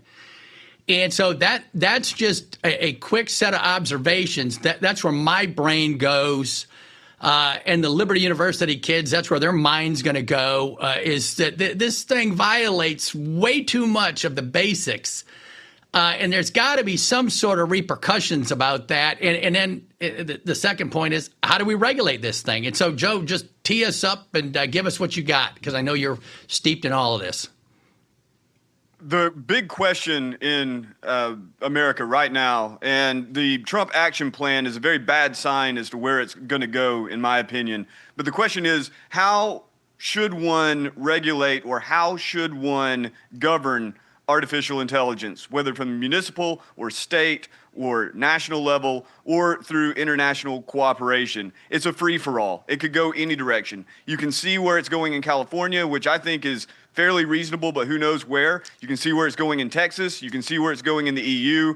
Right now, the U.S. federal government policy is basically to blow open the doors and unleash whatever comes out the other end, whether it's GPT-5 or Grok or whatever.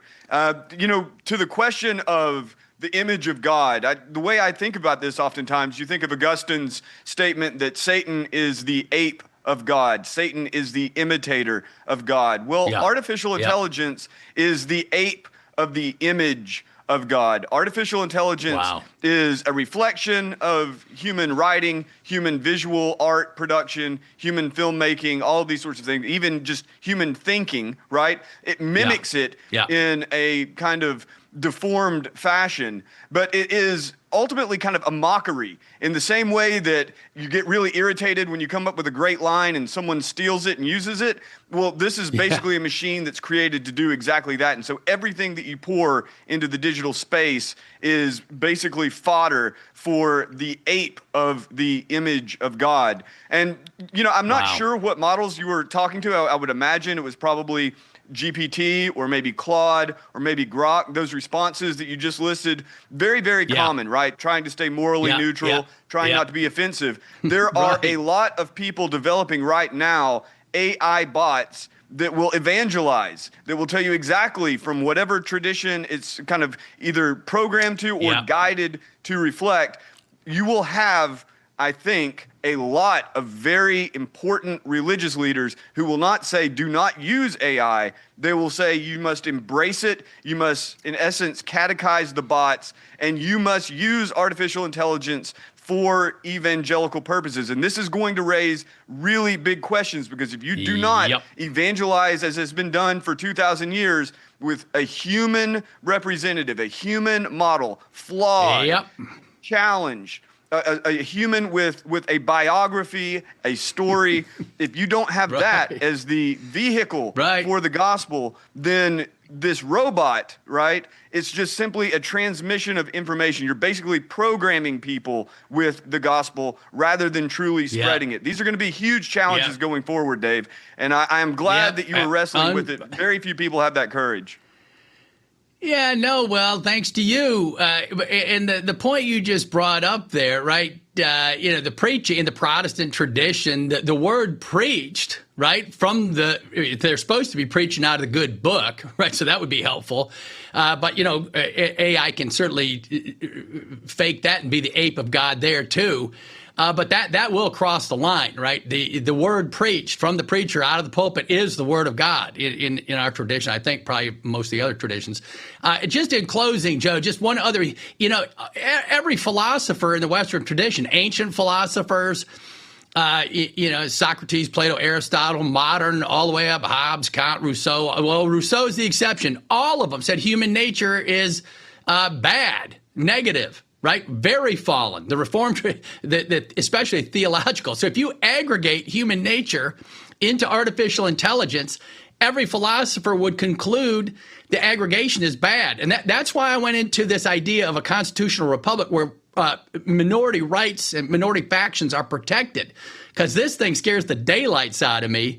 And so when you aggregate all human knowledge into one mass, my conclusion is it would represent human nature, which is quite fallen in the Western tradition. 1 minute and close us out on that one, Joe.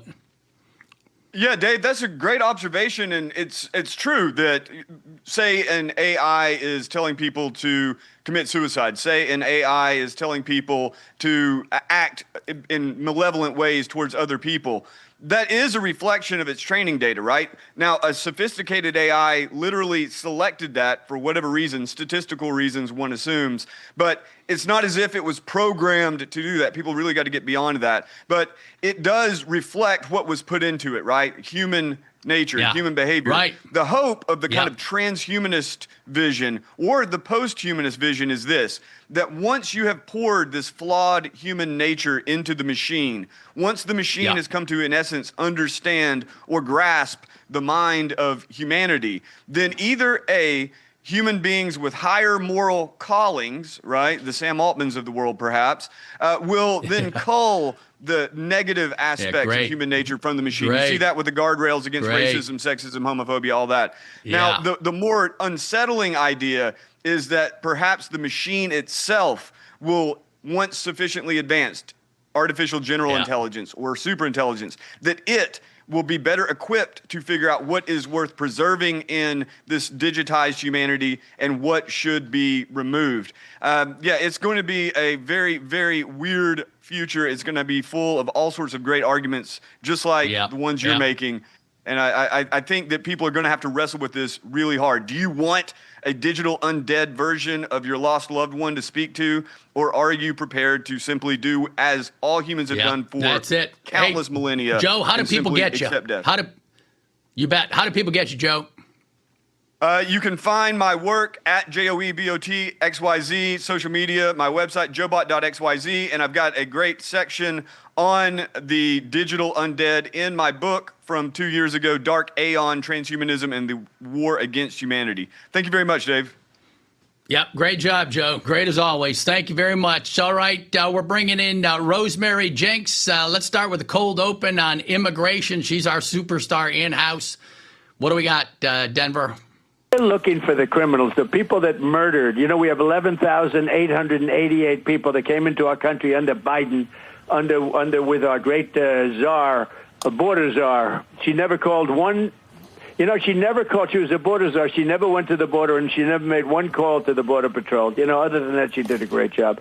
But they had hundreds of people that were murderers, 11,888 murders, 50% of which murdered more than one person in our country. We've already gotten a lot of them out, and some of them are so dangerous we don't want to bring them back. We want to put them in our own prison because we don't want them coming back. But they allowed 11,888 murderers, many of which murdered more than one, into our population, and we're getting them out rapidly. All right. No better salesman on immigration than President Donald Trump. But we've got the second leader in our country on immigration, the great Rosemary Jenks. Rosemary, I just wanted to bring you on to remind people how significant this issue is and was, right? It catapulted. I won a big election on the issue. President Trump comes in. It's one of the significant issues, probably top two.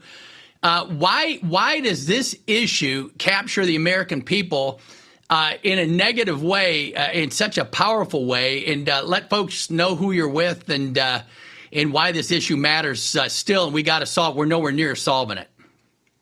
Yeah, I'm with the Immigration Accountability Project. You can find us at iaproject.org. All our social media is linked from that homepage, and we are very active on social media. We have been working on this issue, the immigration issue, for 35 years. And the reason is that immigration impacts every single aspect of our lives. It impacts healthcare, education policy, housing availability, labor force, obviously, and national security and everything, welfare usage, how much taxpayers have to pay for these folks. And I think we reached a breaking point under Joe Biden when he flung the doors of the border open and let in as many people as he possibly could. Americans could not help but see the impact. We saw it all around us. We saw it in our overcrowded public schools. We saw it in overcrowded emergency rooms. We saw it in the lack of available, affordable housing. We saw it everywhere. And then we had the terrorist threats, the guys who broke into Quantico and various other people who were on the terror watch list who were just let into our nation. So there was no avoiding it. And, even before that, a lot of Americans had recognized what a damaging proposition open borders is, but Americans are now also realizing that we have too much legal immigration. whether that's through H-1Bs coming in and taking American tech jobs, whether that's just through our normal legal immigration system that's letting in over 1 million people per year as lawful permanent residents. It's too much. Yep. And we're at the highest foreign-born population we've ever had, including at the turn of the last century during the Great Wave. So it's time to bring this back and focus on Americans. Right on the money. Rosemary Jenks, hold you over the break for another minute or so for closing remarks. Stay tuned, War Room, for Rosemary Jenks. Oh. Hey, did you find the manual? Yes, of course I found it. No, I need that. Summon Dale. Who's Dale? A real human. I'm Dale. American Home Show now provides video chat with live repair experts for home fixes over the phone. Let's go fix that oven. Okay, Dale. I need my phone back. Fix it over video chat with American Home Shield. Sign up today at ahs.com. Is your body ready for summer? We're gonna build a body you can be proud of. You just give me 30 minutes a day for 21 days, and I promise you, the weight will come off. This is 21 Day Fix, the perfect program to get you summer ready. I am in perfect shape for my bikini. I had that sexy little beef. Get simple fitness, simple nutrition, fast results in just 21 days. Get ready for summer with 21 Day Fix. This week, try it free at 21dayfix.com. That's 21dayfix.com. When the kids turn unholy, Harrelson's Own keeps my patience divine. When work flies out of control, Harrelson's Own keeps me cool as a cucumber. The device madness never ends, but Harrelson's Own keeps me zen. Life can be chaotic, but Harrelson's Own CBD helps keep you calm through any storm. Harrelson's Own consistently delivers you full mind and body homeostasis. It's an organic, full-spectrum CBD in a refreshing oral spray. Our nano-emulsified technology makes it completely water-soluble, so your body absorbs it immediately. You'll start to feel it in seconds, not 60 minutes. It just makes everything feel better. And it helps me just take the edge off. It helps me relax. It helps me be there with my kids. I swear I'm like a mental ninja. Like nothing can throw me off balance. No matter how many things come at me, I'm like, boom, handled, next. I'm like crushing it all day long. Well, some people take it for a release from stress. Some take it to get rid of pain. Others just take it for general well-being. For me, Brett Harrelson, it just makes everything about my day a little better.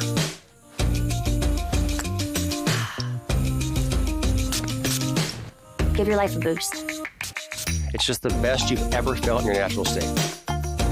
My happiness in a bottle is the best. So to sum it all up, you're going to feel the benefits quickly, love the way it feels, and like the way it tastes. Pay a fair price, and you're going to thank us for it. We are so confident you're going to be satisfied that we back every bottle with a 60-day, 100% money-back guarantee. Give Harrelson's Own a try, from our family to yours. Go to HO.com to order Harrelson's Own now. Yep, it's that easy. Just our initials, HO.com. Here's your host, Stephen K. Bannon. All right, back in the War Room with Rosemary Jenks, one of the leading experts in the country on immigration. Rosemary, I want people today to be able to reach out. In addition to what you said, the trafficking numbers I've seen, the prostitution of young girls that are missing in this country. Can you just close with any numbers on that? Just think about what we're talking about, people. In the United States of America, trafficking of young girls for prostitution, let in, everyone turns a blind eye somehow. What are the numbers there, Rosemary? And then how do people reach you again? And then we got to hustle through a bunch of other friends coming on. Yeah, so we know that the Biden administration actually lost around 300,000 unaccompanied children who they let in and then passed through at least two government agencies and then lost track of them. The Trump administration has prioritized finding them, and they have found thousands of them, including the 14 children who were working at the pot field in California and various others who have been labor trafficked and sex trafficked. This is a crisis of our own making. It is our government-sponsored trafficking crisis. It's grotesque. Where do people go, disgusting. Rosemary? How do they get the receipts? How do people get these receipts? Where do they go to follow you so they can share this information with people and get this right? iaproject.org is our website. We have all kinds of resources, including a page of accountability that details the votes and bills of every member of Congress on immigration. And we have all of the executive orders that President Trump has put out. And iaproject.org. We need everybody's support to keep doing this. Great. Awesome. Thanks, Rosemary. Go support Rosemary and Immigration Accountability Project. We've got Anna Paula Henkel with an update what's going on with Bolsonaro. It's not good news, but it's better news. But the assessment, Anna, what's going down in Brazil? How do you characterize the regime down there?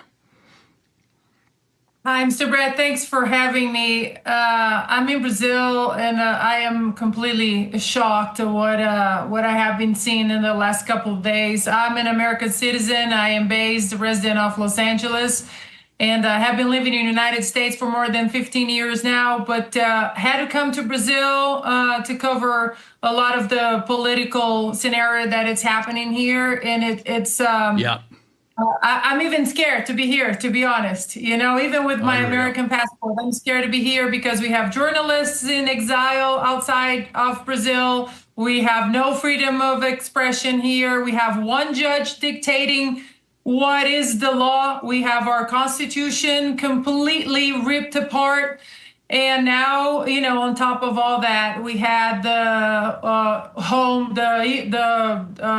Alexandre de Moraes issued a home arrest for former President Bolsonaro because he appeared in his son's social media last Sunday. Last Sunday, we had major protests all over Brazil. Thousands and thousands of people took the streets to say enough is enough. The lawfare, the judicial dictatorship, enough is enough. And President Bolsonaro went just to thank people on his son's cell phone to say, thank you so much. We're going to continue to fight for Brazil. So yesterday, Moraes issued that home arrest for President Bolsonaro for saying thank you. Anna, we're going to get you back again for a longer segment. How do people get you quickly, your social media? Anna Paula Henkel, Getter, Truth, Instagram, X, posting everything there about what's happening here in Brazil. And thanks for opening this page for us to show how Brazil is under a judicial dictatorship now, currently. Yep, you got it. Thanks for your courage, Anna. Everybody go follow Anna. The War Room posts all the social media. We're going to go to Trevor Comstock, Sacred Human Health, one of our great sponsors. Trevor, what do you got for us today, brother?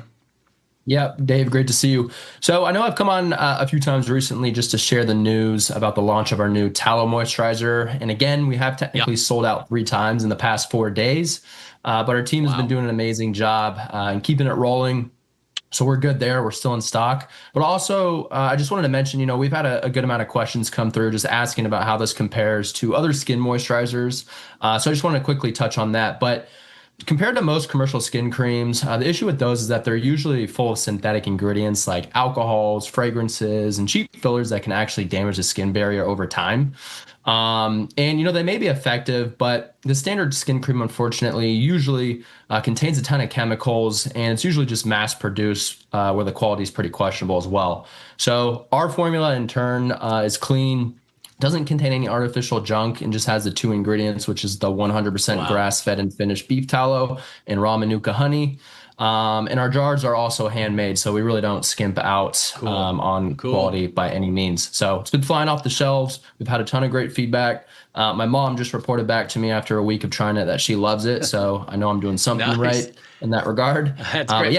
How do people get you? How do people get you, Trevor? Of course. Yeah, you can go to sacredhumanhealth.com or just type in Sacred Human to Google. We'll come up, and then you can use code WARROOM for 10% off. Awesome. Good. Everybody go follow Sacred Human Health. Trevor's a great supporter of the War Room. Go support him. Michael Lindell, you got about 1 minute and 45. Sell us some pillows and give us some good news. All right, great news, everybody. Yesterday, we were ending one sale and starting another, but we combined them both today. So you have free shipping on your entire order if you go to mypillow.com/war room, everybody, and you're going to get free shipping on your entire order. And that's also combined, there it is, and with employee pricing sale. $19.98 for what I'm holding right here. The premium pillows, we've sold over 85 million now, or upwards of 85 million. So go to mypillow.com/war room, and there you see it, the free shipping, and you see those $17. These are like our bath sheets that came in. You guys, they just came in. They're oversized bath towels. They call them bath sheets. They are so awesome, made with the finest cotton in the world. And then you have our bath mats, but all our towels. But with the free shipping, you see right there, the mattresses, the mattress toppers, the mattress pads. We all need good sleep cycles, REM and Delta Sleep. Your Delta Sleep, your body needs it. Get those big ticket items. Free shipping on your entire order.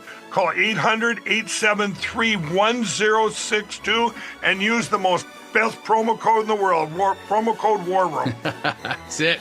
All right, Mike Lindell, a walking miracle. You saw all his employees, positive force in this universe. Go support Mike Lindell. Buy some pillows. That's a great deal. No shipping fees. War Room Posse, keep it up. Keep up the energy. Go out, share the receipts, and share the War Room with everyone you know. God bless you all. Have a great day. Friend, do you remember when it felt good to withdraw your cash from the bank to expand a business, go on vacation, or buy a new car? Well, today, withdrawing your own cash has become a very risky business, according to The Secret War, a shocking new research report. I just read it. And folks, I was amazed to learn why banks are now required to spy on us for the government and then report any suspicious or unusual behavior. I suggest you get The Secret War free. Just call the number on the screen, no charge, from the folks at Swiss America. And get this, did you know simply spending cash today may be enough to have you branded as a potential criminal? That's right. The new war on cash is really a war against all freedom-loving Americans. The Secret War is yours free, so call the number on the screen and you can tell them Pat Boone gave you the number. He was only 47. Aneurysm. Did he have life insurance? Do you? No. You got to get on it. Check out SelectQuote. Trust me, the peace of mind, it's worth it. Life insurance is too important to put off another day. That's why SelectQuote makes getting coverage you need easy, for less than $1 a day. Now get up to a $2 million policy with no medical exam and same-day coverage. Visit or call SelectQuote. We shop, you save. Selling your home shouldn't be expensive or stressful.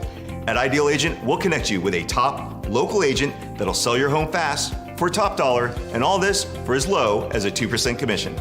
Ideal Agent connected me with the best realtor in my market, and I saved $12,500 as a result of it, and I got more than my asking price. Ideal Agent is available nationwide, there's no obligation, and best of all, our service is completely free. Call today or visit Ideal Agent.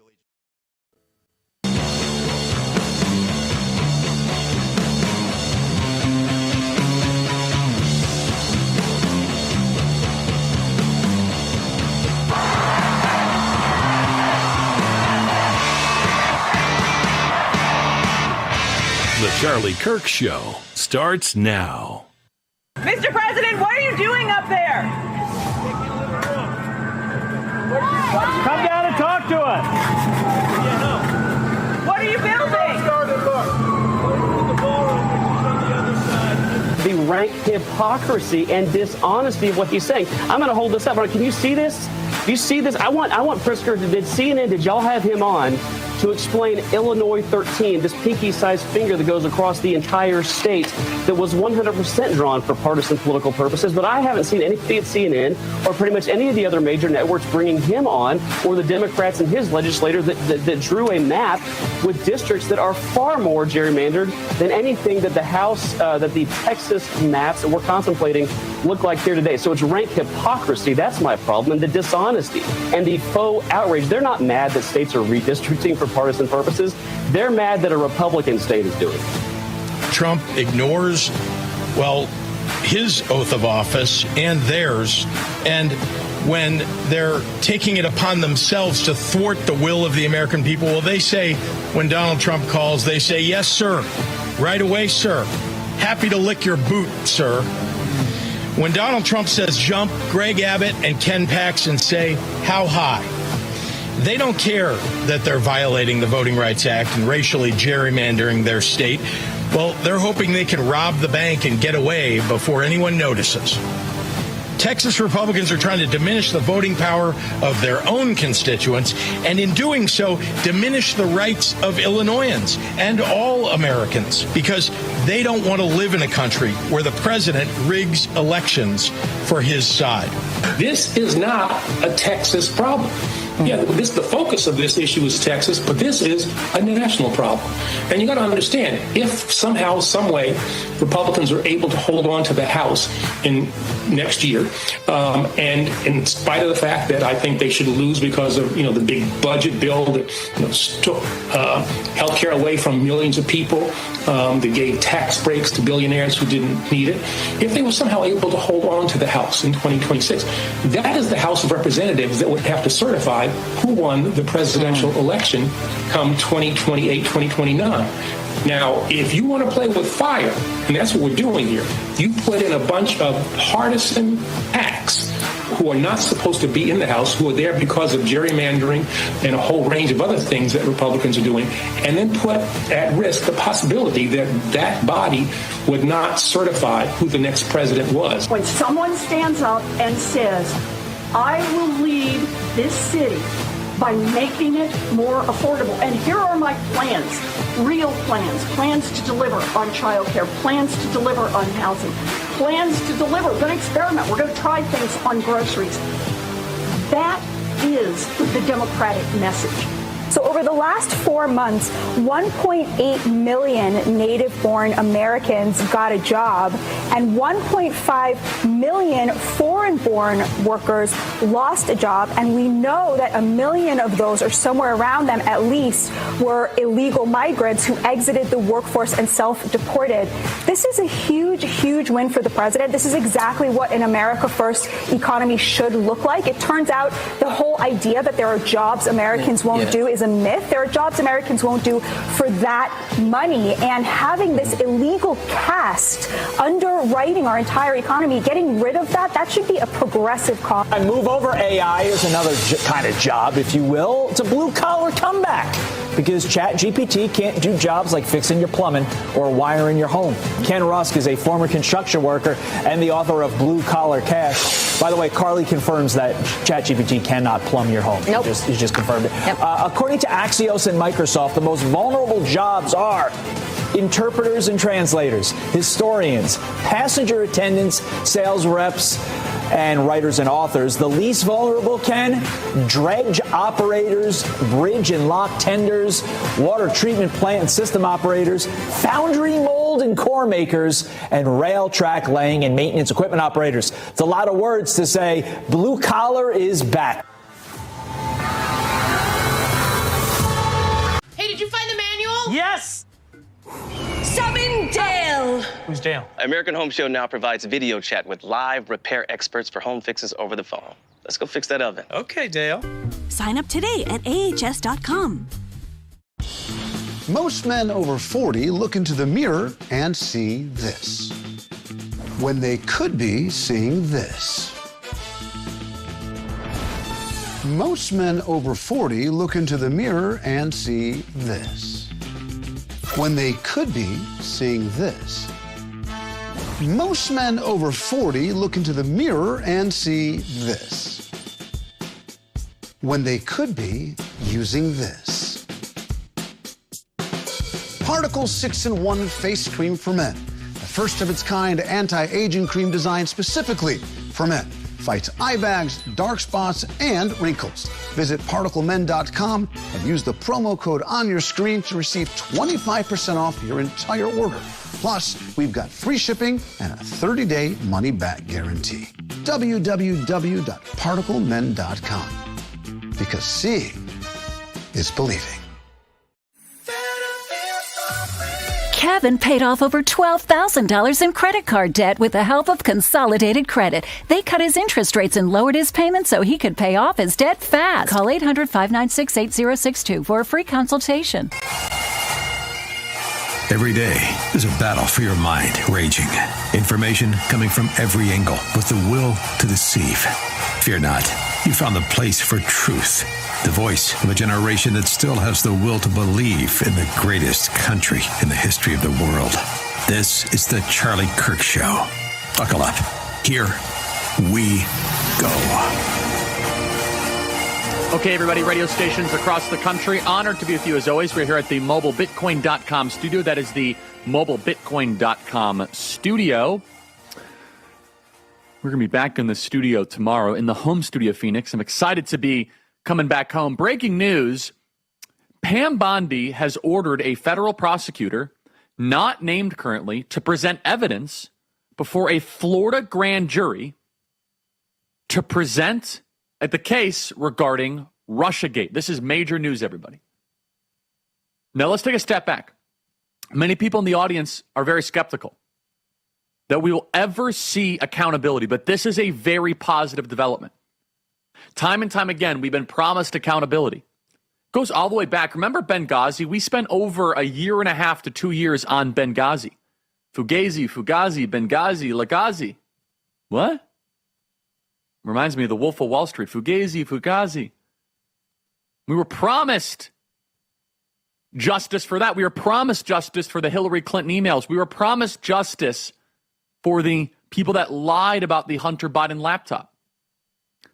We were promised justice for the crimes that happened during COVID and the lockdowns, and the vaccine mandates and the mask mandates and the corruption of our sciences. So just color me a little bit cautious here that I think immediately that we are going to get perp walks and indictments, but that is what we need. 51 intelligence officials under Joe Biden lied about the Hunter Biden laptop.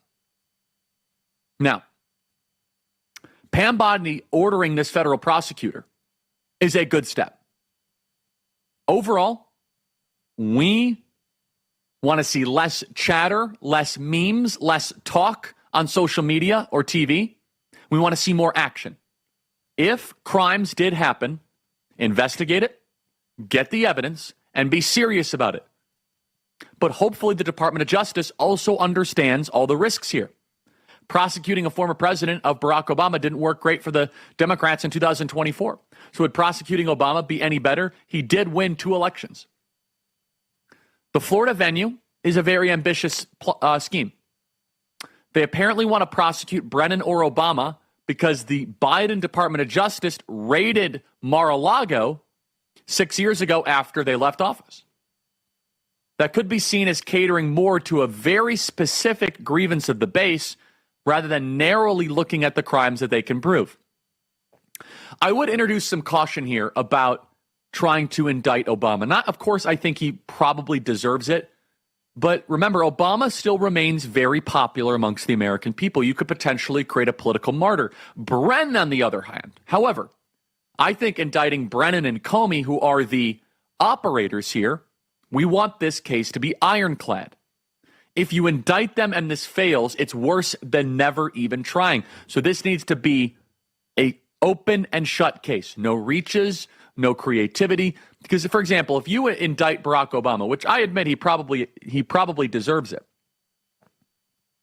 he'll have the most unbelievable attorneys. It will be the #1 news story of the Trump government going after Obama. Remember, Obama has presidential immunity too. Now, John Brennan does not. John Brennan does not have presidential immunity. James Comey does not have presidential immunity. So if we are serious about this, and I think we need to be, this impaneling of the grand jury is major news. It's significant. But understand, we have to measure twice and cut once. And from all sources, and from everyone we've talked to, Brennan seems to be the chief villain of the story. And Brennan is not a sympathetic figure. You look at the guy, he's got a nasty scowl face. He's constantly lying. He was a former communist. He's a bad person. Obama, I don't know if we want to take the Obama bait. Even though he might deserve it, even if the evidence is pretty good in Obama's direction, he has presidential immunity, you could create a massive Democrat political martyr. But I'm open to hearing both sides of the debate on this. But it seems as if Brennan was the hub of the conspiracy. He was the epicenter. Can we get that piece of tape, guys, where Brennan, Comey, and Hillary were all parroting the same lie? He was the fulcrum point of all things Russiagate. Now, what exactly were the crimes that were committed? Well, we don't know the specifics, but it was likely a grand and seditious conspiracy against the American people to thwart the sovereign of an election. This is President Donald Trump. He called into Squawk Box on this very topic, play cut 351.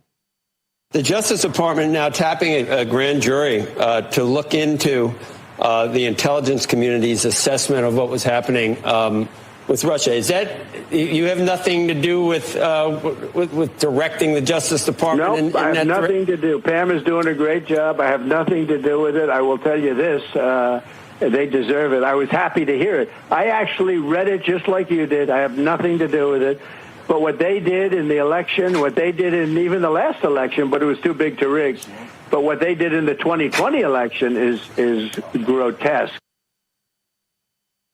Now, mind you, even if President Trump did order his attorney general to do this, that's perfectly constitutional. It's perfectly legal.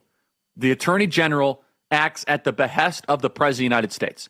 But I understand that you want to keep some customs and some things separate because you don't want to see this as a politically motivated thing. So I get that. But just so we are clear, and I get this question a lot on college campuses, oh, well, Trump orders the attorney general. He's allowed to. The attorney general works for the president of the United States. But from all sources, Brennan seems to be the culprit. He is the center. He is the meeting point of the nervous system.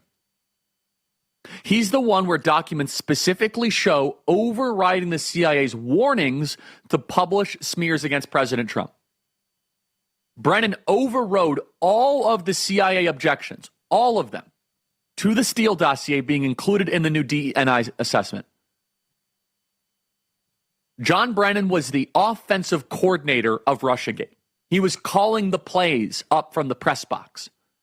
He was the one that was choreographing and orchestrating all the movements. He was the one calling pass, run, slant, out. He was in charge of all of the movements. This is a montage of James Comey, Brennan, and Hillary. We went through this tape last week. It's very important. Working up sequentially. But if I were to give my advice for whatever it's worth, I would go all in on John Brennan. Unless you have Obama so stone cold dead to rights, it could potentially be a narrative distraction beyond anything that we want. My opinion, Brennan, as based on everything we know publicly available, and there will be information presented to the grand jury that we do not have made available to us. Well, let's play cut 353. The Russians interfered in our election during the 2016 cycle. It is a high confidence judgment of the entire intelligence community. It was Russia in a very systematic way in trying to interfere in the election and to try to advance the prospects of Donald Trump being elected. Donald Trump knows that the Russians helped him win in 2016. There will always be an air of illegitimacy around the 2016 campaign. That was John Brennan saying the Russians actively helped Donald. That was a naked lie on television. Now remember, Tulsi mentioned whistleblowers coming out. I bet more whistleblowers from lower ranks will come forward. I don't necessarily think they'll go all the way up to Obama. But first, build the case against Brennan. Build the case against John Brennan. Reliably, durably, and then we go from there. I think Brennan and Comey are the actual worker bees on this entire coup. I want your thoughts. freedom@charliekirk.com. Do you think we should focus on Obama, Brennan, or Comey? We're getting lots of different... And I'm saying Obama likely deserves it, but you got to really have had the stone cold case, dead to rights. And if you don't, it could be worse than not even trying. It could derail a lot of the projects we have. Again, I don't know all the evidence, but I see definitely Brennan as the architect, the designer, the coordinator of this malevolent effort to undermine the U.S. Constitution, popular sovereignty, and President Donald Trump. ReliefFactor.com. Ever been in a bad relationship? You know, the kind where it just wears you down. You settle in, even though deep down you know this isn't how it's supposed to be. That's what daily aches and pains can feel like. You stop expecting them to feel good. You stop to feel good. You start thinking maybe this is just life right now. But it doesn't have to be. With Relief Factor, you can break up with pain just like Anthony did. He writes in, quote, I was dealing with debilitating pain and fatigue. I've been taking Relief Factor for about 2 months, and now I'm back to running my business. Go to ReliefFactor.com. It's 100% drug-free, and it targets the inflammation that causes pain so you can move better, feel better, and actually enjoy life again. Try the 3-week quick start today. It's ReliefFactor.com. That is ReliefFactor.com. So check it out right now at ReliefFactor.com. 1-800-4RELIEF. That is ReliefFactor.com. Email us, freedom@charliekirk.com. Brennan, Clapper, Obama. What are your thoughts? freedom@charliekirk.com. Be right back.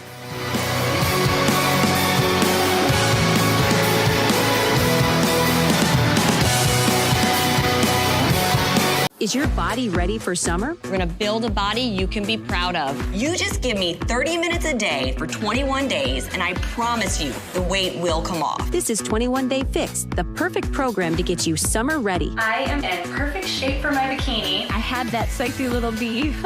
Get simple fitness, simple nutrition, fast results in just 21 days. Get ready for summer with 21 Day Fix. This week, try it free at 21dayfix.com. That's 21dayfix.com.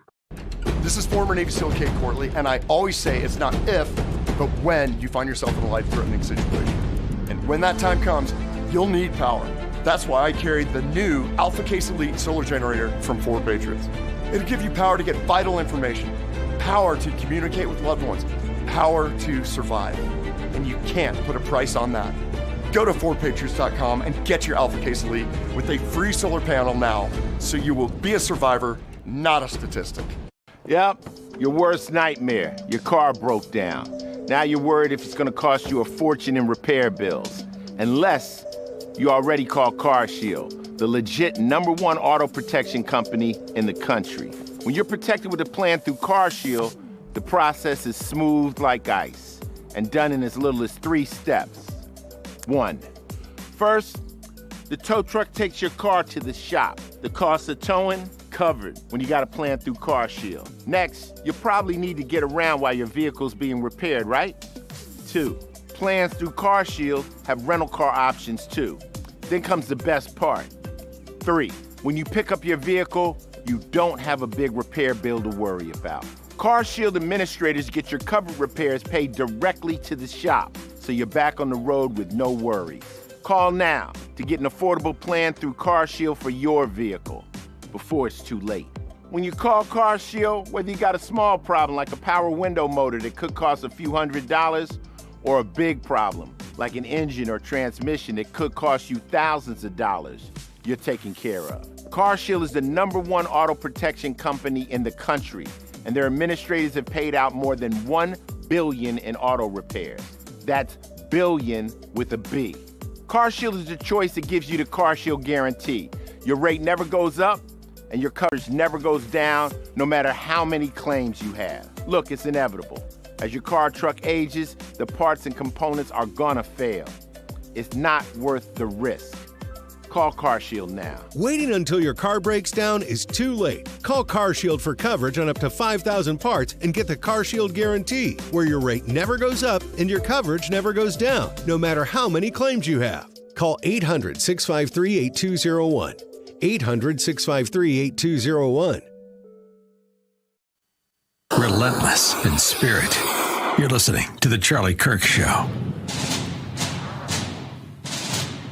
Okay, everybody, welcome back. I'm going to tell you guys about YRefi. That is YRefi.com, YREFY.com. You guys should check it out at YRefi.com. Private student loan debt in America totals about $300 billion. About $45 billion of that is labeled as distressed. YRefi refinances distressed or defaulted private student loans that others won't touch. They provide you with a custom loan payment based on your ability to pay. YRefi does not care what your credit score is. Go to YRefi.com. YRefi offers a 3-minute rate check without any credit impact. So go to YRefi.com. That is YREFY.com. I think you guys will really enjoy it. if you are in private student loan trouble. May not be available in all 50 states. Just call 888-YREFI-34. Do you have a co-borrower? YREFI can get them released from the loan. You can give mom or dad a break. Go to YREFI.com. That is YREFI.com. Let's face it, if you have distressed or defaulted private student loans, nobody is coming to bail you out. Go to YREFI.com. That is YREFY.com. So take a look at it right now at YREFI.com. Email us, as always, freedom@charliekirk.com, and subscribe to our podcast. That is the Charlie Kirk Show podcast page. Take out your phone and subscribe. The show is doing very well. We just got a very interesting piece of data from Alabama I want to share with you. Stay right there.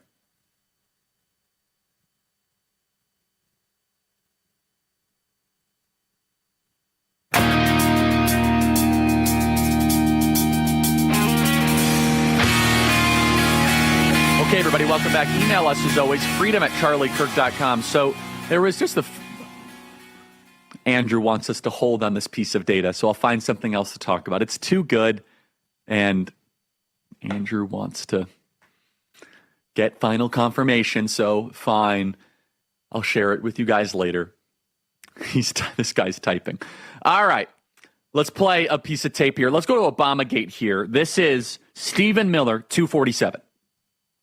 If we have a country where we can continue to have FBI careerists and CIA careerists, deep staters, who will fabricate and doctor evidence, who will create and produce fake material, fabricated material, phony information to try to go after their political enemies, up to and including the president, if we continue to create the impression and the reality that there is not a severe criminal penalty for such conduct, it will never stop, it will never desist. It will keep on going forever. And we will continue to have a country that is sabotaged endlessly by the production of fake documents, fake material, fake plots against democratically elected officials. We can't have that. There must be consequences.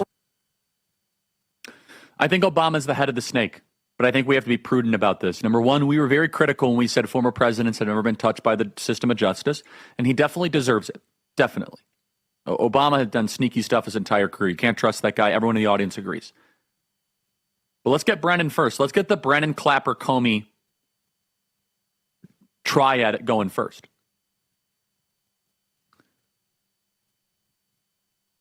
Right here. Email says, Charlie, I think you're right about charging Obama with the items. He needs to be indicted for sure. There's nothing that prevents him from being an unindicted co-conspirator. I just think we have to be very cautious on the Obama thing. He's already a super celebrity. Let's start on the bottom up, guys. Let's start on the bottom up and build that grand conspiracy. And then if we have it, then we got Obama and we can indict him and put him in prison. Breaking news, FBI Director Kash Patel has asked to help Texas authorities track down and arrest the Democrat lawmakers who fled the state to block a vote on redistricting. Very important piece of information there. Okay, let's put this up here from Alabama. I love this. This shows how people's information habits are amongst an Alabama gubernatorial primary. This is a poll done by Signal. So this shows how are potential gubernatorial voters getting their information on the conservative side. Well, number one, no surprise, is Fox News. 59% get their news from Fox News. We love Fox. I was able to host Fox and Friends Weekend. Tons of friends there. They've been phenomenal. But number two is this program, The Charlie Kirk Show. This is real empirical data done by Signal Research, CYGNAL. It says Charlie Kirk Show or Turning Point USA is the second largest news source for, I think, all voters in Alabama. And Blake has analyzed this. Really good demographics across the board. We have tons of women, both old and young. And right there, Tucker Carlson is basically within the average of us. So it's like Charlie Kirk, Tucker Carlson right there. And then Newsmax, Daily Wire, The Blaze, Megyn Kelly, Candace Owens, all great friends of mine. Just goes to show the power of alternative media. And it shows that what we have been able to create on this program is a viral mover of where people look at for primary information. So someone sent that to me earlier. I was like, Andrew, we got to show this on screen. And right now, we're a little less popular with Catholics. It's not a huge surprise, though it's probably a small sample size in Alabama. I love Catholics. We have fun debates, but I definitely love Catholics and I love Catholicism. But it goes to show what we do on this program is different. It is unique. and it is working. So it is the second largest, and it is the largest our program is the largest non-corporate media source or non-cable driven media source. And we call balls and strikes, as you know, and you guys keep on tuning in. Our podcast keeps doing well because we call it as it is here on the program, and we are truth seekers. It is the largest independent media source amongst Alabama voters. Again, I wonder how applicable that is to other states, but you guys tune in for a reason, and it means a lot, and I want to thank you in the audience. And we listen to you. Literally, I'm reading these emails right now. Obama, Brennan, all that. I always have my laptop up for this reason because you guys can reach me immediately. And people say, Charlie, what's your secret sauce? I'll say, look, I learned one thing from Rush Limbaugh. The great Rush Limbaugh always had his laptop up. Now, it was a Mac desktop, and he was reading emails in the breaks. I do that every break. What is the audience feeling? What are you guys saying? And it's not, I mean, sometimes I think you guys send me stuff where you might be incorrect, but I want to know the vibe. I want to know the aura. I want to know the direction.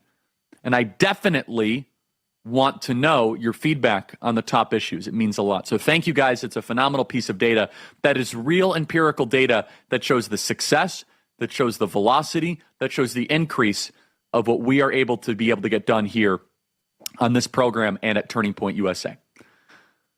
Email us freedom@charliekirk.com. Subscribe to our podcast, which is doing very well. Coming up, we have Dr. Charles Steele, Director of the Center for Commerce and Freedom, an Associate Professor of Economics at Hillsdale College. We're going to talk about Elizabeth Warren endorsing Mamdani. We'll be right back. To avoid digital threats, just turn on NordVPN. Improve your protection against trackers, malicious websites, and malware-ridden downloads. Get the deal now. Selling your home shouldn't be expensive or stressful. At Ideal Agent, we'll connect you with a top local agent that'll sell your home fast for top dollar, and all this for as low as a 2% commission. Ideal Agent connected me with the best realtor in my market, and I saved $12,500 as a result of it, and I got more than my asking price. Ideal Agent is available nationwide, there's no obligation, and best of all, our service is completely free. Call today or visit idealagent.com. When the kids turn unholy, Harrelson's Own keeps my patience divine. When work flies out of control, Harrelson's Own keeps me cool as a cucumber. The device madness never ends, but Harrelson's Own keeps me zen. Life can be chaotic, but Harrelson's Own CBD helps keep you calm through any storm. Harrelson's Own consistently delivers you full mind and body homeostasis. It's an organic, full-spectrum CBD in a refreshing oral spray. Our nano-emulsified technology makes it completely water-soluble, so your body absorbs it immediately. You'll start to feel it in seconds, not 60 minutes. It just makes everything feel better. And it helps me just take the edge off. It helps me relax. It helps me be there with my kids. I swear I'm like a mental ninja. Like nothing can throw me off balance. No matter how many things come at me, I'm like, boom, handled, next. I'm like crushing it all day long. Well, some people take it for a release from stress. Some take it to get rid of pain. Others just take it for general well-being. For me, Brett Harrelson, it just makes everything about my day a little better.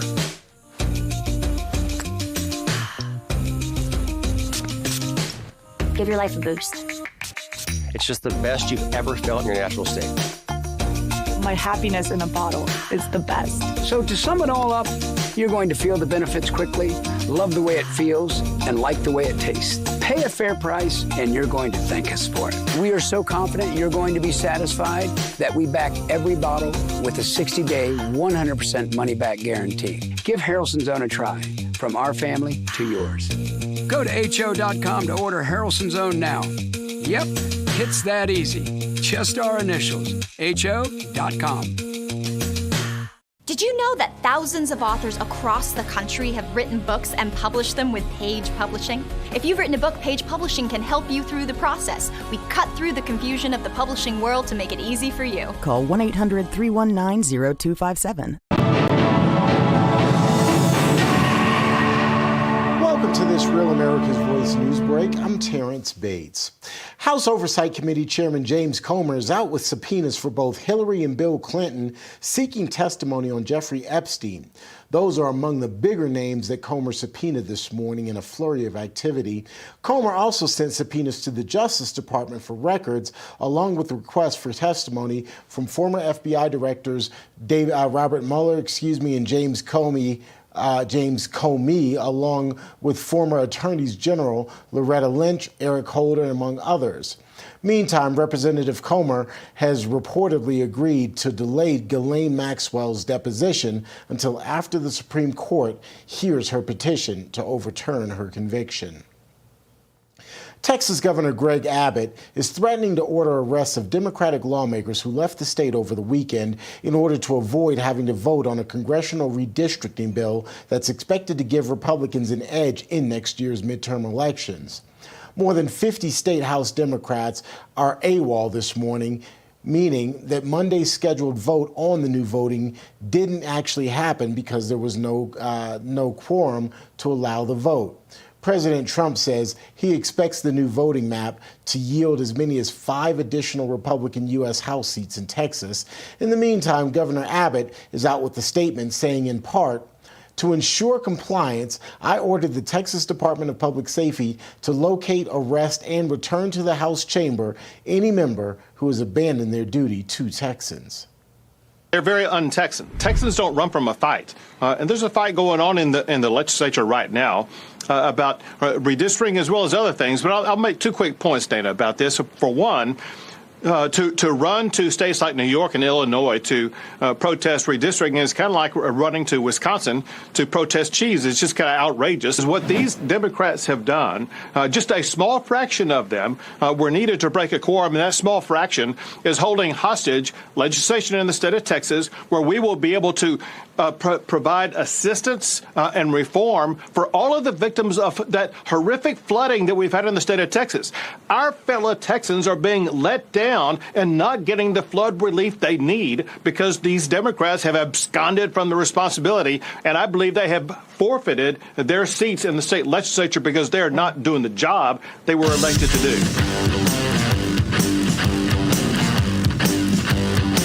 Stop watching the news and start making some. The Charlie Kirk Show.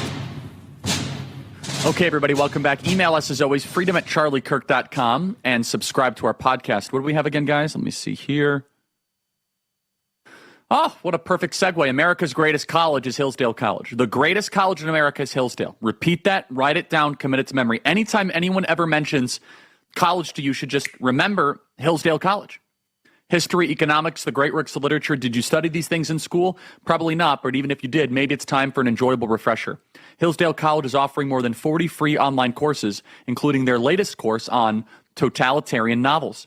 In this 8-lecture course, you'll learn from Hillsdale College President Larry Arnn as he goes in depth on 4 novels, 1984, Brave New World, That Hideous Strength. Even though these novels were written in 1930s and 40s, they're highly relevant today as they show what a tyrannical government does to human nature. More importantly, they can show us that faith, family, and friends are worth fighting for. Maybe you read these books a long time ago in school. Maybe you've heard others talk about them, and maybe they seem a little intimidating. Let Hillsdale College help you make the most of them. Right now, go to charlieforhillsdale.com. That is CHARLIE for Hillsdale.com. charlieforhillsdale.com to register. charlieforhillsdale.com. CHARLIE for Hillsdale.com. They are America's greatest college. So check it out right now at charlieforhillsdale.com. Joining us now is Dr. Charles Steele, Director of the Hutchinson Center for Commerce and Freedom and the Associate Professor of Economics at America's greatest college, Hillsdale College. Dr. Steele, great to see you. Thank you so much for taking the time. Dr. Steele, you are also the one that did the Understanding Capitalism course, which is wonderful, that people should check out at charlieforhillsdale.com. Dr. Steele, I want to talk to you about Mamdani. Let's just address one of his ideas. Why would freezing the rent and having government-run grocery stores in New York City be a bad economic idea? Dr. Steele. Well, thank you very much for the kind words about Hillsdale. We're striving to be the best college in the world, and we're going to do that. Yes. We may be there now. So this is an excellent question. I think people really need to understand what socialism is and how it works. Really, it doesn't work. and understand the importance of capitalism and the free enterprise system. So you're asking about rent control. Rent control prevents owners of properties from being able to maintain them. It limits the amount of property that will be made available. It stops building, and it creates shortages. That's also true of any kind of price controls that hold prices down, attempt to hold prices down. They don't actually do that. They simply create shortages. And then the property will be allocated in some other way. Grocery stores, government grocery stores. I lived in the former Soviet Union. I also lived in communist China for a short time, and I've been in other places where they have government controls on these sorts of things. And if you like shortages and standing in lines and not enough to eat, then government grocery stores are the way to go. That's the quick answer. So Dr. Steele, let's zero in on the rent control. It's actually, so there are tens of thousands of vacant apartments in New York City right now where he is running, and they do not get improved upon, and they do not have significant upgrades because of rent control. The cities with the most rent control in the United States, without exception, have the highest average housing prices. New York City, San Francisco, D.C., and they've had the controls for a long period of time. And so speak more about this, the direct connection between rent controls and freezing the rent and housing prices increasing. It actually hurts the very problem that they are seeking to solve. Sure. Why would anyone want to invest money? Why would you want to build apartments if you're not going to be able to charge an amount that allows you to recover your costs? And so there's the first problem. There's no point in investing in something where there's no possible return on it. And I mean, it's going to be important that we talk a little bit about capitalism and about profit and why that's important, why that's a valuable thing. But just as a starting point, if you can't recover your cost, you're not going to invest something. People will not invest in building new housing if they're simply going to take a loss on it. And that's what the rent controls do. It's interesting that after the Vietnam War, after the United States had left Vietnam and North Vietnam conquered South Vietnam, one of the North Vietnamese finance ministers said, "We managed to do to housing in Hanoi what the Americans could not do by bombing. We destroyed it, and we destroyed it with rent controls." That's what rent controls do. And so I know that you're a professor of economics, but it's an irresistible call, the temptation of rent control. Why is it that we're not able to shed ourselves of the political attraction to the allure of rent control despite its tragic and catastrophic failure? So Mr. Mandani just recently met with Elizabeth Warren, and Warren has endorsed him, Senator Warren. And she put it this way. She said that we need affordability. And what's attractive is they say, we'll hold prices down. If we hold prices down, it's more affordable, right? Well, actually, not so. What you actually do is constrain supply. With less supply, it's less available. Whatever commodity we're talking about, in this case, housing, will be in less supply and therefore be allocated to a number of across the people attempting to get it via some other method, whether it is waiting in line, bribery, special favors, something like this. But there will also be shortages, inevitably, with a system like that. It's attractive because the politician will say, we're going to give you something for free. We're going to give you something that's cheap. It'll be, we're affordable. It won't be available, but boy, the price will be low. And that low price is what no one will have it, but it will be a very low price. Yeah. There'll be no abundance, but it won't cost very much. And so the political realities, it's so hard and frustrating because our job as conservatives or free market people, we have to defend a system that is not about free stuff. It's about earned success. It's about meritocratic ascension.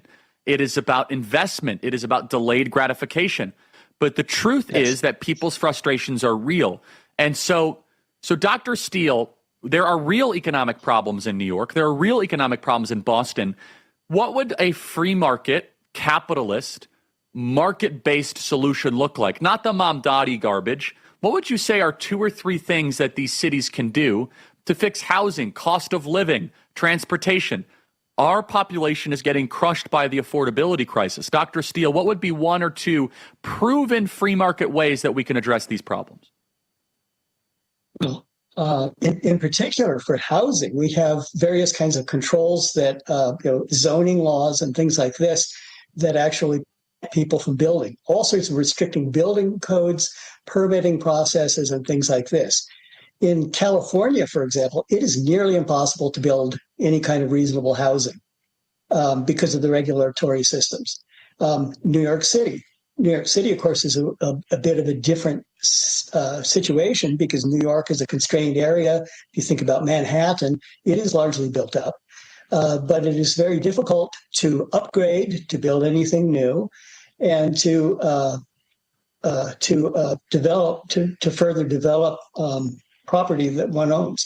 This is why you have parts of New York City which are basically just slums and have been left abandoned because nobody can afford to put anything into them to build them. So one of the first things I would do is get rid of the housing regulations and the building regulations and the various kinds of environmental rules also, which don't actually help the environment, but do block any kind of development. That would be the first thing you could do, and it would make a great deal of difference. Another thing would be to just decontrol prices. That's a big deal, and certainly in New York City, they have rent controls. It's interesting. A nice example of this. But I did my PhD at New York University, so I lived in New York City for 4 years, and some of my friends who went on, finished their doctoral degrees and went on to the World Bank and the IMF, they had rent-controlled apartments. I believe they still have them. Once you have a rent-controlled apartment, it's a plum thing to have. And so these are wealthy people, friends. That's right. Friends of mine, nice people. But boy, you don't want to get rid of those things. Those are such a big deal. In LA, so the rent controls are helping that's the exactly most right. Well-connected That's people. right. Once you have them, it's a luxury item that you do not want to get rid of. And in LA, you get a rent control apartment. Some of these people are making $200,000, $300,000, $400,000, $500,000 a year in a rent controlled apartment, and they just, they say, we're not giving that up. Let's play a piece of tape here. Let's go. I want you to respond to the Democratic message of government-run grocery stores. 319. When someone stands up and says, I will lead this city by making it more affordable. And here are my plans, real plans to deliver on childcare, plans to deliver on housing, plans to deliver. We're going to experiment. We're going to try things on groceries. That is the Democratic message. That is the Democratic message. And this sounds like Marxist ideology. And the grocery store thing, so let's say that there are city-run groceries. What would the result of that be? I know you touched on it earlier, but let's go deeper. Well, it's interesting that Elizabeth Warren says they want to run experiments. These experiments have been run in the Soviet Union and other communist countries. And they're not going to get a different result here when they try this. What are the results of a government-run grocery store? First of all, low quality, poor service, and shortages. And that's you get that because, first of all, and this is a really important point, under capitalism, it's important to make a profit. That's what keeps you in business. If you don't make a profit, then you're taking losses and your operations are shut down. But what's a profit? What does that mean? What it means is you're taking resources, inputs, and you're creating something that was more valuable to consumers than you started with. And the difference is profit. And that's a good thing. That's a sign that you have created value. Yes. You have an incentive to hold costs down and to provide quality. Now, under a socialist system or a government system, there's no incentive to control costs. And in a government supermarket, government grocery store, no incentive, no price signal that's going to, you don't have a profit and loss signal. So no incentive to keep costs down. But at the same time, quality doesn't matter because it's a government store. They don't need to earn a profit. So they just do whatever is convenient for the people working there or managing. Thus, you get, under a socialist system, poor quality and shortages. And that's what a government grocery store system would give you. The case of Venezuela. Dr. Steele, stay right there. Chavez, we'll pick that up in 1 second. Just hold that thought. 1 second. Hold that thought. I want to tell you guys about Alan Jackson Ministries. We'll continue with Dr. Steele from Hillsdale College in a second. Go to alanjackson.com/Charlie, ALLEN Jackson.com/Charlie for a phenomenal event. I'm excited that I'll be speaking at the Culture and Christianity Conference at World Outreach Church just south of Nashville, Tennessee this September, and I'm inviting you to join me. My friend Pastor Alan Jackson organized this conference so we can address the issues we're facing in today's culture, but through the lens of God's truth. We'll talk about what's happening in the church, the media, and with our health. When you attend, you'll gain insight and valuable perspectives on what's happening in the world today. Learn how you recognize truth and deception. Find boldness so you can defend your faith with confidence and compassion. Join me, Pastor Alan, Sage Steele, Dr. Bill Lyle, and many more September 19th and 20th. Registration is now open. Go to alanjackson.com/Charlie. That is alanjackson.com/Charlie. And my wife, Erica Kirk, will be there as well. alanjackson.com/Charlie. Email us as always, freedom@charliekirk.com. Subscribe to our podcast. Dr. Steele continues to the break. Thinking about buying a new cell phone? Think AMAC. AMAC members have access to special pricing on talk, text, and data plans for as little as $10 per month. It's one of the many ways joining AMAC can save you money on everyday things. But that's not all AMAC has to offer.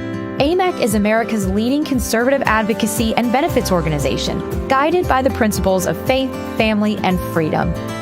So when it comes to saving money on cell phones and service, think AMAC. Is your body ready for summer? We're going to build a body you can be proud of. You just give me 30 minutes a day for 21 days, and I promise you the weight will come off. This is 21 Day Fix, the perfect program to get you summer ready. I am in perfect shape for my bikini. I had that sexy little B.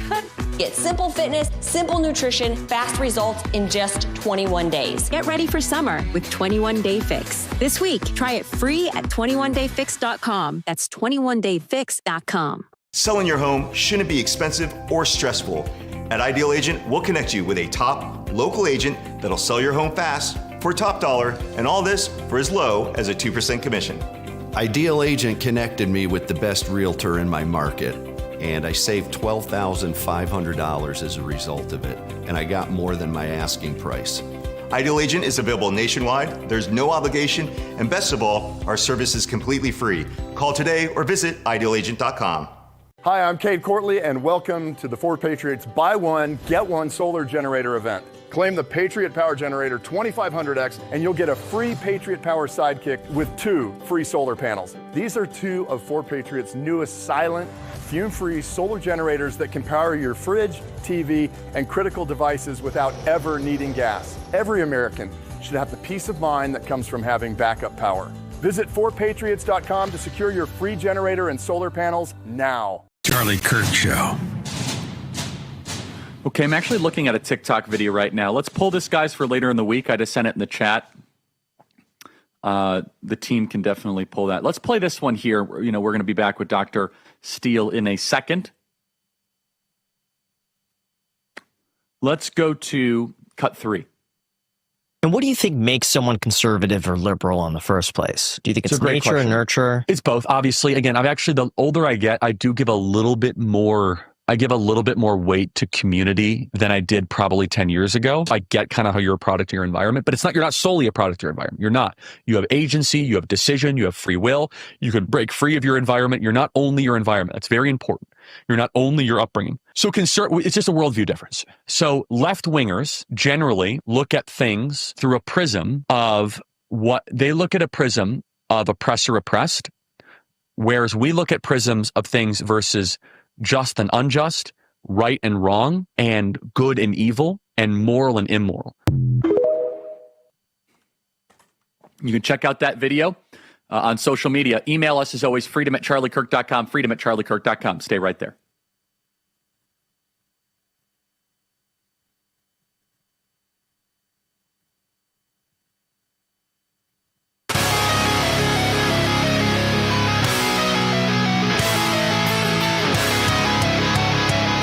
Okay, everybody, welcome back. Email us as always, freedom@charliekirk.com. I want to tell you about Patriot Mobile. It's patriotmobile.com/Charlie. That is patriotmobile.com/Charlie. You have a lot of choice for cell phone service with new ones popping up all the time, but here's the truth. There's only one that boldly stands in the gap for every American that believes that freedom is worth fighting for, and that is Patriot Mobile. The good news is that you can switch to Patriot Mobile without sacrificing quality or service.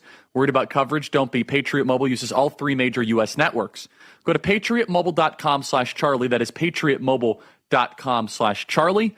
So check it out right now at patriotmobile.com/Charlie. Stuck in a contract or owe money on your phone? No worries. Patriot Mobile has a contract buyout program. Go to patriotmobile.com/Charlie. That is patriotmobile.com/Charlie. Dr. Steele continues with us from America's greatest college, the greatest college in the world, Hillsdale College. Dr. Steele, I cut you off. Please continue on government-run grocery stores. You were mentioning Venezuela, sir. Dr. Steele from Hillsdale College. Yes, Venezuela. Hugo Chavez, the communist who became dictator of Venezuela, imposed price controls on groceries and everything in supermarkets. Shortages necessarily develop then, because if you can't cover the cost of the goods, they're not going to be on the shelves. He then used that, when there were shortages emerged, as an excuse to nationalize the grocery stores, take them over. And it was really a plan that he had, just simply to nationalize things, simply by saying that the supermarkets, the grocery stores were not doing their job. So he created the shortages. Then he confiscated the property, became, as some might say, appropriating the means of production, which is something, of course, that Zohan Mamdani has called for.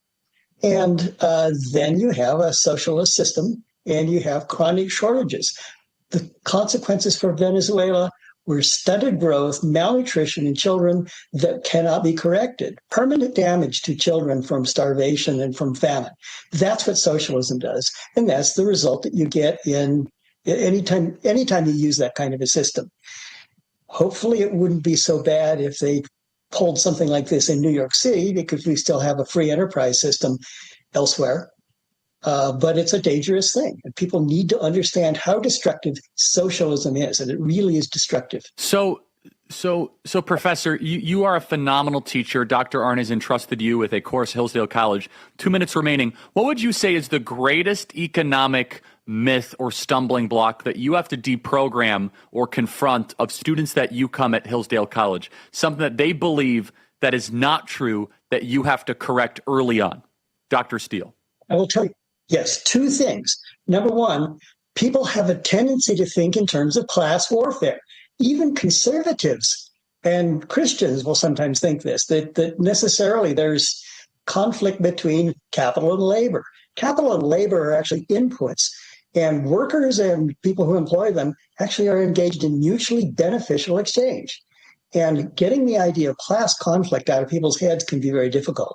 Maybe even a bigger point, although with Hillsdale students, they catch on quickly. Profit. Profit is a great thing. Profit is an incentive to serve your fellow man, provide goods and services that people want and need and are willing to pay for, and to do it at a cost that cost effectively, so you avoid waste. A system like the Soviet system was incredibly wasteful and generated goods and services that people didn't want. If you want to have a society that is productive, if people are going to have productive and rewarding lives and flourish, if we want to protect the environment, if we want a free and peaceful society, we need capitalism. Socialism promises those things, but it actually brings authoritarianism, tyranny. It divides people into the leaders and the serfs who must follow, and it's a destruction, tyranny, and poverty result. So people need to understand the importance of capitalism and why it works. Dr. Steele, you're welcome back anytime. We need to talk more about capitalism. We need to talk more about markets.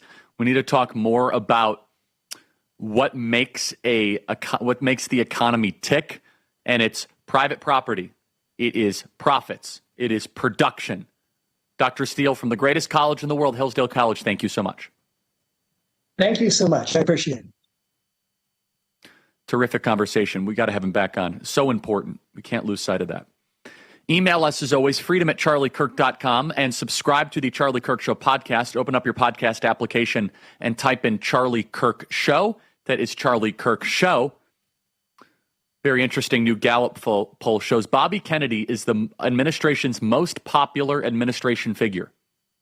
We've been saying that on this program. We said that RFK and the Maha movement is the most coherent movement that has sustained throughout MAGA. Very interesting. I just saw that on CNN. My conversation with Russell Brand next. Email us, freedom@charliekirk.com.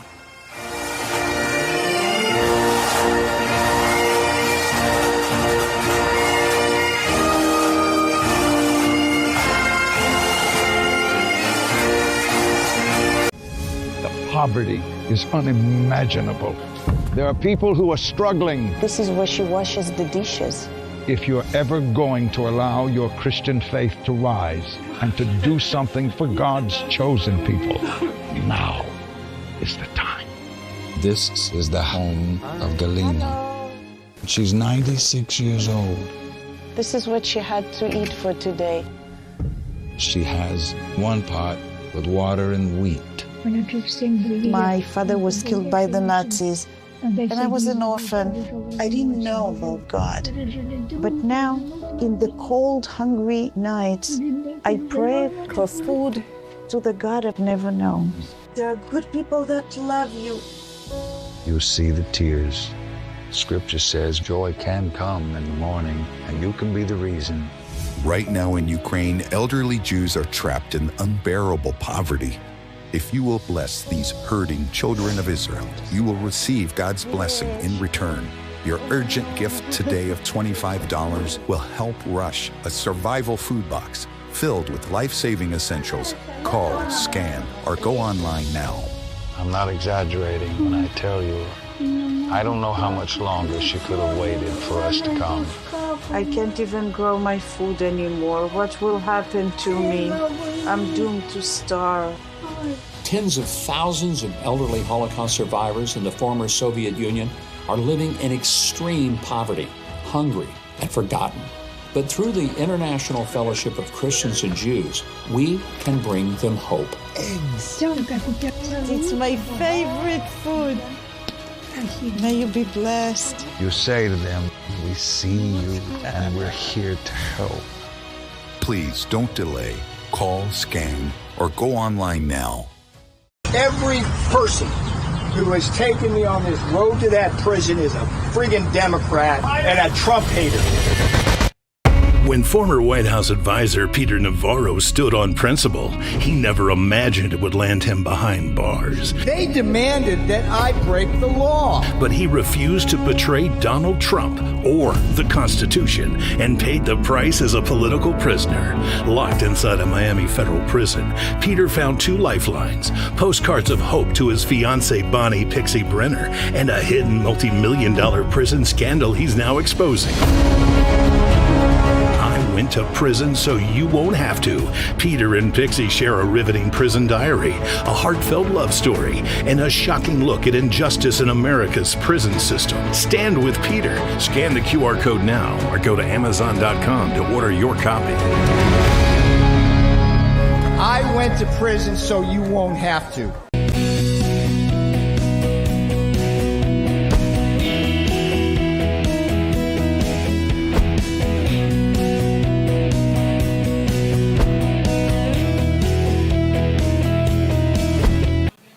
Is the continued divide between the Trump administration and the Federal Reserve putting us all behind the curve yet again? Can the Fed take the right action at the right time, or are we going to be looking at a potential economic slowdown? And what does all of that ultimately mean for your savings? Well, you may want to consider diversifying with gold through the Birch Gold Group. For decades, gold has been viewed as a safe haven in times of economic stagnation, global uncertainty, and high inflation.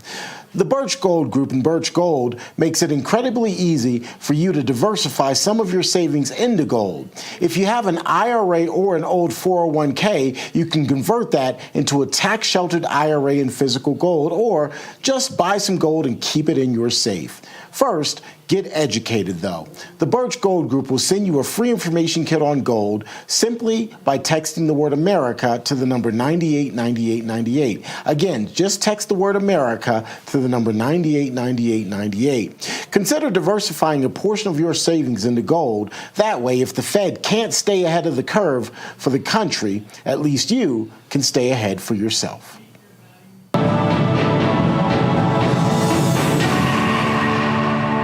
Terrence Bates here with your Real America's Voice news break.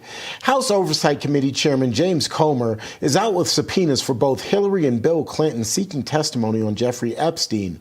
Those are among the higher and bigger names that Comer subpoenaed this morning in a flurry of activity. Comer also sent subpoenas to the Justice Department for records, along with the request for testimony from former FBI directors Robert Mueller and James Comey, along with former attorneys general Loretta Lynch, Eric Holder, among others. Meantime, Representative Comer has reportedly agreed to delay Ghislaine Maxwell's deposition until after the Supreme Court hears her petition to overturn her conviction. Attorney General Pam Bondi has reportedly directed federal prosecutors to open a grand jury investigation into the recent allegations that the Obama administration manufactured intelligence about Russian interference in the 2016 election. Taking to Truth Social and reposting in New York Times articles on the issue, President Trump writing, "The truth always comes out and wins. This is a great news. God bless America." Last month, Director of National Intelligence Tulsi Gabbard laid out evidence she says proves the Obama administration, at the direction of the then president, worked to actively subvert the 2016 election and the ensuing Trump presidency. President Trump and other members of his cabinet have since directly accused the 45th president of treason and sedition. Texas Governor Greg Abbott threatening to order arrests of Democratic lawmakers who left the state over the weekend in order to avoid having to vote on a congressional redistricting bill that's expected to give Republicans an edge in next year's midterm elections.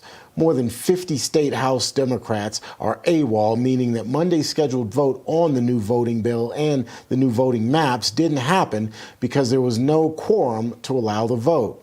President Trump says he expects the new voting map to yield as many as 5 additional Republican U.S. House seats in Texas. In the meantime, Governor Abbott is out with a statement saying, in part, "To ensure compliance, I ordered the Texas Department of Public Safety to locate, arrest, and return to the House chamber any member who has abandoned their duty to Texans."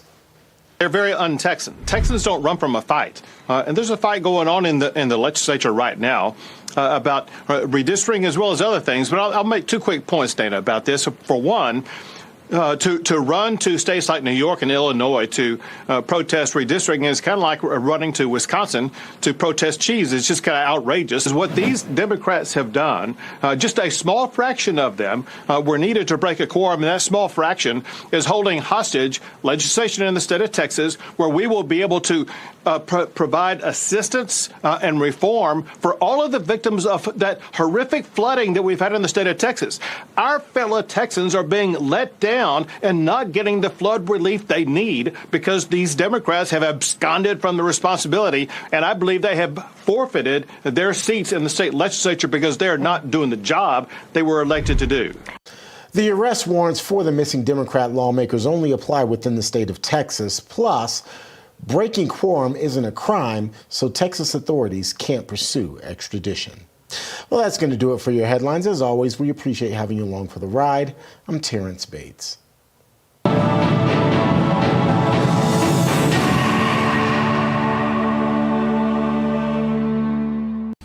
Hello, my friend. Pat Boone here.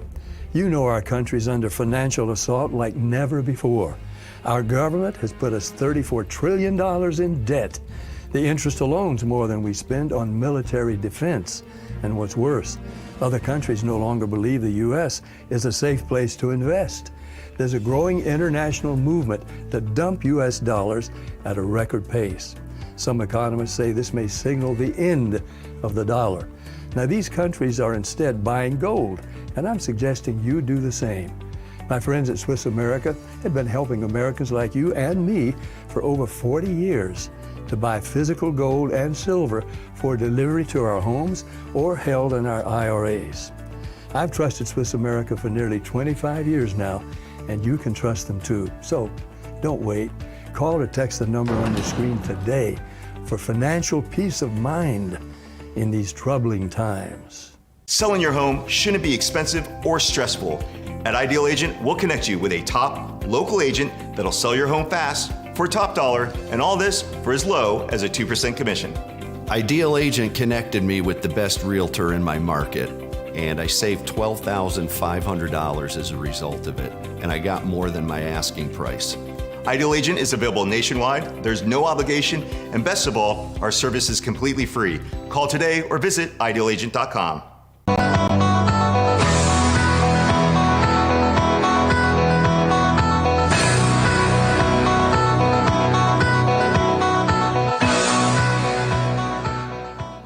Okay, everyone, for hour today, we're getting to the end of our exclusive SAFS interview roundup. I have another very insightful one today with my friend, Russell Brand. We talk about religion, COVID, the United Kingdom, and more. And for all of this interview, completely ad-free, become a member at members.charliekirk.com. Okay, everyone, let's get right to it. Joining us is a new friend and honestly a great person and amazing Christian, a new Christian. You probably know him from a lot of different stuff. Give it up for Russell Brand, everybody.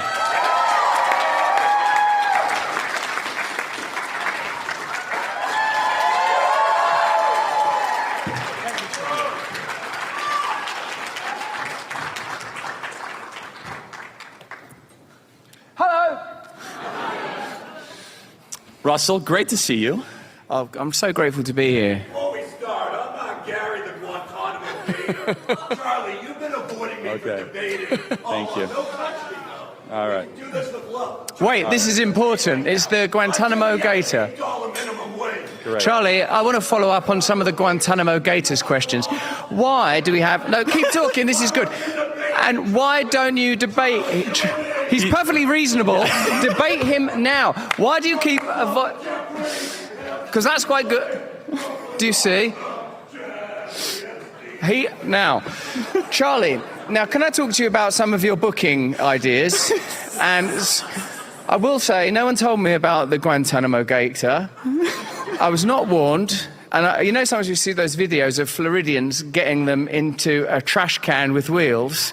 I should like to see that take place with that gentleman.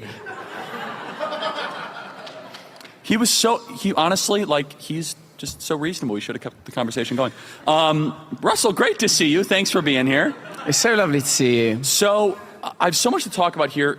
Are you carrying around a Bible? That's my Bible in 1 year for my daily readings. And I thought it was very apposite that today we've transitioned out of Acts and into Romans 1, because on our previous conversation, which was in Milwaukee at the RNC, you said to me that Romans is the Christian constitution. This is from my friend J. John. I like it. It's Old and New Testament, but it's very easy to carry around and read. These are just some of my notes in preparation for the interview. Note 1, ensure Guantanamo Gator present in front row. This will distract Charlie. No, there's just lots of actually notes about Rome itself and Caravaggio and stuff like that. So yeah, I carry 2 Bibles, which I recognise is quite cumbersome, but I've not been Christian very long, so what do you expect? You know? And so Russell, you have a phenomenal story, and thank you for taking time to travel to this conference. It's terrific. Thanks for paying me to come. Yeah, no, absolutely. Thank you for gladly accepting. So you were in public eye, you still are, in a non-Christian lifestyle. Is that fair to say? Almost anti-Christian in some ways. Walk us through the journey as you're comfortable sharing from that lifestyle to now giving your life to Jesus Christ. Well, you know, in a sense, we have no choice but to worship something. And my devoutness and devotion was effortlessly directed by the culture and by my conditions, I mean, familial and psychological as well as social, towards worship and reverence of the individual.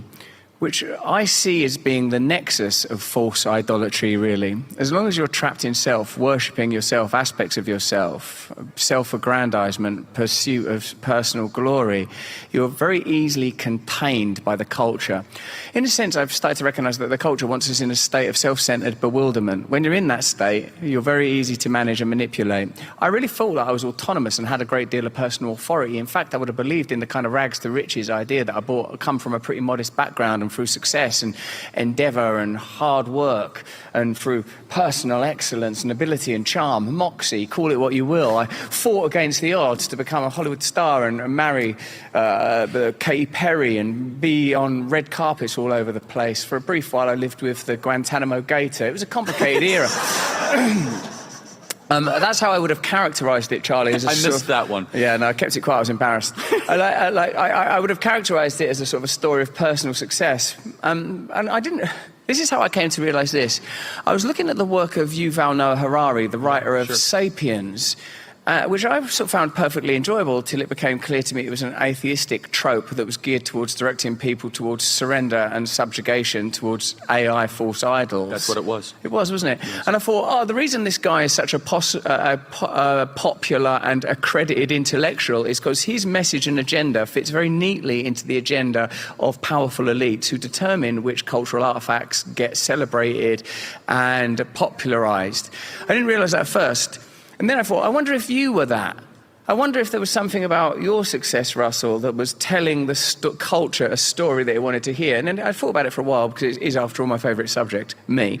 And while I was thinking about that, I thought, oh, yeah, it was my personal hedonism and my sense of myself as self-actualizing through excess. That's a story the culture likes to tell itself. So really, you were just a useful sort of vessel or expression of a particular set of cultural ideas. I came to Christ the way that some people do who don't have the benefit of Christianity in early life, although it happened obviously at the perfect time, through a variety of collapses in my private and public life, sort of a personal difficulty with the birth of my son, who's sort of beautiful and incredible and doing very well, but certainly was a crisis in our family for a minute, and through false allegations of sexual misconduct, which gave me great pause for reflection on the way that I'd lived for a lot of time and the impact of that lifestyle. And I suppose in the midst of all that confusion, the clarity of Christ came in a way that's sort of still difficult to describe. But most recently, I felt, Charlie, when reading, I was looking at Acts, and it talked about the meeting of Paul and Peter. So I went and checked it in Galatians, the same encounter. And I thought, in that encounter between Paul and Peter, you've got someone who knew Christ while alive and met the resurrected Christ, as well as Paul, who has this profound, incredible vision re-encounter with him. And I thought, and I had that kind of visceral wave of the reality and truth of the historical Christ, not just the mythic Christ that we need to use as a sort of an inner constellation for personal guidance, but oh my God, it actually happened. And when I feel that, it brings me out of the humdrum, it brings me out of the sensual, and it puts me in the supernatural, where I believe we must to some degree live in the world, not of it. Yes, and so I'm sure you tried Buddhism, or did you experiment with Eastern stuff? What made Christianity different? The reason I was repulsed by Christianity initially was because I felt like this is the religion of like any ordinary American or my grandmother or my wife is accessible to everyone. I must have something a little more esoteric, a little rarer, a little more hardcore. A little more Gnostic. A little more Gnostic and a little less conformist. I felt that, Christianity, and maybe there's an argument that could be had about whether institutional Christianity is used as a kind of panacea to prevent people being the radical revolutionaries that I believe our Lord would have us be. And I when I with things like Buddhism and Sufism, not that I'm claiming to have had a deep understanding of these faiths, just an autodidactic perusal of the books of Sufism and Hinduism and Buddhism and philosophy, although there were many, many truths that were discovered in them texts, at the center of those truths, Charlie, there I was still, trapped in self. When I surrendered, kind of voluntarily yet exhausted, to the man Christ, the flesh Christ, I realized, I wanted to be Jesus. I wanted to be the center, the Son of God, the apex. I can't do miracles. I'm not willing to be crucified.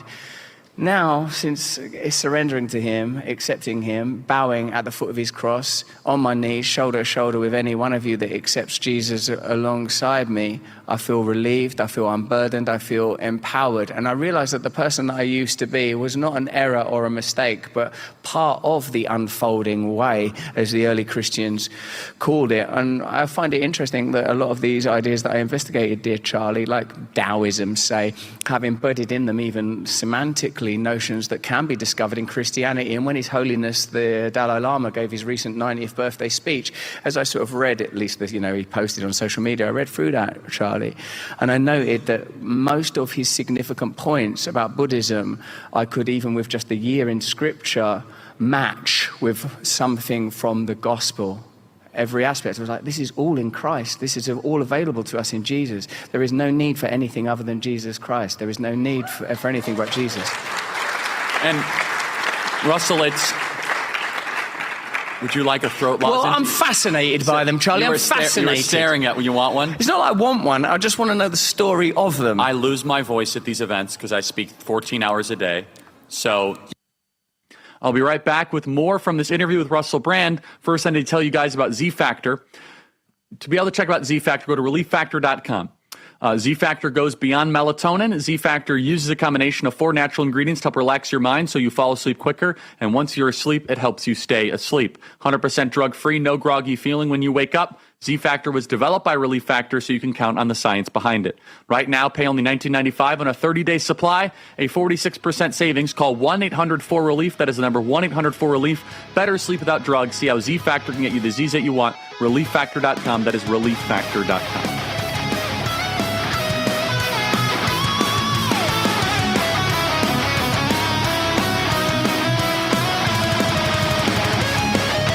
Be part of a historic event.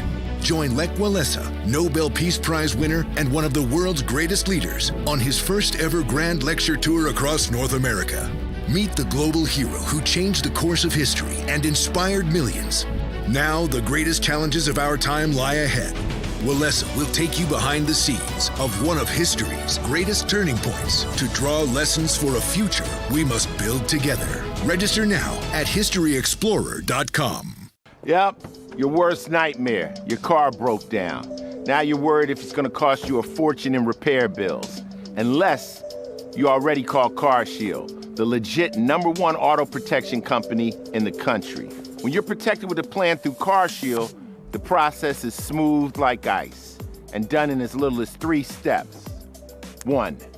First, the tow truck takes your car to the shop. The cost of towing, covered when you got a plan through CarShield. Next, you probably need to get around while your vehicle's being repaired, right? 2, plans through CarShield have rental car options too. Then comes the best part. 3, when you pick up your vehicle, you don't have a big repair bill to worry about.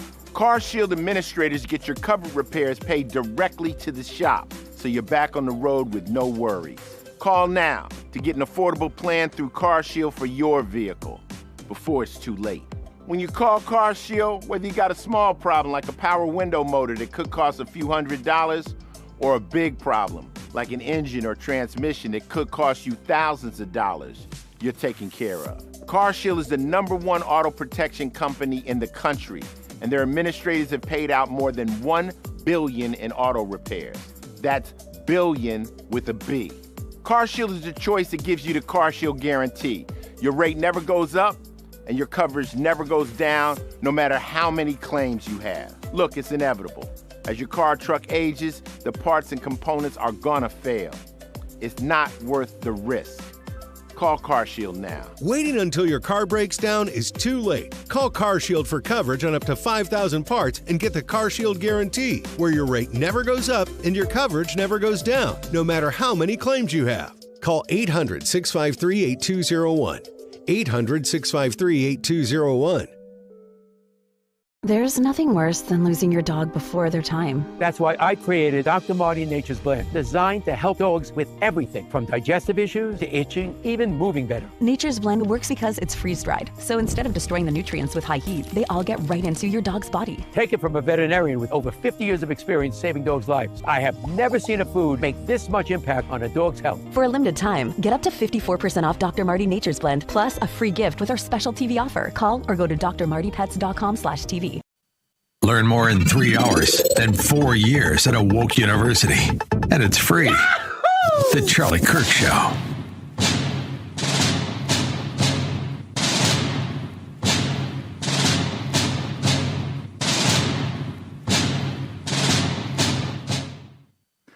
Well, now I need to tell you guys about our amazing partners at YRefi. Go to YRefi.com. That is YRefi.com. I think you guys will really enjoy it.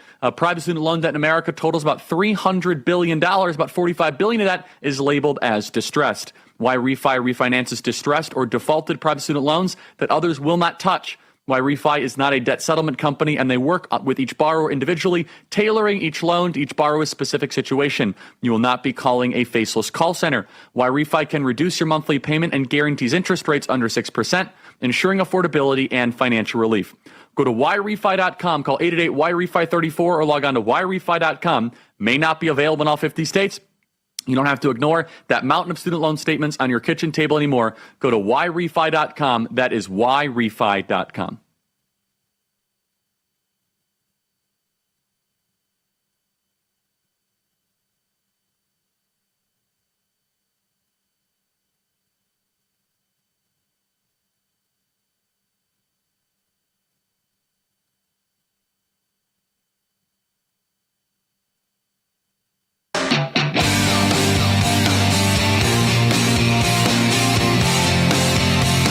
All right, everyone, here's more of my interview with Russell Brand. Become a member right now at members.charliekirk.com to watch this interview completely ad-free. It's truly a can't-miss interview.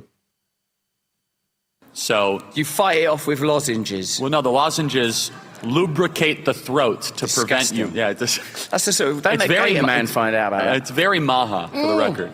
I like it. I have to have 100, 1,000. Lemon eucalyptus. It's good stuff, man. Yeah. I'm addicted. I'm going to grind it up and inject it in my arm. Don't do drugs, kids. We're told all religions are the same. Yes. You really like it or you're no good? Actually amazing. It's delicious. It's tasty, right? Charlie, no wonder you can speak for 14 hours. No wonder you can get Gavin Newsom to admit that there are different genders. You're powered by lozenges. That's right. He's the only one ever to mention the lozenges. No one else has ever. I would expect nothing less. So, not all religions are the same. That's. But I thought that. What you saying? No, yeah, no. We're told all religions are the same. What is the differentiator that you want the rest of the world to know about Jesus, Christ, about self? You mentioned, I mean, for example, Buddhism, correct me if I'm wrong, Russell, is a very self-centric religion. Yeah, it is. I mean, sometimes when you're a professional comedian, you realize that you do things that are funny, where you're not trying to be funny. This is one of them. I'm not even actually trying to be funny. For me, it seems normal that you would take the lozenge in and out like a cigarette. Well, Charlie, your father and I, we used to lozenge together at Harvard. George Bush and I were in the Skull and Bones Club. We would lozenge together at Bohemian Grove. Then who's that under the privet? It's Alex Jones. After my microbes was Jones. After my microbes was he. No, I mean, yeah, like Buddhism is self-centered. If you I reckon the thing that I resisted about Jesus was the very thing that I needed to yield and surrender to. I was messianically infatuated with myself as the kind of center of the world, and the culture also gives you that offering. It's appealing that your personal identity can be the altar of false idolatry. idolatry, i.e. your sexuality, your race, or your gender. All of those things are glorious creations of our Lord. But when you make them the focus of your spiritual attention, of your devotion, they can't hold it. I look at the instructions in Scripture now, not just as edicts to be obeyed, but simply as suggestions that if you follow them, you will have a better time. If you turn sex into a type of God, you're in for a rough ride. If you turn your personal identity into a kind of God, you're living in an illusion. Die on the cross with him. The conversation I referred to between Paul and Peter, as rendered in Galatians, leads to Paul saying, I lived by a certain law, and I live by a certain law. The idea of self, the idea that do as, well, indeed, one of the edicts of Satanism, as espoused by Aleister Crowley, is do as thou wilt shall be the whole of the law. That's exactly right. What you want to do is God, that your own desires are God, that by truncating, curtailing, and surceasing of your desires, you're somehow being not true to yourself, that you should be who you are. Now, consumerism and commerce benefit if people want to fulfill their desires all the time. Every single purchase is undergirded either by necessitation or desire. But what I have been shown by our Lord is that the perennial ideas of Aldous Huxley, that all religions are the same, or the Campbellian ideas of the heroes with 1,000 masks, or Jung's ideas about archetypes, are not untrue. There are truths presenting themselves again and again through culture. But there is, I believe, for some of us, maybe not for everyone, how am I after like 14 months of Christianity to tell everyone that they have to do immediately what I couldn't do 15 months ago? But it seems to me that the way of the cross, the way of the Son, the Father, and the Holy Spirit is a way of bypassing and navigating your way through the terrible trenches of bewilderment strewn by a culture that wants you ignorant, bewildered, and delirious. You need only glance at the Parisian Olympics to be aware that what they want to do is surpass and supplant the values of Christ with the values of a culture that want you sick, ill, and weak. There is an attack on all categories that empower people, whether that's the category of woman or the category of man. These are empowering and holy roles that we might play. I note since living in Florida that there's an attack on excellence, on expertise, on competence and capability. They don't want men and women that are awakened and armed and capable of taking care of themselves. They want us all like hopeless blobs and parasites hooked onto their system of ignorance that tells you there is no God and then tells you that it is the very God that it denies the existence of. Omniscient, omnipresent, omnipotent, wanting complete control through surveillance and data capture and observation, and ultimately wants you to submit to its false idols, lozenge. Imagine that was all a campaign.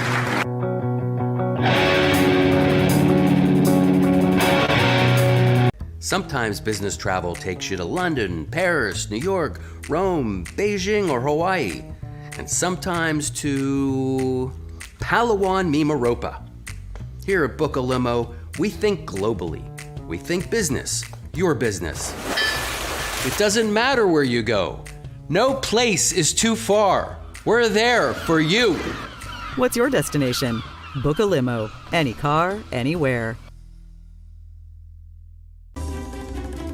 To avoid digital threats, just turn on NordVPN. Improve your protection against trackers, malicious websites, and malware-ridden downloads. Get the deal now. Are you disabled and can no longer work? This is an important message for you.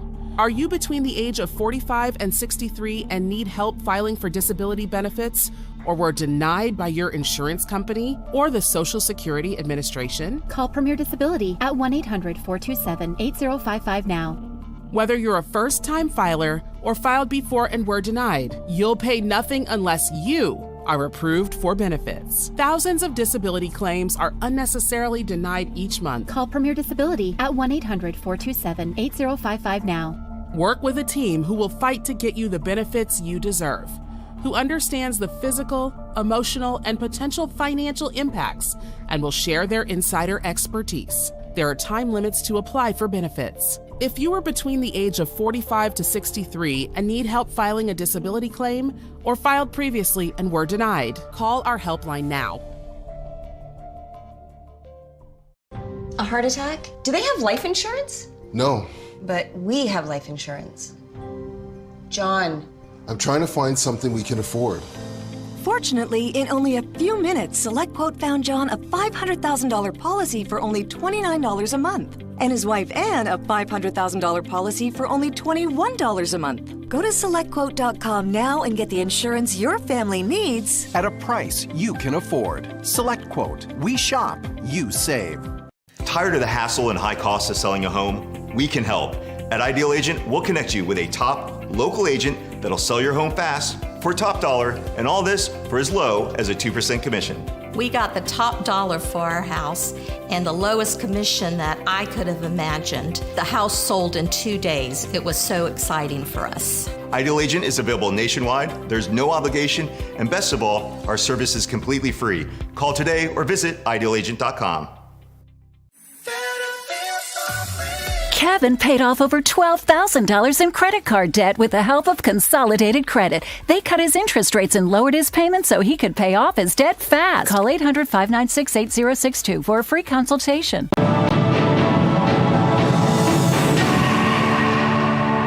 Welcome back to this Real America's Voice news break. I'm Terrence Bates. Attorney General Pam Bondi has reportedly directed federal prosecutors to open a grand jury investigation into the recent allegations that the Obama administration manufactured intelligence about Russian interference in the 2016 election. Taking to Truth Social and reposting a New York Times article on the pending investigation, President Trump writing, "The truth always wins out. This is great news. God bless America." Last month, Director of National Intelligence Tulsi Gabbard laid out evidence she says proves the Obama administration, at the direction of the then president, worked to actively subvert the 2016 election and the ensuing Trump presidency. President Trump and other members of his cabinet have since directly accused the 45th president of treason and sedition. Atlanta's Hartsfield International Airport is cleaning up after a sewer line break sent passengers running for cover. Check out this video, folks. You're about to see it all go down here. Gallons of brown water and sewage caved in the ceiling, and it was all caught on camera, as you can see. Look at that. Yuck. The airport released a statement saying, in part, the affected area has been contained and remediation crews are actively working to clean and sanitize the space. Customer service representatives are on site to assist and reroute passengers around the impacted area to ensure minimal disruption. Emergency medical services are also present as a precaution. There is no impact to the overall airport operations, though. Look at that. Wow, that's nasty. Well, it is wildfire season in California as a massive blaze in central California is threatening hundreds of homes right now. The fire has already eaten up more than 72,000 acres, including parts of the Los Padres National Forest. It's affecting Santa Barbara and San Luis Obispo counties, with evacuation orders and warnings in effect in parts of both areas. At least 3 people are said to have been injured so far, and air quality reports are in place. Over 1,000 firefighters are battling the Gifford fire, which has been burning since Friday afternoon. At last check, CAL FIRE reported that fire being about 3% contained. Monday afternoon, 2 more fires erupted in Southern California. That's a quick check of your headlines. I'm Terrence Bates.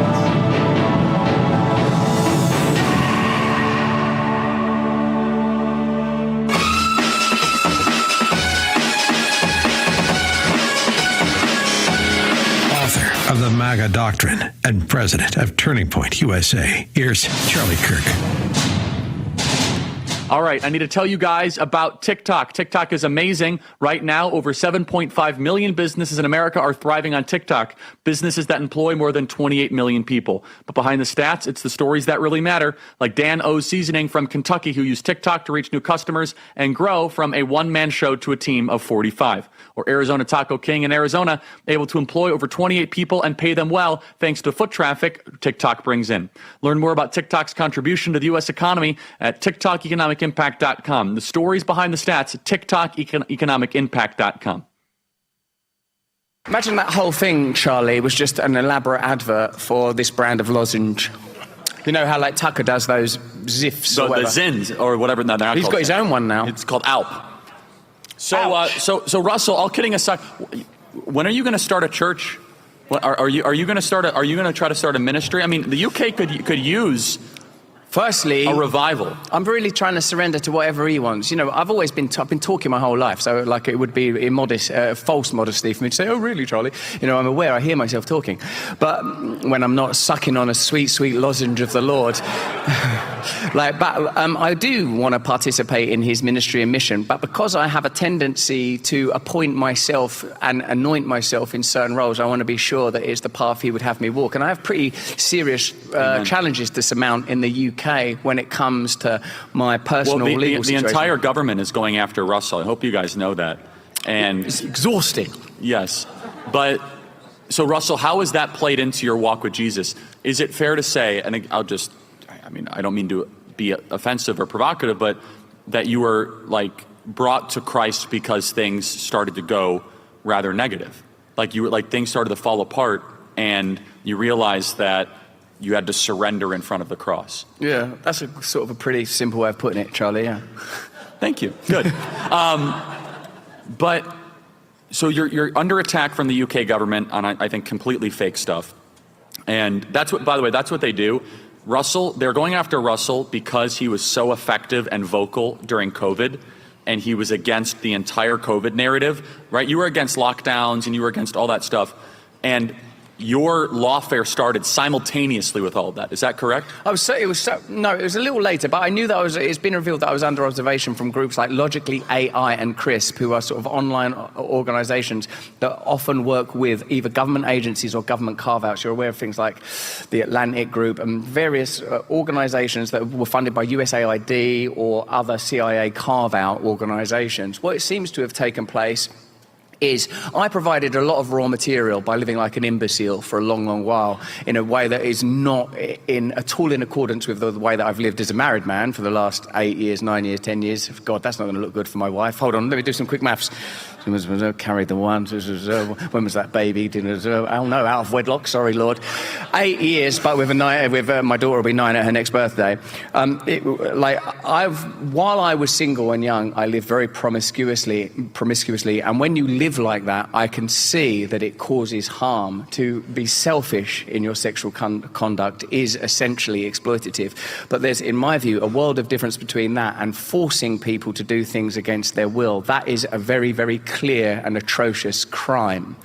What I believe happened is that due to the popularity of much of the broadcasting that was taking place at that time, which happened sort of really organically and almost Charlie Kirk as a quirk of the technological advancements of that time, like you could exist outside of centralized media and just as I was doing on YouTube, quickly garner a following of millions. We were talking every day about Pfizer's lack of clinical trials, Moderna's relationship with the government, the inability to prove the efficacy of those medicines, the likelihood that the COVID virus originated in a laboratory, this peculiar funding relationships between DARPA and COVID, Anthony Fauci's deception, his peculiar visits with the CIA, his relationships with Mark Zuckerberg at Facebook, all sorts of stuff that was available, and Charlie would have been reporting on the same stuff, and certainly Joe Rogan was.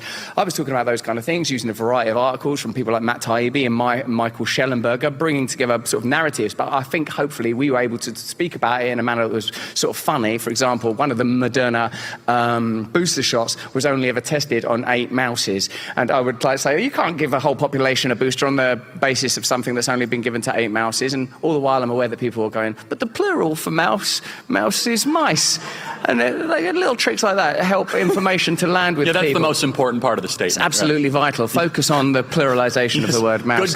Good grammar, mass death. You know. Without grammar, there's no point in being vaccinated. There's no point in surviving. Also, I hope that I was observing the unspoken narrative of COVID is this. Check it out. Life is so sacred, and each of us so precious, the most vulnerable, no matter who you are or where you're from. Life is a sacred gift from God. Therefore, if there's a virus that's a threat to anybody, we must all be locked in our homes. We must all wear masks. We must all obey these edicts. And if necessary, you must take these vaccines. And if you don't, you are lacking in compassion. You don't care about others. The entire premise is erroneous, because where else do we see our culture behaving as if life is sacred, as if we must sacrifice ourselves for one another? Indeed, don't they mock those very values? Don't they mock our Savior? Don't they mock our church? Don't they laugh at the idea that there's something more valuable than the fulfillment of self and the adornment of self? Anyway, so during COVID, I talked about it a lot. I was pretty loquacious and pretty non-stop about it. The videos were doing well. I was enjoying it. And I'm a kind of a naturally anti-establishment person, I suppose. I didn't take the vaccine because I don't like being told what to do. I didn't take it because they were telling me. In fact, if they'd wanted me to take that vaccine, all they would have had to have done is leave a couple of syringes in my bedroom and tell me under no circumstances, do not touch that no matter what. Doesn't matter who coughs or however quietly in whichever grocery store, don't take those. Oh, well, you've already taken them. Sir, I have taken 20 or 30 vaccines. I don't like being told what to do. In this way, I'm closer to the native mentality of the people of your nation than my own, because over in the UK, people seem to have happily tumbled into submission. Incredibly obedient in the UK. Unbelievable obedience. I saw some of your appearances there on GB News and your debates there, and I thought you conducted yourself marvellously as always. But I am, like you, concerned about what's happening in the United Kingdom, and however you want to carve that up, from the left or from the right, from a materialist, rationalistic, atheistic or Christian perspective, is a country that is in very real danger of falling. It is. And so Russell, you brought something and I want to isolate it. You said you don't like being told what to do. That makes it even more incredible that you submitted to Jesus Christ and submitted to Scripture. Yeah. Because that's a surface contradiction. So walk us through that. Well, I think that might have been one of the initial obstacles, because there's this sort of, in pantheism and paganism, there's this aggrandizement or acceptance and celebration of what you might call the humas or the inner deities, your warlike aspect, the Aphrodite aspect, your sensuality. All of these things can be revered. And I didn't want to submit to Christ. I didn't want to surrender to Christ. And if I'm entirely honest, Charlie, there are some days still where I don't want to bow down in total submission and surrender and recognize that my self-will is my biggest obstacle. Flesh. That's exactly right. The flesh, the world, and the mentality. I'm continually caught in a loop of fallibility around these things. But I can't believe that it's all in Scripture. It's all in the Word. But it was like the Scripture coming to life somehow. Like I felt like it is finished. It is done. His words on the cross. I felt the compassion that is available through the love of his mother, through his forgiveness of us, through his acceptance of us. That the submission, I do believe that submission to a higher good. I believe now humility before honor. Before, the idea of surrender, and still the idea of surrendering or accepting any human authority as supreme, I find it kind of repulsive. And I believe that there are significant institutional, if not constitutional, changes coming to your country, because I believe that there is an appetite for more freedom that is growing. But freedom cannot exist without virtue. And so freedom will come after, and it's happening right now. People go to church and give their life to God. You cannot have a free society if you do not have a society that values God. That's why continental Europe is so unfree. It's secular. It's interesting.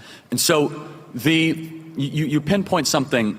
First of all, there's a great verse that I think you'll love, Romans 12:2, which is, do not conform to the ways of this world, but instead be transformed by the renewing of your mind. Fact check me if I got it right. Romans 12:2. I'm not fact checking you. I'm just... The believer's constitution. I consider you a 12. Kind of living Bible. I'm not quite a living Bible, but I do take that seriously. So Romans 12:2, it's one of my favorite verses, because you talked about your mindset. So that's Romans right there, I think. Yes. Yeah, 12:2. All right, so this is a New International Version, probably, Charlie, so that any distinctions are likely because of the translation. I won't nitpick that, but... What do you go with? ESV. Yeah, that's my... Or New King James, one of the two. I like ESV as well. All right, so, dear brothers and sisters, I plead with you to give your bodies to God because of all he has done for you. Let them be a living holy sacrifice, the kind he will find acceptable. This is truly the way to worship him.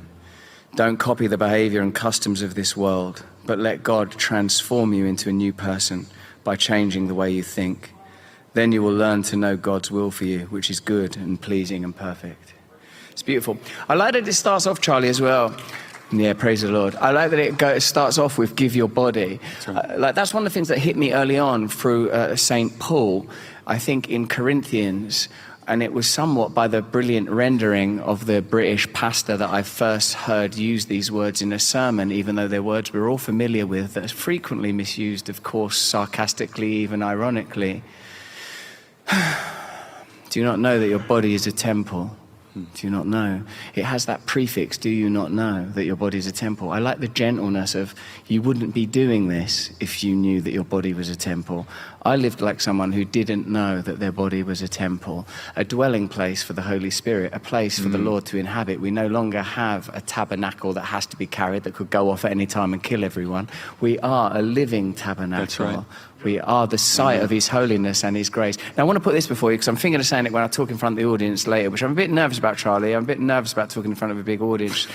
I do get nervous. See this thing. When I went to Rome the other day, I was in one of these churches. You know, like, if you ever go to Rome, you've got to go. It's amazing. I don't mean it's incredible. Rome in Florida, because there is one, is there? Or Georgia. I don't mean that one. I mean the there is a Rome, one. Georgia, yeah. I mean the one with Italians in it. There's probably some in Georgia as well then. Yeah, but anyway, I mean full of them. Brimming over everywhere you look. One of these churches has got 3 Caravaggios in it of St. Matthew. One, Caravaggio is one of my favourite sort of late Renaissance artists. There's a lot of darkness in the way he paints and shafts of light. They say that Francis Coppola used his image system heavily for the Godfather movies. Anyway, there's this one image painting, beautiful, unbelievably beautiful painting of St. Matthew being appointed and anointed, like chosen, like I suppose in the show Chosen, when our Lord goes, "Oi, follow me." I don't know if he goes, "Oi," he's not from Essex, but you know. And Matthew was a tax collector, I believe. So they say. And in this picture, he's depicted as being sat around with a bunch of other taxpayers and ne'er-do-wells. And at the end of the table, rather like this one that you and I are at, Charlie, surrounded by them, look like they're playing games of chance. I believe it's St. Matthew at the end, although it's one of those paintings where there's some discussion over which one is Matthew. Okay, before we go to break, I want to tell you guys about Alan Jackson Ministries. Alan Jackson Ministries is amazing. I'm excited to tell you I'll be speaking at their Culture and Christianity Conference at the World Outreach Church just south of Nashville, Tennessee this September. I'm inviting you to join me. My friend, Pastor Alan Jackson, organized this conference so we can address the issues we're facing in today's culture, but through the lens of God's truth. We'll talk about what's happening in the church, the media, and with our health. When you attend, you'll gain insight and valuable perspectives on what's happening in the world today. Learn how to recognize truth from deception. Find boldness so you can defend your faith with confidence and compassion. Join Pastor Alan, Sage Steele, Dr. Bill Lyle, and many more September 19th and 20th. Registration is now open. There's never been a more important time to seek the truth, embrace the truth, and boldly deliver the truth to the people around us. Come find out what's happening right now at alanjackson.com/Charlie. That is alanjackson.com/Charlie.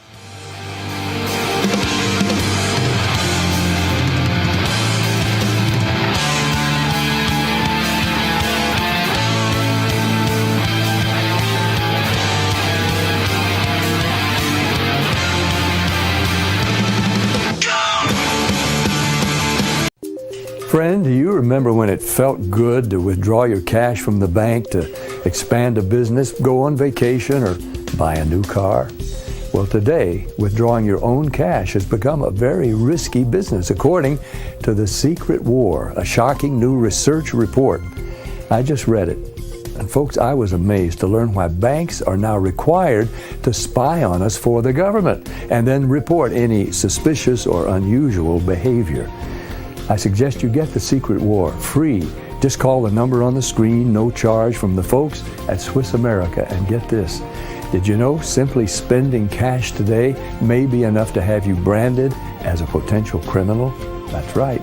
The new war on cash is really a war against all freedom-loving Americans. The Secret War is yours free, so call the number on the screen and you can tell them Pat Boone gave you the number. Are you disabled and can no longer work?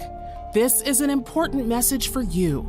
Are you between the age of 45 and 63 and need help filing for disability benefits, or were denied by your insurance company or the Social Security Administration? Call Premier Disability at 1-800-427-8055 now.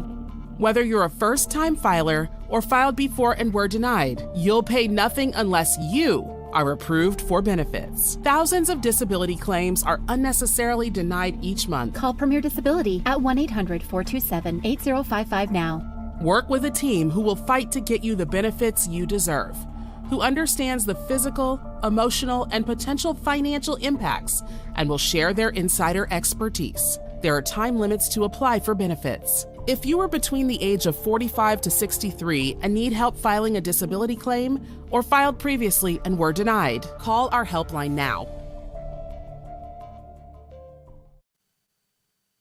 100% American made. And darn proud of it. The Charlie Kirk Show.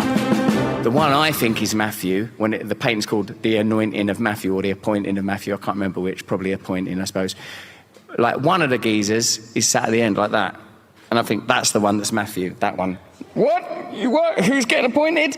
And you will understand his reluctance to be appointed in this holy mission when you see that the next of they're not a triptych, but they are 3 paintings hung together, is Matthew with Gabriel writing his testament and gospel.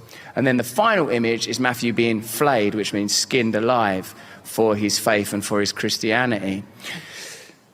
I thought, if we believed as he believed, how could it be that you could have an institution like the Vatican and not have a revolution? If we believed as he believed, how could you have us going to church every Sunday, praying, teaching our kids, reading the word, and not have the revolution, or at least the way made straight for the return of our Saviour? If we believed only as Paul believed, as Peter believed, as Barnabas believed, as Mary believed, as Stephen believed, this is the church that excites and interests me, and I know it comes at a high cost, and I know what our Lord said to, is it Ananias, when Paul's on his way to Damascus?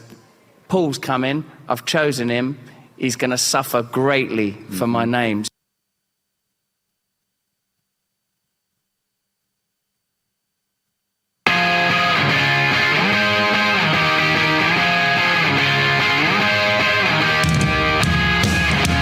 Welcome back. Here's more with my conversation with Russell Brand. Subscribe to The Charlie Kirk Show and become a member today. Members.charliekirk.com to listen to this entire episode. So go over there and sort his head out. He's gone blind. He's had a little bit of a shock on the way here. Paraphrasing. But what I feel is that it was a threshold was passed, Charlie, that I was still withheld in the New Age, and I still bear the scars of the New Age. I was going to ask you about that, but I wanted to be polite. She's Durga. Durga is a great goddess in India. You know, this is a tattoo I've had for some years now, of course, prior to coming to our Lord. Why'd you decide to get a tattoo of her? Because Durga she's female goddess energy, and I have a wife and I have 2 daughters, and I was commemorating and celebrating the power of my wife, Laura, and of my daughters, Mabel and Peggy. Durga, in one of her aspects, rides a tiger. And I like the idea of my daughters and my wife being powerful, strong women who know how to marshal the energy that God gave them. And of course, there is no God but him, and I surrender and bow down to Christ Jesus, and I disavow all false idols. But the false idols that concern me most are not those that emerge out of Hinduism or even Islam, although I'm sure you'll hear rhetoric here to the contrary. No, it is the false idols that emerge from our culture, the ones that the graven images that we stare at day after day, hour after hour, the endless effluvia and limitless flow of filth and pornography that denigrates and lowers us all. It's the false idols within our culture that I fear most. But, you know, Peter took the Jews and Paul took the Gentiles. We're all going to get called to different missions, and I don't claim to know very much. I think about myself all the time, and I don't understand myself yet, so how would I know anything about anyone or anything else? But what I would say is the false idols in the culture that I fear most, that want us deadened and distracted, Charlie. I totally agree. Look, modernity has made us materially wealthier but spiritually poor. And that is modernity. And we are seeing a reckoning of that while people want to return to a tradition. We only have a couple minutes. I got to get you on stage. But really? Yes, this is just the warm-up act. Oh, man. I'm feeling nervous. How many? Have a 7,000. It'll calm you down. Give me that from my pocket. Yes. Oh, no, that's there. 7,000 people for you. Oh, Charlie. Russell, your show is called Stay Free. Yes, on Rumble. Do you believe you are freer and more joyful since giving your life to Jesus? Oh, man, there's no question. Even with the really difficult things that happened, like being told that our baby might be born dead, being offered late-term abortion, him being born and requiring a surgery when he was 12 weeks old, turning into the glorious little boy that he is now, the reputational attacks, the exhaustion, the confronting with the things that I have done wrong in my life. I've never been so free. In obedience and surrender to him, there is perfect freedom. There is no freedom out there. There's no freedom in hedonism, in Epicureanism, in the constant devouring of concupiscence and endless pleasures. There's no freedom there. It's an illusion, but it's a powerful illusion. I'm not suggesting I couldn't fall for it again 1,000 times. I have to stay very close to Christ Jesus, and to do that, I need Christians everywhere around me, and perhaps that's what fuels my evangelism. And so, yeah, Russell, what has worked for you? Every believer is different. Is it Christian music? Is it reading the Bible? Is it going to church? What keeps you close to Jesus? Because you're right, you're constantly attacked. By the way, Satan, I believe, has singled you out for quite a while, and you better believe the enemy's not happy that now you're proclaiming Jesus in front of millions of people. And, we as believers believe Satan is real, Satan is active, yes. Satan attacks, Satan targets. Satan is literally, in Hebrew, Satan means the prosecutor, the deceiver. So all of what you are going through in the United Kingdom is a satanic attack to try to say, oh, Russell, remember that thing that happened 10 years ago? Try to have you feel guilty and ashamed. Remember, Satan throughout the scriptures would constantly always whisper, whether it be in the garden or elsewhere, about, oh, you need to be held back by what you once did. But Christ sets you free. And so, knowing that, what keeps you spiritually active and alive? Of course I am cowed by what I've done, but I am attacked for things that I have not done.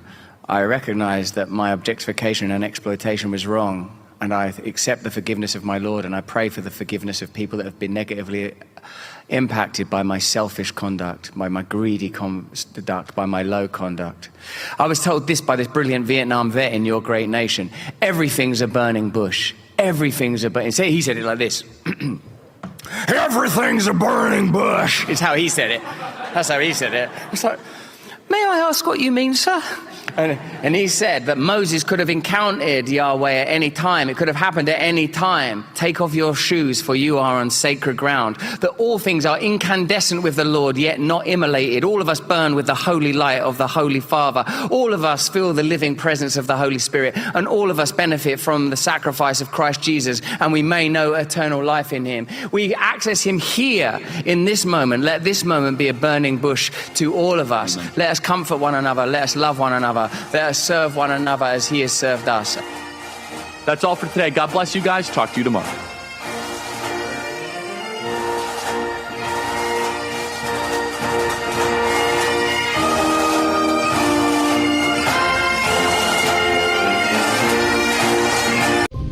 Lives are shattered in the Holy Land.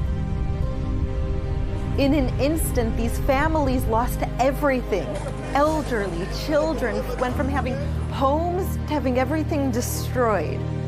The International Fellowship of Christians and Jews is on the ground to provide food and shelter and emergency supplies. Has God given you a heart for Israel? Your prayers and help are urgently needed. An emergency gift of $45 will help thousands of elderly and families with desperately needed food. Zelda was here when the missile hit just a block away. Her whole body is bruised and wounded. And it's very clear that Zelda is in no condition to find ways to get food. Call or go online now to let Israel know you're praying and helping provide emergency aid. It's all for you. Food is critical, and so is shelter from attack. The Israeli government has asked the fellowship to urgently place 1,000 mobile bomb shelters immediately. You can place a mobile bomb shelter in Israel right now. All we need is for you to enable us to buy the shelters. Thanks, shelters that are proven to save lives.